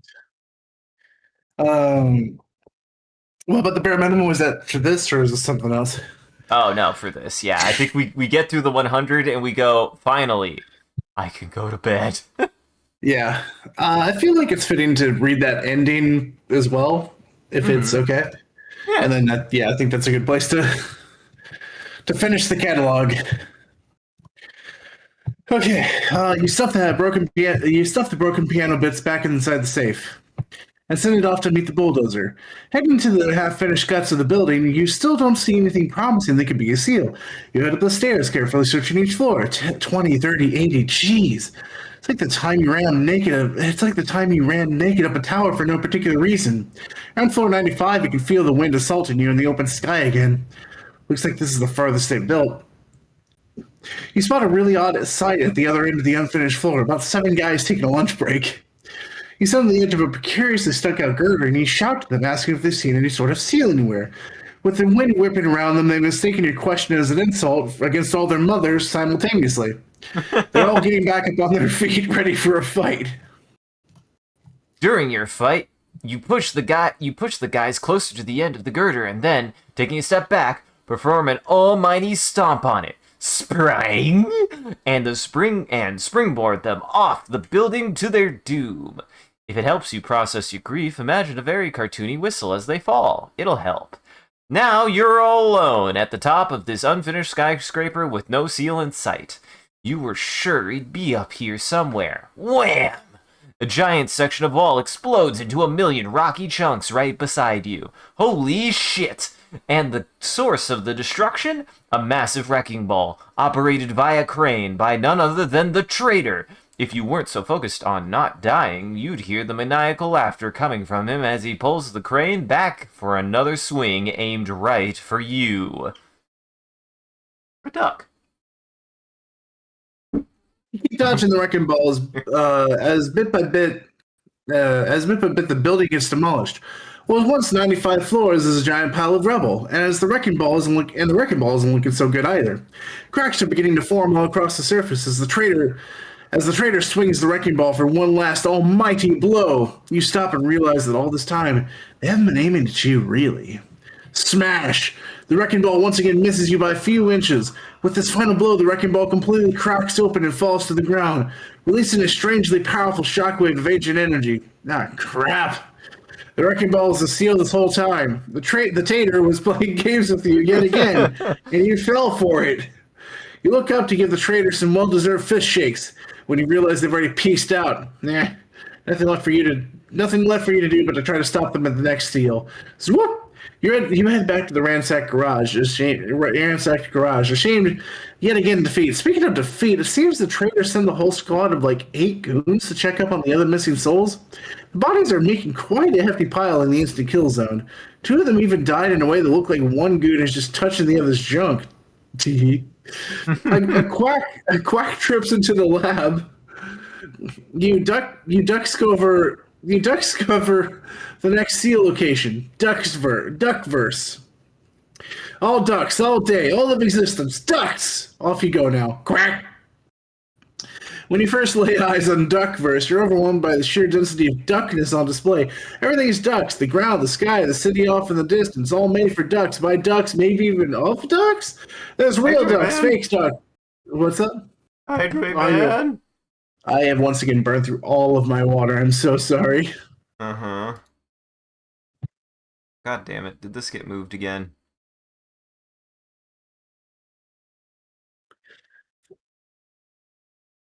Silas, I promise I will drink more water at least before bed. If we have one more, I don't think we'll have another ad tonight, but if we do, I'll definitely get water, and if not, then I will promise you one way or another that I will put water in my body before I put my head in the bed. There's real ducks, fake ducks, rubber ducks, you name it. It's not what it's quacked up to be. You take a step and hear a painted moment of existence that harkens you back to the day of the typo zone. Looking down, you see the ground is littered with squeaky rubber chickens, except they're ducks. If you don't watch your step, a dozen overlapping wails of ducketry fire off, and there's nothing you can do about it. Except fly, of course. You seem to have forgotten that ability you got back at Boss 37 or so. You head off in a random direction, trying your best to dodge the wall of duck agony. Before long, you encounter the first and most unexpected foe to cross your path. A duck! Good luck! Another duck! Whack! You punt the annoying little duck across the nearby pond and take exactly one step before another duck comes by to assault you. This zone isn't at all what it was quacked up to be. Quack, quack, quack! Quack. You send the second duck up to go meet up with his friend across the nearby pond. Looking around, you manage to take exactly 2 more steps before something else emerges from a nearby duck-shaped tree. But it's not a duck! It's a goose! Scientifically accurate duck. You spend a frantic minute chasing the goose around in a circle. Eventually, you manage to tackle it and lock it in a half Nelson until it taps out. You thank the goose for the quick game of duck, duck, goose, and shake its wing as you finally head on to the next seal. You eventually find the duckish ground slopes downward to a valley, and inside some sort of duck-themed structure. Shocking, I know. Carefully dodging all the quacks in the ground, you make your descent. To your surprise, the structure at the bottom is an odd corkscrew slide. You want to give it a try, but a special duck blocks your way to the top. One new duck satellite for this world later, and you take a headfirst dive down the slide. Ugh, the friction stops you halfway down. Disappointed! You abandon the idea of having fun and climb back up the other side of the duck valley and continue on. After a while, you notice there's a weird hum in the air. Looking up, you see one heck of a huge UDO, an unidentified duckish object. It hovers over a nearby conveniently placed cow and abducts it. Oh no! God. Definitely a duck. A few well-placed spitballs and critical joints in the UDO, and it breaks apart, spitting out a number of cows and ducks in the process. Because you don't give a damn, you move on and leave the ducks and cows to sort their problems out. A little further down the path, you see another odd, presumably duck-themed structure. More importantly, you see an elephant. It seems to have tied as a much too small duckbill onto the front of its trunk. Feeling uncharacteristically kind, you greet the elephant and ask what an elephant is doing in a duck-themed world. The duck informs you that it is not an elephant, but in fact a duck. You point out that the elephant is about 20 times taller and 2,000 to 3,000 times the weight of a duck. The elephant insists that is just a very big duck. You point out that you clearly see the string tying the duck bill to its trunk, not to mention that ducks don't have a trunk extending from the bottom of their bills. The elephant angrily insists that it has merely lost its bill in the war, and that you are being very rude. You also mention the shoddily glued wings, where you can see it already starting to peel. Now pissed, the elephant roars, lowering its head and charges at you. Ah! It's great. This is great, Silos. That's a dog. Yeah. That's Doge. What the fuck? Yeah. That's Duck Hunt. Uh-huh. Defeated and crying, the elephant lets out an enormous quonk. It beats its wings and takes off into the sky. Holy crap, maybe it was actually a duck? You trudge along for some time, feeling bad for what you did. Again. Suddenly you spot a rustle in some bushes and a duck bursts out, flying around erratically. You try to take some potshots at it with one of your many gun-type weapons, but miss in a humiliating fashion. To emphasize this humiliation, a dog pops up from the same bush as the duck and starts pointing at you and giggling smugly. Guess you have a new target now. Single grape. Oh, God. This is the fucking lemonade stand. This is the fucking lemonade stand. The dog runs around wildly, dodging all of your attacks and continuing to mock you. Eventually, it hops into yet another bush and disappears. God damn it.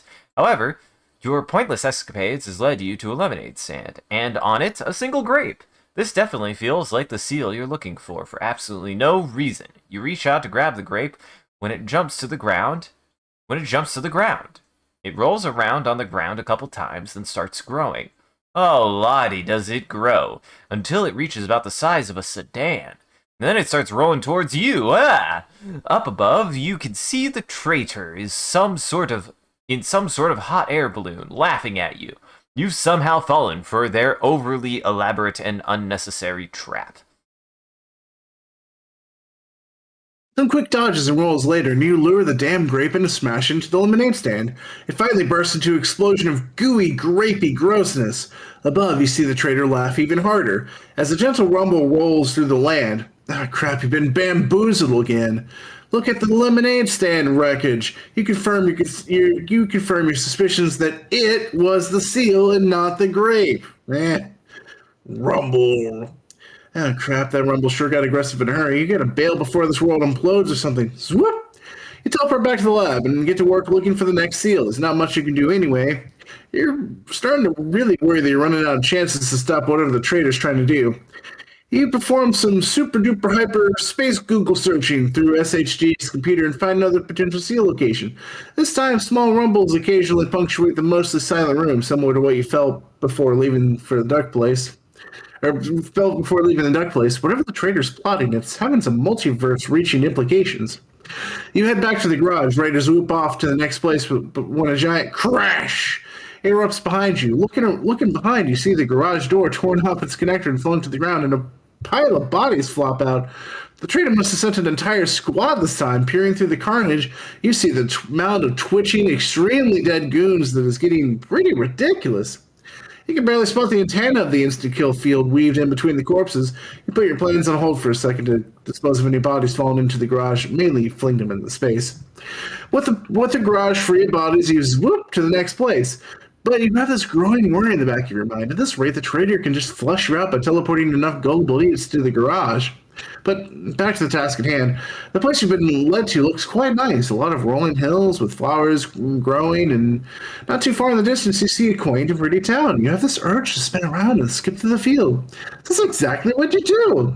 You even hum to yourself for a while. You also spot a patch of tulips and decide to take a moment to jump on them for no particular reason, just to get it out of your system, buddy. It's okay. Random lady. You done crushing those poor innocent tulips? Okay, great. Back to skipping through the fields for you. The air smells oddly sweet, and the temperature is just right. Oh god, this is the Like Sound of Music or something like that. This is the dimension of Holland. The air smells oddly sweet, and the temperature is just right. It's such a nice break from the eldritch or spooky lands and the ones filled with ducks or bread or chocolate or any number of stupid things. A little more tra-la-la-ing through the fields and you wouldn't know it. You spot a random lady doing the same thing coming your way. The thought of her moving in on your turf fills you with an immortal rage, and you move to defend your territory. Irrational rage, but I'll say mortal rage is pretty good too. Whoops. No, that's all good. You recreate Team Rocket blasting off again using the lady, and continue on your merry way. And the field slopes down to meet the outskirts of the town. You feel this weird mind control effect mostly fade away, which is good. Because you spot a sad moose, which almost certainly would have murdered your face if you'd fought it. The moose cries out that it cannot find its home in Canada. You recall fighting a boss there from there ages ago. So you set up a portal and perform a very rare good deed. You can consider this boss fight one against every fiber of your being that wants to be a jerk. You chalk one up good deed inside your head right next to the 240 or so bad deeds you've done. A little lopsided, but it's progress. You come up to the very edge of a town and spot a really odd structure, a 5-bladed windmill. Humph. Everyone knows they're meant to be 3 or 4 blades only. 5's just an abomination. That throws just about all the good vibes you've collected from the tulip fields out the window. And decide to beat up the evil windmill. Is this Elden Ring? Was that Elden Ring? No, it's clearly Don Quixote. That's true. It is Don Quixote. You're right. No, not. Well, I don't think it's Elden Ring now. I'm thinking more when I think about. With the windmill reduced to wooden splinters, you continue on. You finally hit some proper streets and buildings in the middle of town, and yet it's still not that busy. Only the odd car drives by along with a number of cyclists. As you try to cross the street, one jerk on a bike cuts you off and then has the audacity to flip you the bird. He picked the wrong overpowered maniac to annoy today. You might be thinking of Windmill Town in Elden Ring on the plateau. Yeah, it was, yeah. You commandeer the guy's bike, and then rearrange his bones to turn him into his own bike. He wheels away in agonizing pain. Now that you've got a bike, you can explore this town faster to search for the seal. Remember that objective now? Yeah, it's great. You decide to follow your nose, which you immediately regret when you turn a corner and come face to face with a Dutch oven. The gases are barely contained by the pot lid. What seeps out assaults your nose. Broth. Lifting your construction vest up and over your nose, you manage to get close enough to the pot to grab it and fling it down the road and above the town. A few seconds later, the Dutch oven explodes, showering the town in bits of smelly goop. Let's call that a partial win. Crossing the town, you see, of all things, a Grand Duchy on the other side. Now, this seems like the perfect place to stash a seal. You approach the gate and ask if you can come in and look for a holy seal. A knight pops up, mocking your quest. This is Monty Python, goddammit. Uh-huh. Mocking your quest, blowing raspberries, and flinging a number of clever but very rude insults at you. As you walk off to think of an alternate plan, uh, alternate, that word. Anyway, you hear a twang of a catapult. Catapult. Turning back around, you see a cow being flung at you. Properly angry now, you catch the cow in midair and fling it right back at the jerk knight. You've had enough of this fool. Oh my god. Oh my god. That's a mech assault mech. Yeah, Dan Vander Van Jansen. he was number one. Uh-huh. With the knight dispatched, you prepare to storm the gate, but before you can do that, you hear from somewhere the traitor's voice. That's enough! Dan Van Der Van Johnson, engage battle mode! With that, you hear the sounds of something high-tech powering up, and a giant mech leaps from the middle of the castle. The hatch pops up, and the Duchess person the Duchess person you've ever seen emerges, waving at you. Hello, friend. I was hired by this fellow to kill you while he destroyed something or other. You seem nice. I hope we have a good fight. With that, he retreats back into the mech and does a few spiffy fighting poses. Hell yeah, mech fight. I just love that somewhere. Whoops. Yeah, in the last act, his writing is good, but his typos are rampant. He needed an edit. He needed an editor. He was losing cohesion. He really needed an editor.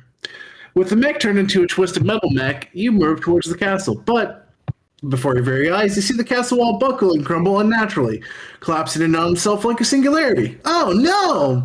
As the rest of the world starts to suck into the singularity, the traitor flies out from inside, looking super badass and all powerful. No, was this his final seal? It's done. The ultimate power is mine. This time I'll do it right. And you, I've played around with you long enough. You're getting too annoying to keep alive. So get out of my sight. With a casual snap of their fingers, the traitor, zwerp, banishes you from existence. Well, shit, you're dead. That sucks. But wait, if you're dead, how can you form thoughts? Dead people are usually pretty dumb. Well, whatever. Well, however you are, it's a very deep purple. Kind of pretty. You flap your arms around. It isn't quite zero gravity, more like 0.01 G.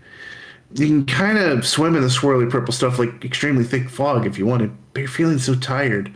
Tired of beating stuff up. Tired of fighting against the traitor. Tired of fighting. You've lost. You feel so exhausted. Maybe you can just close your eyes and let go. You close your eyes and yawn quite wide, and then squawk! A seagull flies into your open mouth. You spit out all the horrible screeching bird and gag, thinking of what's on your tongue, spitting it out all around you into the void. All thoughts of giving up and accepting defeat turn into pure rage towards this poor, somewhat innocent seagull. Squawk! Cosmic jellyfish. You pluck out as many feathers from the unfortunate bird as you can and fashion the worst kind of fan possible. It gives you only a little more speed and maneuverability in this weird purple swirling void. But it's a start. You flap around in an undignified manner, leaving a beat-up, naked seagull where you once were. If birds exist, maybe other things exist wherever the hell you are. It's impossible to get your bearings, with everywhere looking the same, no matter where you look, so you pick out a direction at random and start flapping and pray you find something else. Or it finds you. An hour flapping around like a person possessed, and you encounter the giantest, jelliest, lookingest thing you've ever seen. It majestically zooms by, with the current of the aether seemingly taking it wherever it goes. A shame it ended up near you. With that boss fight settled, you now have quite the makeshift cosmic sail setup, made from fish, jellyfish, and bird bits. You can Fish. now Fish, you can now explore quite a bit faster now. It still takes you forever to find something else in that vast, murky void, or rather for it to find you. As you scan through the purple alphabet soup, you spot a boulder. Cool. Rocks are cool. Shut up, they are. Especially when nothing else exists. Anyone would find a rock cool as heck in this situation. You approach the rock when a needle slithers out from the other side. It looks oddly familiar, like you've beaten up in another life or another menu. I think it was in the adventure menu. Ah. The eel lunges at you to perform a jolt tackle, but you skillfully sidestep it and it shocks your jelly sail. Oh, holy crap! That jolt did something weird to the jelly sail, cause you're flying now. Whee! Unfortunately, the speed boost doesn't last forever, and you eventually slow down to your old speed. But it got you somewhere new. Up ahead, you see a lone raft floating by. That might be useful, except when you get closer, it seems manned by someone. Well, time to beat them up. You prepare your ass-kicking gland before you draw drops and you realize you're staring at yourself, or at least you, if you really let yourself go. They're looking totally ragged and exhausted, with many old scars across their weary body. They finally spot you two, and frantically try to escape for a moment before realizing it's pointless and give up. You wave them over and ask what or who the hell they are. They seem relieved to hear your question. Oh, thank God, I thought I was screwed. You're just a newbie, aren't you? Geez, what are we up to now? 50? 60? Your puzzled look makes your doppelganger look equally confused. Look, we can talk more, but, can you help me with a U-out? I was plundered by one of the vets. All they left me with was my emergency raft. We could get a lot further together, maybe even track them down and steal my stuff back. They give a hopeful smile. That's what I sound like. You're still awfully tempted to beat yourself up, but really, where would that leave you in the end? You have no clue where or what this place is, let alone how to escape. So grudgingly, you work together to set up a more proper craft with your combined resources.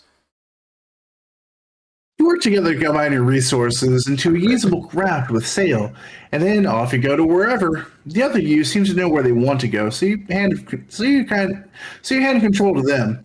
As you zoom by the purple inky waste, you ask them where or what the hell this is. This place, all I really know is it's an endless void where we go when we die. When I say we, I mean specifically we, us, ever since that terrible mission that tore us apart. So you don't remember? That's new. When that stupid old man who runs the universe sent us on that mission to retrieve the ultimate MacGuffin, he didn't say anything about it splitting us apart, and now look at this. Now look at us, doomed to split apart and die again and again. Until the main fragment does whatever bullcrap he's plotting and we're snuffed out for good, I suppose. That MacGuffin really is a plot contrivance, is it? Man, Wait, actually, your impression of me. I didn't know I sounded like that to you. Oh, I was just trying to do the same like pacing of the. No, that's just how I talk. I thought you knew that. Oh yeah, of course. Christopher Isaac Walken. That's my best friend. This is okay. So this is interesting. So that implies that. So this is part where I'm just like, oh, this is new to me, because this might imply that the traitor didn't actually exist, maybe until the man who rules the universe or runs the universe sent us on the first MacGuffin quest, I guess. To invent him? Gotcha. Huh. Yeah, something like that. That's my guess. I couldn't tell you for sure. You're so confused by all this exposition, but that's okay because up ahead is a distraction in the shape of some wreckage. Little bits of wood and random debris fills the air up ahead. There might even be something that can help you out. As you dig through the floating crap, something flies out at you and tries to bite at your jugular. You grab it in time and fling it against the floating plank. You see it wiggling in the soupy air, or charging at you. That's when you see it isn't just a rat; it's a pirate. That's a good pun. At this point, you just accept that all rats want to kill you with the most intense murderous rage that can fit in their tiny rat bodies. You carry on some usable supplies to your craft, and even expand to space. So much room for activities like standing or sitting, I guess. As you get back to sailing, you ask this other you about being split apart. That part seemed a little weird. Well, we found that stupid freaking Mac McGuffin in the old man's own backyard, of course. And when we went to grab it, the power split us into two. I wasn't there myself, obviously, but I heard this from split number one themselves. Every time the traitor inevitably tracks down the next split, and they end up here just like you. Then a new split forms, and well, you can see why there's dozens of us scattered throughout this void. They shrug, as if the thoughts of dozens of dead versions of themselves floating in the aether is just an average Tuesday, and keeps steering the ship. In the far distance, you see some sort of weird cloud, but as you approach, you discover, to your dismay, that it's not a cloud, but a collection of old newspapers. They flap around, thwapping you and you in the face.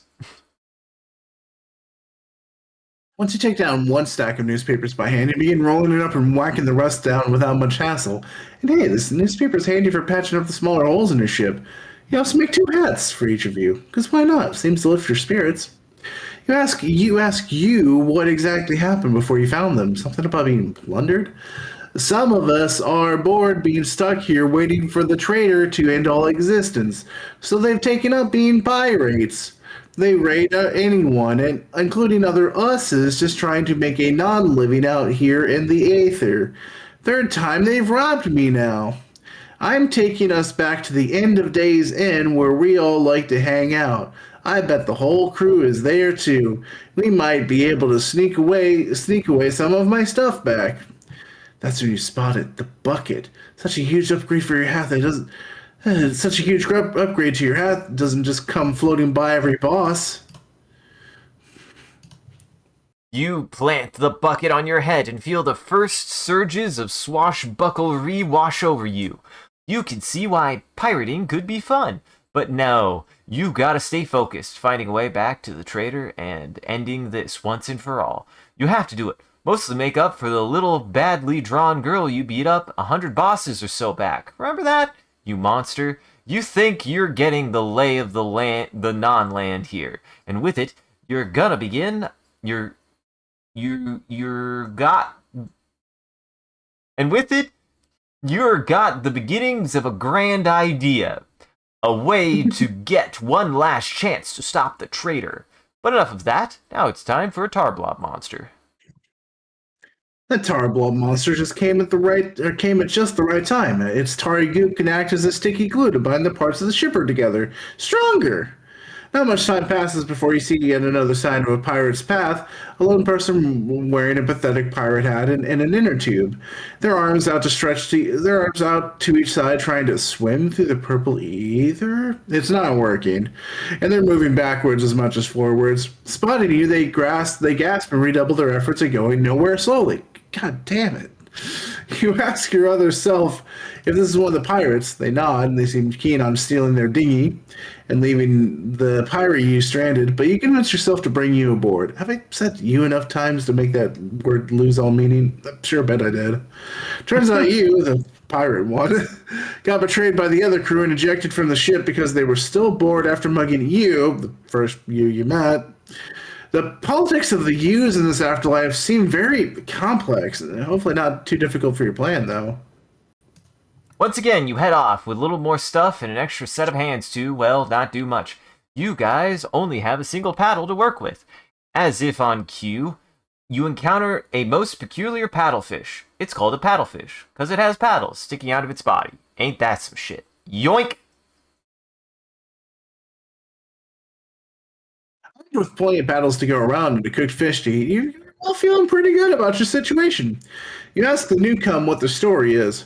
Nothing special. I was split 36. I failed to stop the traitor like almost immediately. Got killed the first time I tracked him down. It was useless. Tears well up on their face and they break down crying. You're unsure how to console them, so you decide instead just to slap them in the face. Somehow it works perfectly and they snap right out of it. They nod. We've all been down the same path. Some get further than others, but we all end up here eventually. They take a swig of some moonshine, stash in their boot. I guess pretending to be a pirate is the way to help cope. A dim light ahead breaks off your conversation. Is it the end? The light grows brighter and brighter till it fills your vision, and then abruptly is replaced by the ugliest freaking fish you've ever seen. Blah! With that hideous fish incapacitated, you find the source of the glow was a weird light bulb thing attached to its head. Maybe it can help light the path forward. It can! You sail onwards confidently, armed with the ability to see clearly 6 feet ahead instead of 3. However, you hear the next thing you encounter well before you can see it. Boom, boom, boom! The final blast barely grazes the side of your craft, splintering off a chunk of wood and newspaper. Oh, crap. You finally spot the culprit, several cannons flying through the purplish goo, firing constantly. Now, you may be asking, how are these cannons reloading themselves? To which I reply, shut up and fight this boss. Just subduing the cannons is to get them into a headlock and suplexing them onto the ship. Now you've got a great way to assault those pirates at their hangout. They continue to fire randomly without being able to stop. That they continue to fire randomly without being able to stop is a problem for another time. You spot another dull glow of light way off in the distance, this time a more amber hue. Might this be the lights to the end? You state the question again, this time to your companions instead of in your mind in text form. Might be, but though we should be fairly close by. Whoa! Something yoinks the first of you met right off the ship. Bling! And there goes the other more piratey you. You smell what's happening just in time to avoid the same treatment. You sail into a tangled cloud of ropes.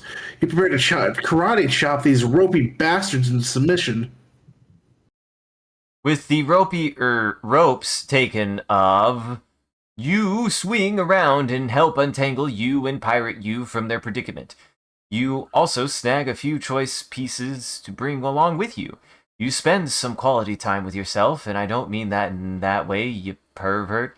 You bond over your mutual hatred of the crazy old man, as well as mice and things that fly in the air, days of the week that end in Y, math, things that made of either cheese of chocolate, and of course of the traitor who caused you all to be in this predicament. You talk more, but you seem to have encountered a deadly cloud of ladders, and worse still, snakes. They shake your ship up and down and up and down and up, and you get the joke. You grab a ladder by the 2 rungs and rip it apart in an act of unspeakable gore. If you were a ladder, you're not, okay? You broke a ladder. Grats. The snakes, however, are another matter. They take refuge in the few remaining ladder, slithering between the rungs and darting out for quick lunge attacks. You've had it with these gosh darn snakes on these mother heckin' ladders, if you can pardon the foul language. You manage to secure the ladders from the snakes, leaving them very sad, floating in the purple haze. With that little episode taken care of, ahoy! Up ahead is the ramshackle sea inn, the perfect den for a bunch of unsavory, ne'er-do-well pirates. You're not sure how many of them are there, but you know winning over the pirates here is your best shot at redemption for all of you. You decide to knock on the door and politely ask to come in to discuss things, but by which I mean you blast down the door with a well-aimed cannon shot, swing across the ropes, and charge in screaming, "Yarg!" Having thoroughly lost the element of surprise and not giving a damn, you charge into the battered end doors. or you charge into the battered end doors. You spot a crowd of unmistakably piratey youths strewn across the bar floor, wielding peg leg clubs, broken beer bottles, and for one odd pirate, a safety pin. The group of pirates, the captain of the group shouts, "Yar! We beat you fair and square before. We're glad to do it again. Am I right, crew?" An unenthusiastic roar swells up from the crew as you all move in for a good old-fashioned barroom brawl. Here comes your first brawler, hopping on one foot with their peg leg crux in their hand. An interesting, tactical choice to say the least. It is interacting. Yeah. You see your other youths trying their best to keep up with you in the brawl, and, well, they're not exactly winning their fights, but they aren't losing either. You help bonk a couple pirates' heads together and leg sweep yet another that was sneaking up on your first companion, you. That ought to help them. But oh no! Another pirate closes in, clutching a broken beer bottle and looking menacing. Wait, how else would you expect a pirate to look? Like a clown or something? That is a very big clothespin. It is a very big safety pin, yeah. You grab the bottle wielding pirate, flip them over your knee, and give them a much needed spanking. She shouldn't play with broken glass like that. Someone could get hurt. You glance over to see your buddy starting to gain a second wind,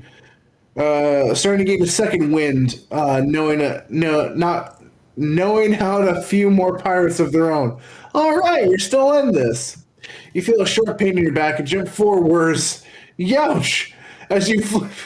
This is just evolving to this point. Uh-huh. As you flip around, you spot another pirate wielding an impractically large safety pin, which has clearly had the safety turned off. They swing the pin around at you for another blow. You could tell that they're running out of budget. Yeah. You manage to snap the safety pin closed again around their hands, incapacitating them for the rest of the brawl. By now, there's just a few pirates standing plus the captain and... Wait, what? Honk, honk. One of the pirates, dressed also like a clown, charges forward, squirting water at you from a weird flower thing. Your companions managed two simultaneous headbutt double KOs on the last crew, leaving just you and the captain still conscious. Oi, and who be ye? Not one of me, crew. And ye ain't somebody whose booty I ever plundered. Ah, to go with it all. Nothing matters anymore. We're all going to die into that bloody traitor. Yar! Time to take down this clown. Metaphorically speaking, you took down the literal clown in the last fight. After all. Oh God! You finish off the pirate captain with a well-placed bar stool in the back, WWE style. They slump to the ground, groaning. Yar! The usual greeting now concluded, you help the captain up and explain the plan you've been formulating. Assemble all of us youths, escape the mysterious purple ravioli soup craft, and take the fight back to the traitor. Alone, you all failed, but maybe together you can overwhelm the traitor. As you explain your plan, the captain and the crewmates seem taken aback, like they never thought of this before. At the end, the captain starts nodding, a somber look in his eyes. If only I were a little stronger. I don't know how to be a pirate. None of this would have happened. I was the only one that touched that blasted MacGuffin in the first place. What spawned that twisted little traitor? That one was on accident. I should have known he would be a, what did I call it? Supreme asshole. That's what the name for him. All right, boy. We'll try out ye plan. We'll be sick of fighting, feuding, and looting anyways. Just maybe by working together, we can make up for our past mistakes. Yar! Are you with me, crew? Yar! Honk! A rousing roar that can only be accomplished by exactly 27 pirates and a clown cheering erupts. It's got a specific kind of energy to it. I guess you just had to be there to appreciate it. Anyways, to the ship. You ask the captain where you might track down your remaining youths. Oh, that. Well, we ain't the only piratey crew out there. There was me, the spittin' number three, who were once building a crew, but then he went his own way, started a rival swashbuckling crew. We clash now and again, but I won't lie, I haven't seen 'em for an age or two. But if we go to sea causing a big enough ruckus, I reckon they'll find us instead. And that's the best pirate you're gonna get out of me. That's fair. Well, now for a genuine intermission. So we'll go and kick that up to the final zone. We'll go Oh, ahead and top that God. off. Oh Get my God, we that. lost health. Now we gained health. That was our Oh, previous cap. oh. I kicked us up to let's see.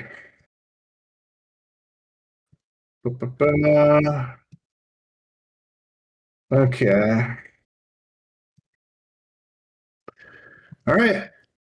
Here we go. The intermission. Intermission. This is the 25 fights. Oh. Oh, we're right there. Oh, we're right there. Kick his Mm-hmm. ass. Kick his ass. Oh, look at the mummy in the safety pin. The mummy back. Get that fucking mummy out of here. And there's a bear. Oh, I forgot there was a bear. And there's a he's really going at it with this one. Are these people joining us? I think guess so, they're yeah. joining us. Okay. But he moved a little bit. I really thought they were going to be fighting each other. Yeah. He really likes that big safety pin, though. He really does.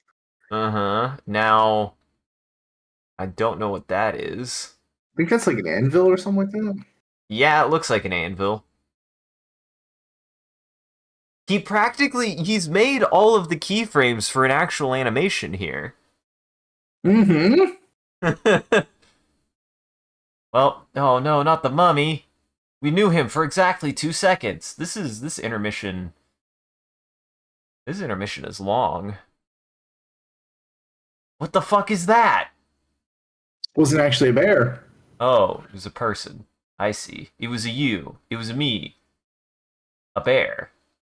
There's a space gator. And a space killer whale. Oh no. Oh, oh fuck. You skipped one. Uh, You that was like what skipped one. It was like 283 or something like that. Oh god. Um. There Oh, we go. it's the fucking batfish. I know that thing. The thing's a freak. It's a very Yeah. weird fish. It's a very weird, scary fish. It actually opens its mouth like that. Yeah. There's the old timey fucking toilet. That thing, I've seen those and they make me nervous. Mm-hmm. Animals are weird as fuck, Silos. Boy, we're right there, huh? I didn't think this 25 skip was gonna be here. Yeah, right? Oh boy. There's the ducky. Are we gonna be within like the last 5? Yeah. He Whoa, okay, that's actually kind of cool. Yeah, that is very dope. Okay, so it's about, I guess it's more like 15. That's fine. 10 more to go. We can make it.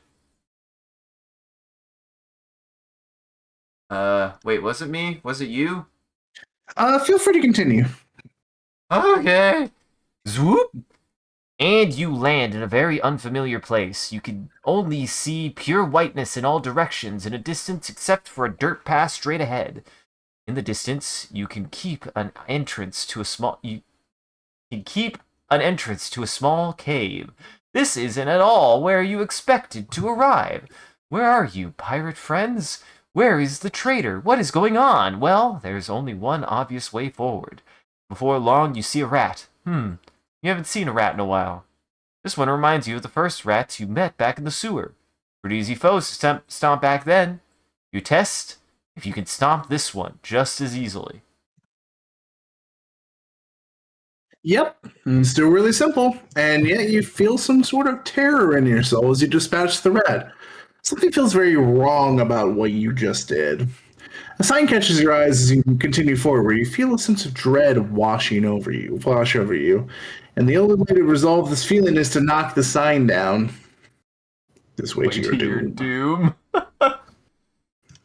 Took everything from us. Oh, another sign, another chill down your back. You know you've wronged so many people on your adventures. But this still feels creepy as hell. We will have our vengeance. Okay, now these signs are really just getting annoying. Okay, I got it. Someone really hates your guts. But wait, who's we? You finally reach the mouth of the cave. Flanking each side of the entrance, you see more rats. One standing with a halberd at its side, the other huddled over, kind of gargoyle-ish. It's getting late. They both spot you, and at the same time the gargoyles let out a piercing shriek of rage, while the other guard blows a nearby horn leading into the cave. This is our moment, rats! Rise up! Oh shit. You have a theory as to what all is now, but first, the classic 2-guard combo coming right up. You finished the gargoyle with a rock hammer and hear a chime in your head that you finished your Slayer task. Whatever. On to the actual ready guard guy thing. As the guard falls, mortally wounded, it lets out a final gasp. Our will is too powerful. And with that, the guard is no more. You look around for an idea on where to go. To the left, infinite nothingness. Right in front of you, an enticing tunnel. To the right, infinite nothingness. You spend 5 minutes agonizing over which path is the correct before grudgingly heading into the cave. As you walk along, you can see images carved into the walls, images depicting what is very clearly you stomping, slashing, biting, kicking, and other murdering a series of rats. There's you knocking out the sewer rats, bashing the ghostly rats, beating up a hulked up steroid rat. Man, these were fun times. All along, these crude insults drawn above your, there's crude insults drawn above your image, pointing right at you. And then, as you enter what you could call an arena of sorts, some slams shut behind you. Uh-oh. You're mine. You hear a voice, but no one is around you. You think this is about you? About your fighting against a so-called traitor? About saving the universe? Oh no, this is about our triumph over you now. You no good, dirty, rotten, multi-me murderer! With a huge thump, a monstrosity assaults your gaze, looking to be sewn together from 100 different rats into the middle head seemed to be the source of the voice, the other rats nodding along in agreement or otherwise snarling. I only wanted to help guide you on your quest, and look at what you did to me! The ghastly creature roars. When you stomped on my poor little head, I was sent somewhere I wasn't meant to be. I could see the code that made up our existence. I saw what had happened before, and what was to come.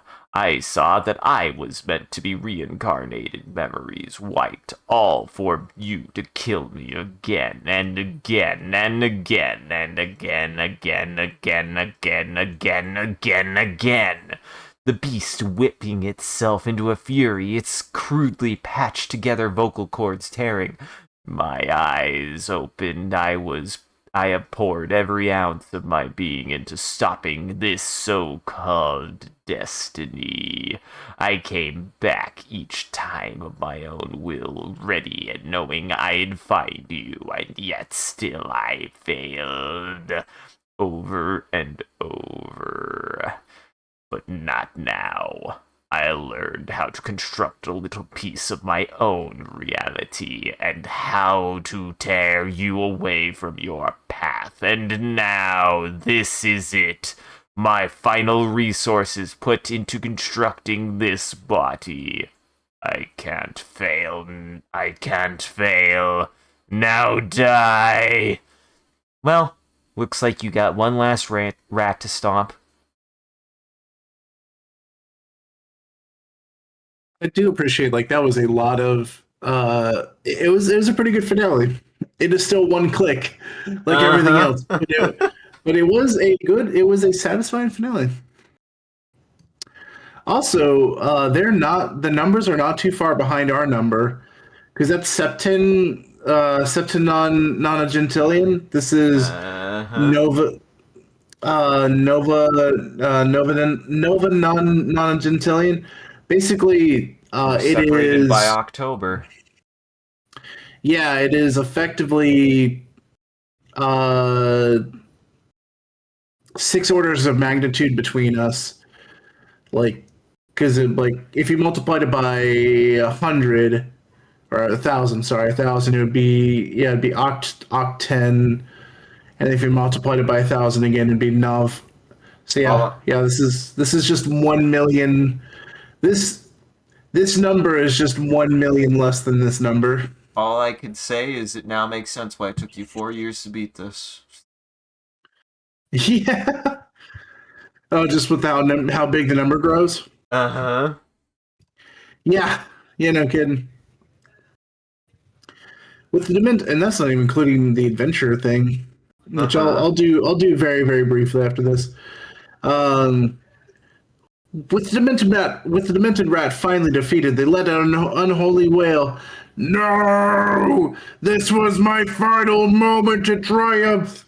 To an eternity of suffering, but I will let you escape! Their mangled, mutilated vocal cords tear into an infinity of grief and rage, and their body disintegrates into dust. The cave starts to rumble and shake. You have to get out fast. Through winding, twisted tunnels, you run ahead, barely dodging rubble and collapsing rocks until you see a light at the end. But wait, that isn't the end of the tunnel. It's more like a shining portal. You really have no choice but hope that this leads to safety. Swoop! You land in an eerily quiet place, and you see all of your pirate friends have gathered around. Looking ahead to the trader, their back turned to you. You have no idea how that portal appeared or how it brought you back to where you belonged, but you're truly grateful. Finally, the trader turns around and acknowledges the existence of the nearly 70-strong gang ready to take them on. You can tell the trader was trying to play it cool, but now they're pissed. I have no idea how you managed to escape my banishment, all of you, but it's no matter. I've only grown 1,000,000,000,000 times stronger than last we met. He announced to the captain, even a fraction of my power should be able to eliminate all of you within hardly any thought. Actually, their whole body grows dark for a moment as a shadowy blob peels away. The shadow shudders for a moment as it splits, and then it splits again, forming into 4 dark copies of the traitor. You recognize these 4 as a cleric, a wizard, a rogue, and a fighter. And a lethal, albeit pretty generic, party to take you all on. I think this ought to distract you long enough for your existence to no longer matter. The 4 pose dramatically before rushing into battle. Let's see. With an uppercut, the cleric collapses into its former shadowy goop and disintegrates. You always kill the healer first, everyone knows that. However, the wizard is causing utter chaos, flinging your crew around with tidal waves and hurricanes and giant meteors. You try to approach, but you sense someone teleport behind you, whispering softly in your ear, really creepily, "Hey, nothing personnel, kid." Jeez.